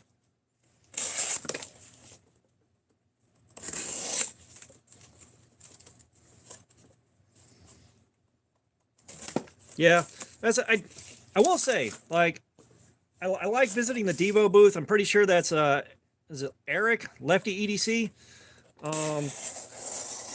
Like, he's been cool to talk to the last couple times I've been there. I think he seemed to really like the fact that I rolled up in there straight up and I was looking for a prototype, and I was that fucking pumped when I got one.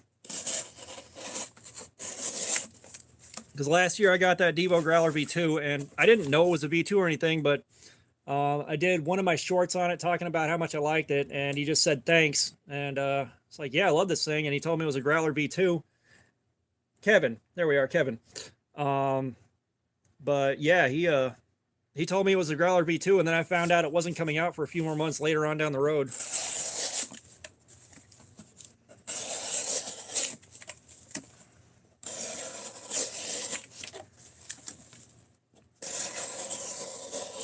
And honestly, if he had a second prototype sitting out there that I really liked, I might have come home broke.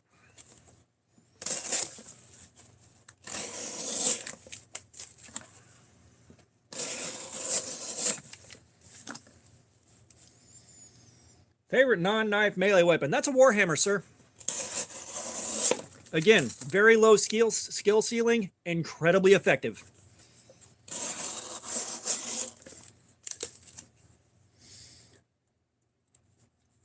Okay, Lee, I appreciate the question. I assume I do.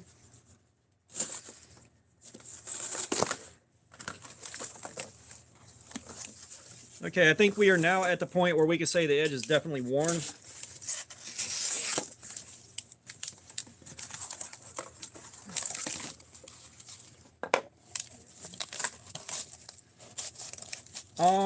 So you wouldn't necessarily have enough. I take that back. You know what? You would have basically you would basically have a, what the hell's it called? There are some things that are designed like that where they are just strictly penetrating knives. You know, a lot of stuff used in war when you're dealing with enemies that have like heavy coats on and stuff. So yeah, you could definitely do that. You could make something like that. Stuff like that does exist.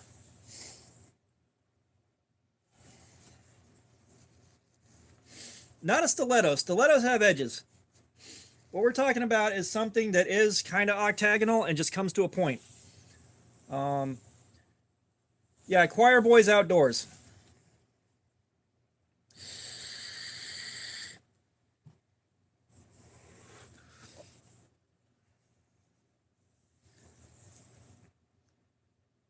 All right, Yash, I appreciate you being here, man. Thank you for your time. Now, I'm getting a lot of, I'm having to push really hard to cut through this cardboard now. I'll bet you it still does a clean cut on this. Clean enough, yeah. Yeah, it's like a grown-up ice pick, but you're right. An ice pick is not something I thought about, but yes.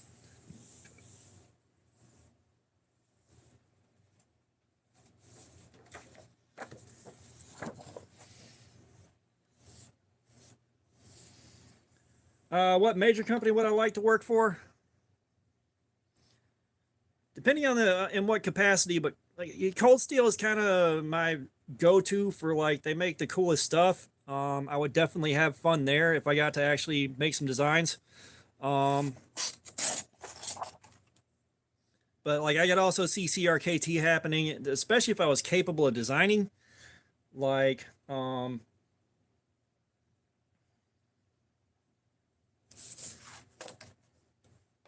yeah, well I'm back like scoliosis.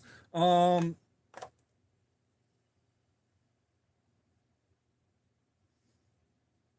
but yeah, if I was capable of working in design and designing the kind of stuff that I love to see, CRKT, but honestly, it'd probably be Cold Steel. Yeah, so we're seeing the wear here, for sure. Because like there's that versus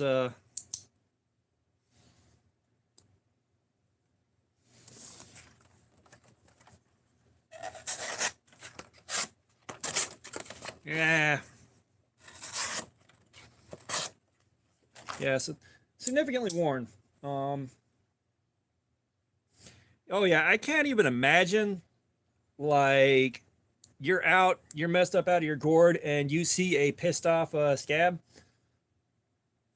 What kind of knife am I taking back in time to the caveman era? Uh,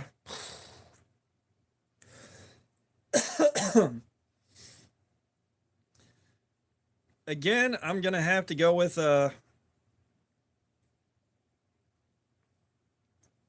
probably the longest let's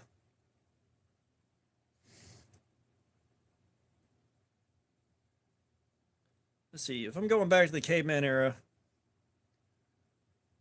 it's probably going to be something from Zombie Tools or something like that. Like I'm going to need a lot of durability to survive any kind of encounter that I'm going to have. Um, yeah, that's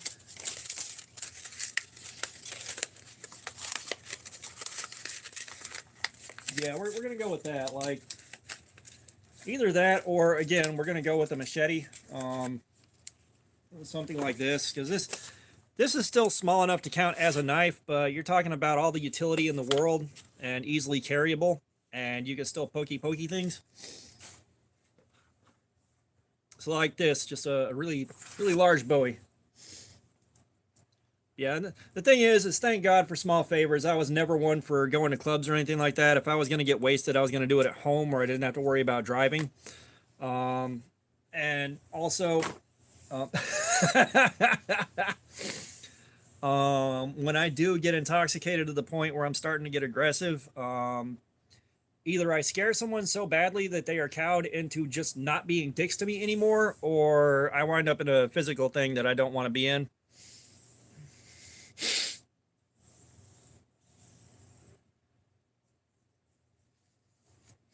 All right.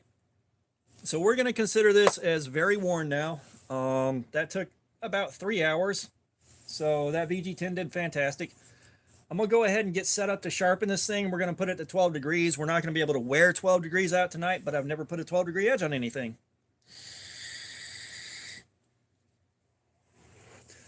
And we're going to, well, we got to see if the work sharp can handle doing that without grinding away the clamp.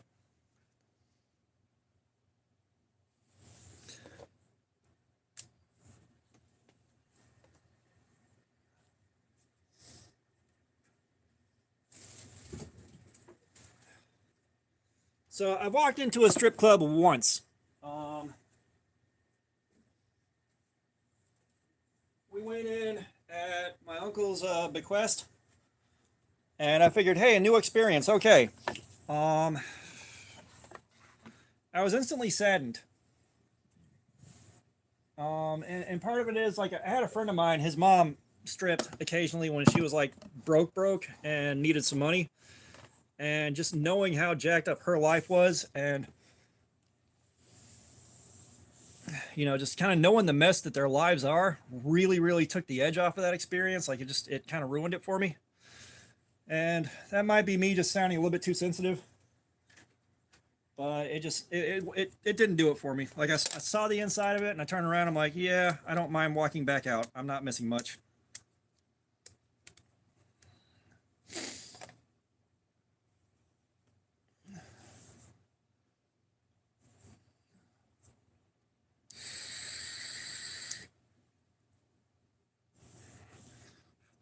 Yeah, I'm only 6'4". Now that being said, just an ass hair over 6 feet tall is about the tallest you want to be. Sure, it might be impressive to say that, yeah, I'm 6'4", but this world ain't designed for people that are 6'4".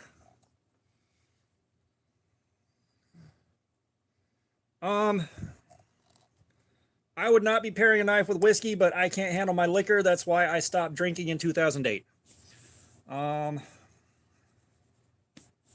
But honestly, if we're going with something like that, and given my style, I'm going for a bit of an overbuilt tank. Something with a little bit of flash to it, but specifics aren't coming to mind right now. Um, just something I could show off.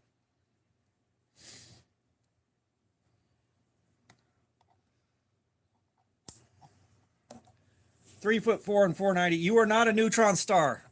I ain't buying it.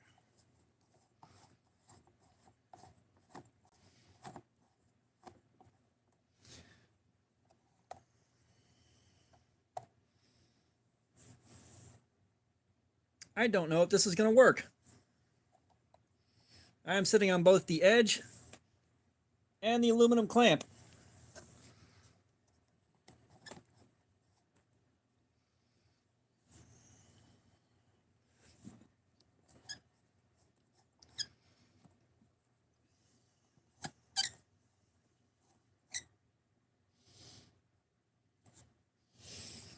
Yeah, this thing's a bit too teensy to get in here and do this with.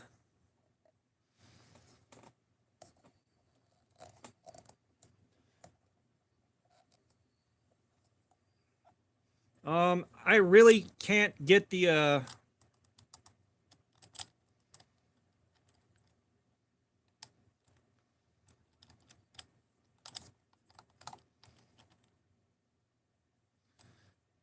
come on.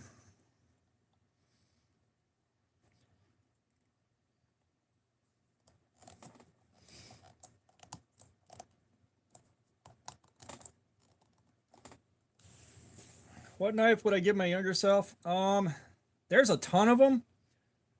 There is a ton of knives I would give my younger self, but honestly, something like this. That's the kind of thing I would have shit my pants over, and it's affordable enough that if it got destroyed, I wouldn't be sitting here going, oh my god, I wish to god I still had that. Because I lost and destroyed most of the knives I had when I was a kid.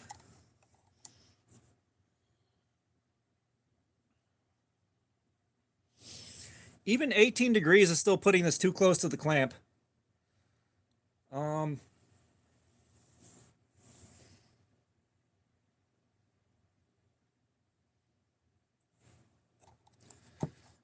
Yeah, this is not going to work on the work shark.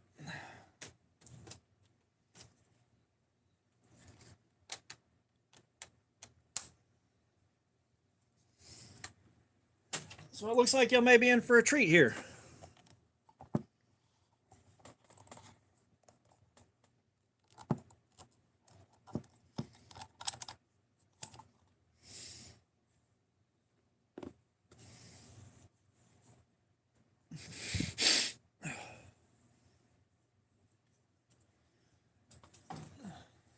Let's see.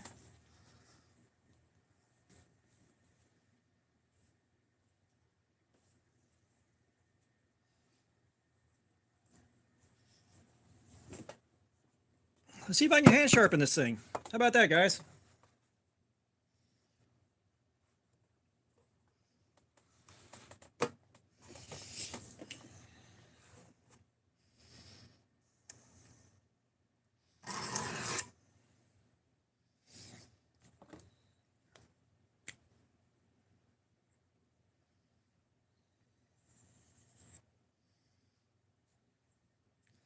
And by the way, if you're doing this, dry erase marker is a lot more friendly than Sharpie.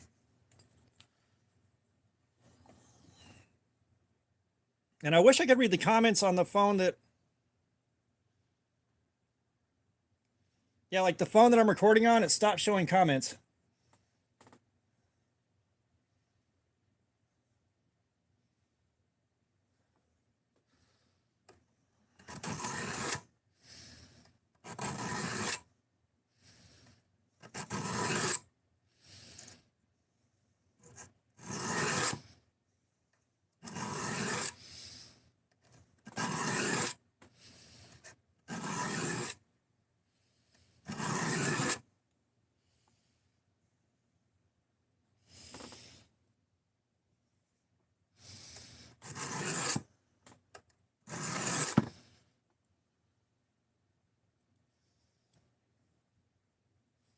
Oh, the sharpening sounds terrible? I don't doubt that one bit. I don't have a way to fix it.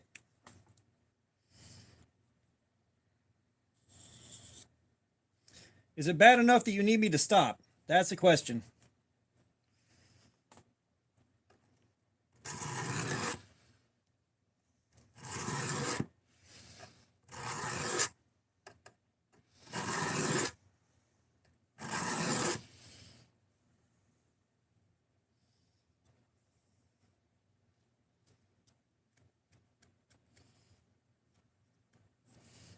All right, we already got a burr pulled up. That's good.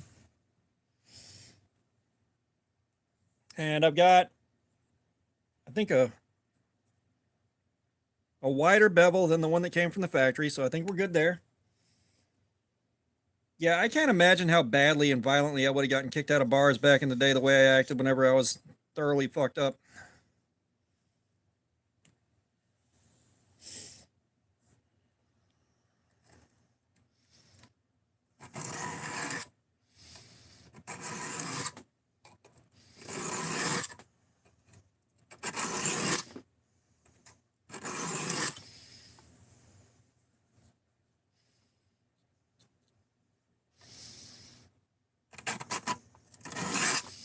This is so hard to do under the camera, guys.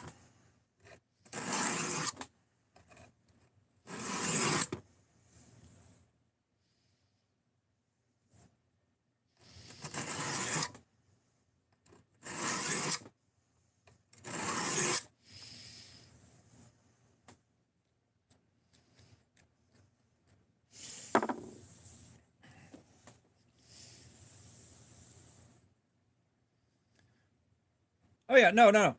I could lift this thing up some more and make room and I'd be all right, but that was a 200 grit stone. Now we're going on to 300. And this was a cheap block from Harbor Freight, by the way. That's all this is.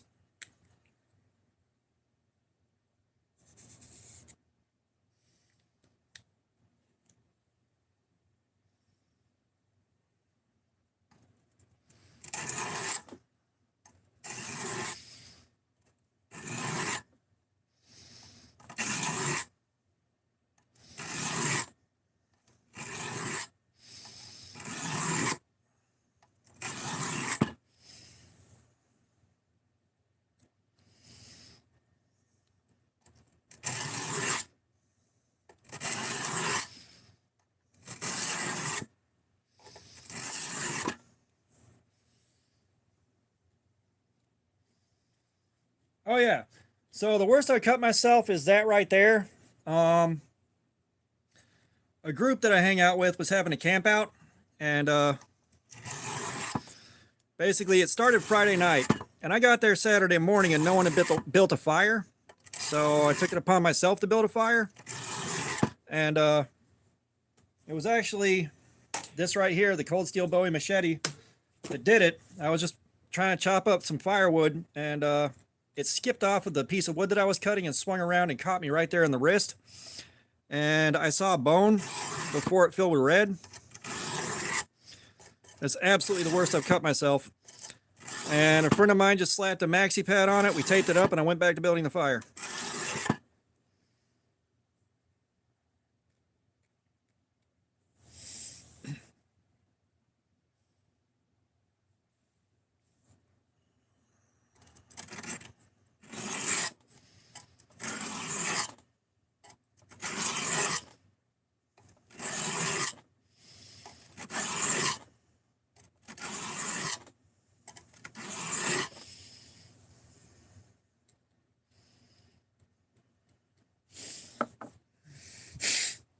No, I'm not only sharpening one side, dude. I know better than that. However, now that I've gotten past 200 grit, the burr is coming up real fast and real nice. Now we're on to 400. I didn't see that, but that's the exact thing that happened to me. Like my arm stopped with my wrist basically touching my right hip or my left hip, and my left arm was just kind of hanging down loose. So that's exactly where it hit. It weirdly it wasn't painful until after the fact, and every time I put pressure on it the wrong way, it would start to hurt. But other than that, it was fine.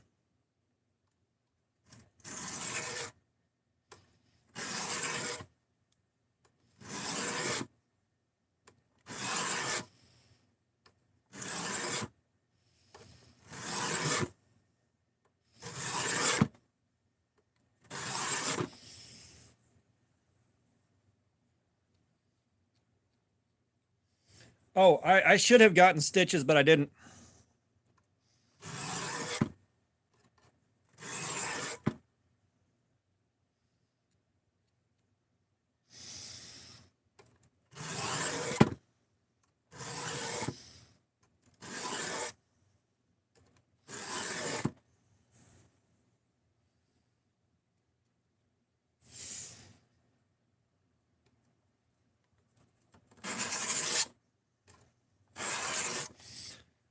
And just so y'all are aware, this is the third time I've hand sharpened something like this.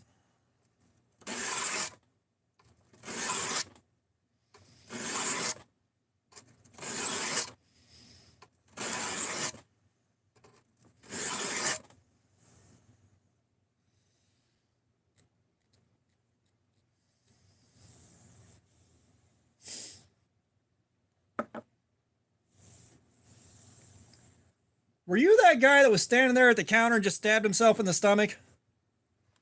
You the reason we got that video?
KO, I don't know.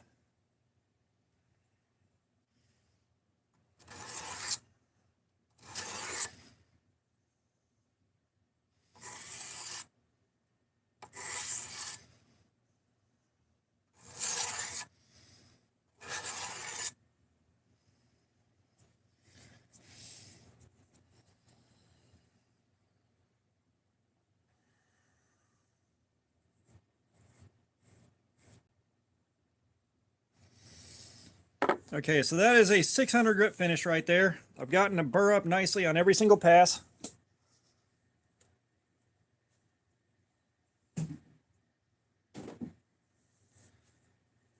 I gotta say, I love the Hogue build mat.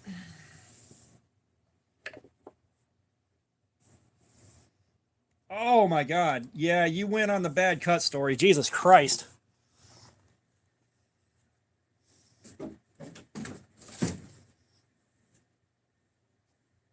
Like, I saw a bone on my wrist, but didn't see ligaments. Oh, I know it's a bad cube. Okay, I'm fully aware. I got it from Harbor Freight. I think it was like $7. However, it's what I have.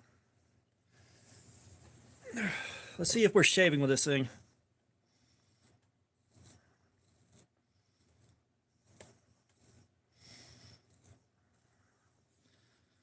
But it is shaving off a 600 grit.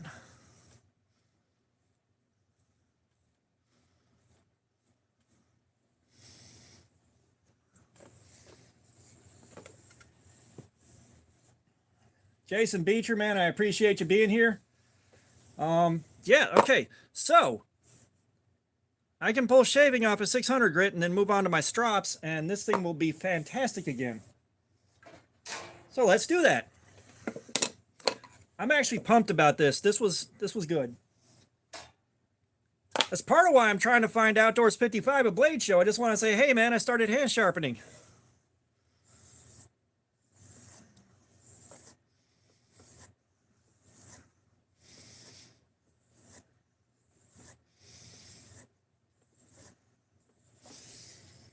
Drawings and stuff. Hey again.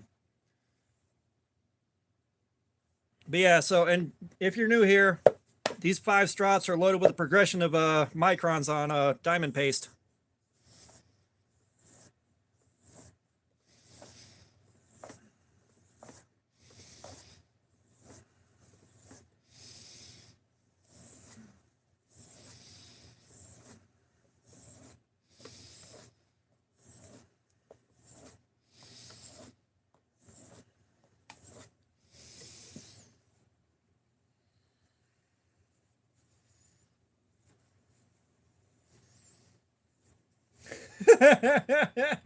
Yeah.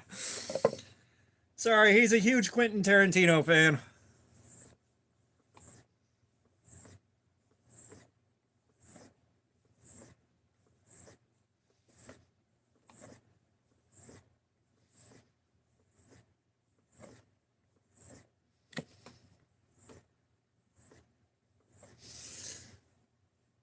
I mean, the nice thing is, even if that thing is grit contaminated and it's not the greatest, cleanest edge you could get off of 600 grit on a better stone, all the diamond paste that I'm using here definitely gets it back over the hump.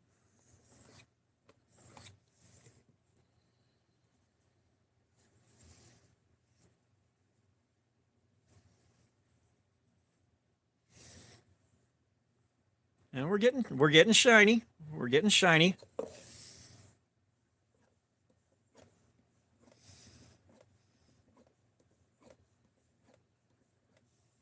And believe me, if there was a way to make money off of the feet picks, someone tell me how right now.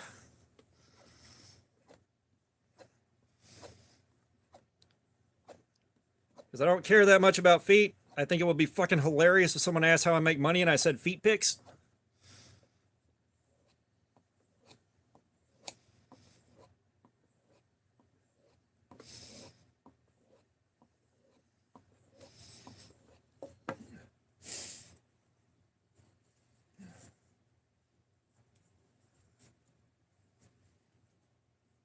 No, but And believe me, like I've been looking at nicer stones going, I want that, but I'm not at the point now where I'm doing this regularly enough to justify spending that extra money. Not when I already have the precision adjust. I've got the Ken Onion belt grinder. Like I've got everything I need here. You know, and I hit the point where I can make better edges off of hand sharpening than I can with the precision adjust. Then I'll revisit that. Like I went to the Worksharp booth, and after hurting my own feelings because everything they had there was a better version of the one I had, I saw the bench block for like 50 bucks, and I was like, I want to look at that, but I don't want to spend money on it because I can't justify the expenditure right now. And they didn't have one already out on the table, which was annoying.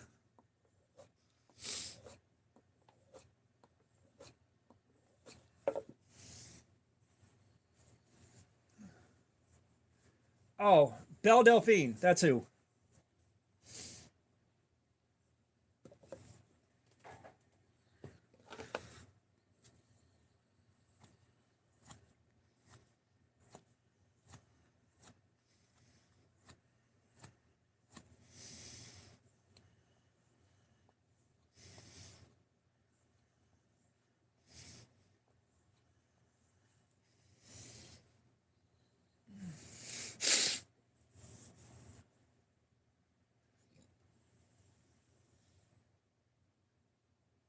Um, yeah, it's just right now I don't have 20 bucks per. You know, the only reason I have Blade Show money is I saved for like 6 months, and that is dedicated for Blade Show.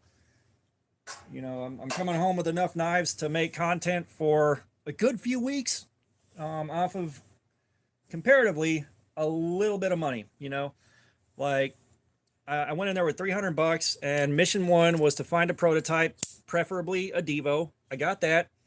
And the rest of the stuff is bang for your buck value budget knives that the guys that are watching this want to see. Um, oh no, she got her money back. PayPal froze it and decided they didn't want to give her money for it after all, and then they finally gave it back. So she did get it back, not long ago, but she did get it back, and I only know that because of Philip DeFranco. But yeah, the rest of the stuff is going to be the stuff people watch the channel for. Just good budget deals. Okay, how much easier is this shave now?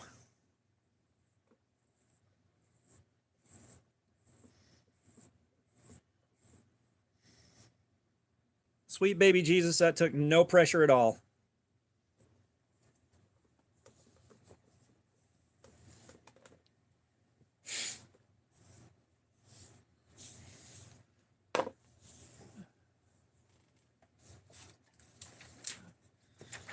So for my third try at hand sharpening,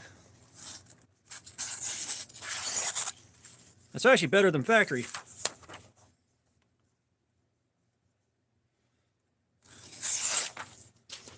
Oh my God.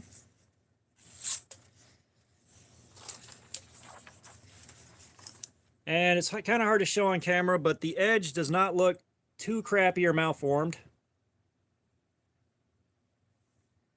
I think I bit a little bit too deep into the tip here, but again,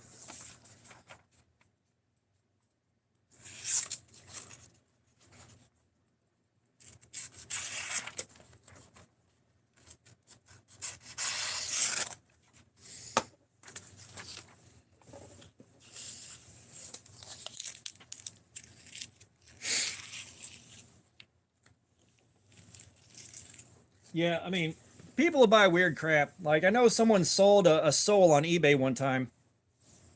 It's like just an empty jar. Sole.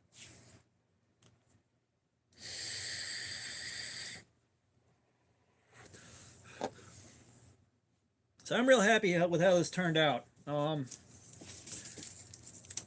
So let's give this a cut. Oh my God. That was so easy. Okay.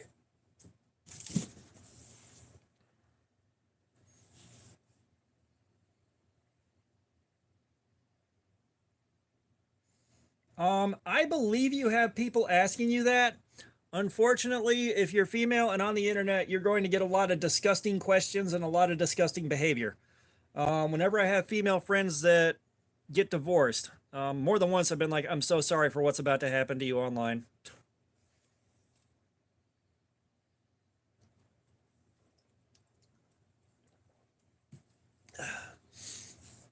Okay, so yeah, the only thing I got wrong is I bit a little bit too deep on the tip on this side. Let's see if you can kind of see where it's a little bit wide there. Compared to this side, looks fairly tight. I'm happy with this. But yeah, like, you know, I've seen it happen, and like, you know, like I always feel terrible for it because, you know, like I've had a lot of female friends, and like, you know, the number of times like you can kind of watch in real time in the comments on anything they post, especially once you know, they post a divorce, especially like it's just, it's terrible.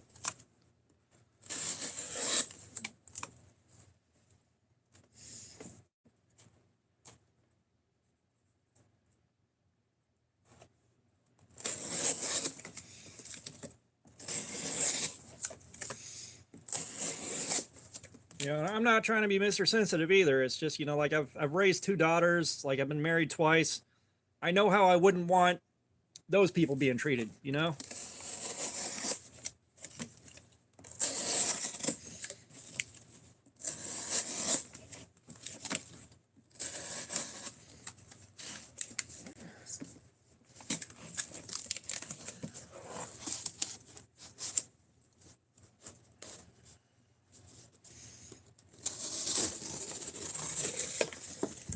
Yeah, it's cutting good, and you know, it's like the thing with hand sharpening too is I've been intimidated by it for the longest time, and so I always went, you know, I always kind of worked around it, either a belt grinder or, you know, at one point I had years and years ago. Josh, what's going on? I had to use a file to sharpen the knife, and one of those gray stones that comes with cheap survival knives to hone it afterwards. And it worked, but that's because I needed an incredibly toothy edge to do what I had to do. And Josh, you came in at the worst time. No, you're not. Let me see if I have a text real quick.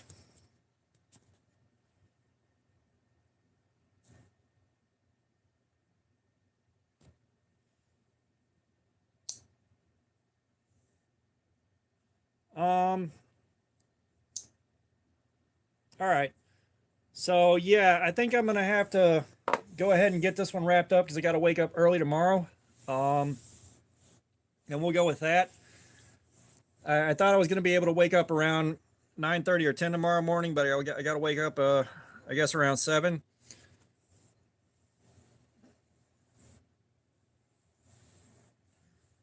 Yeah.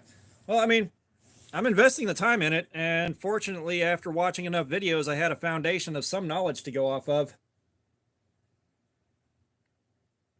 But yeah, I've got to wrap this up here so that I can be up early in the morning.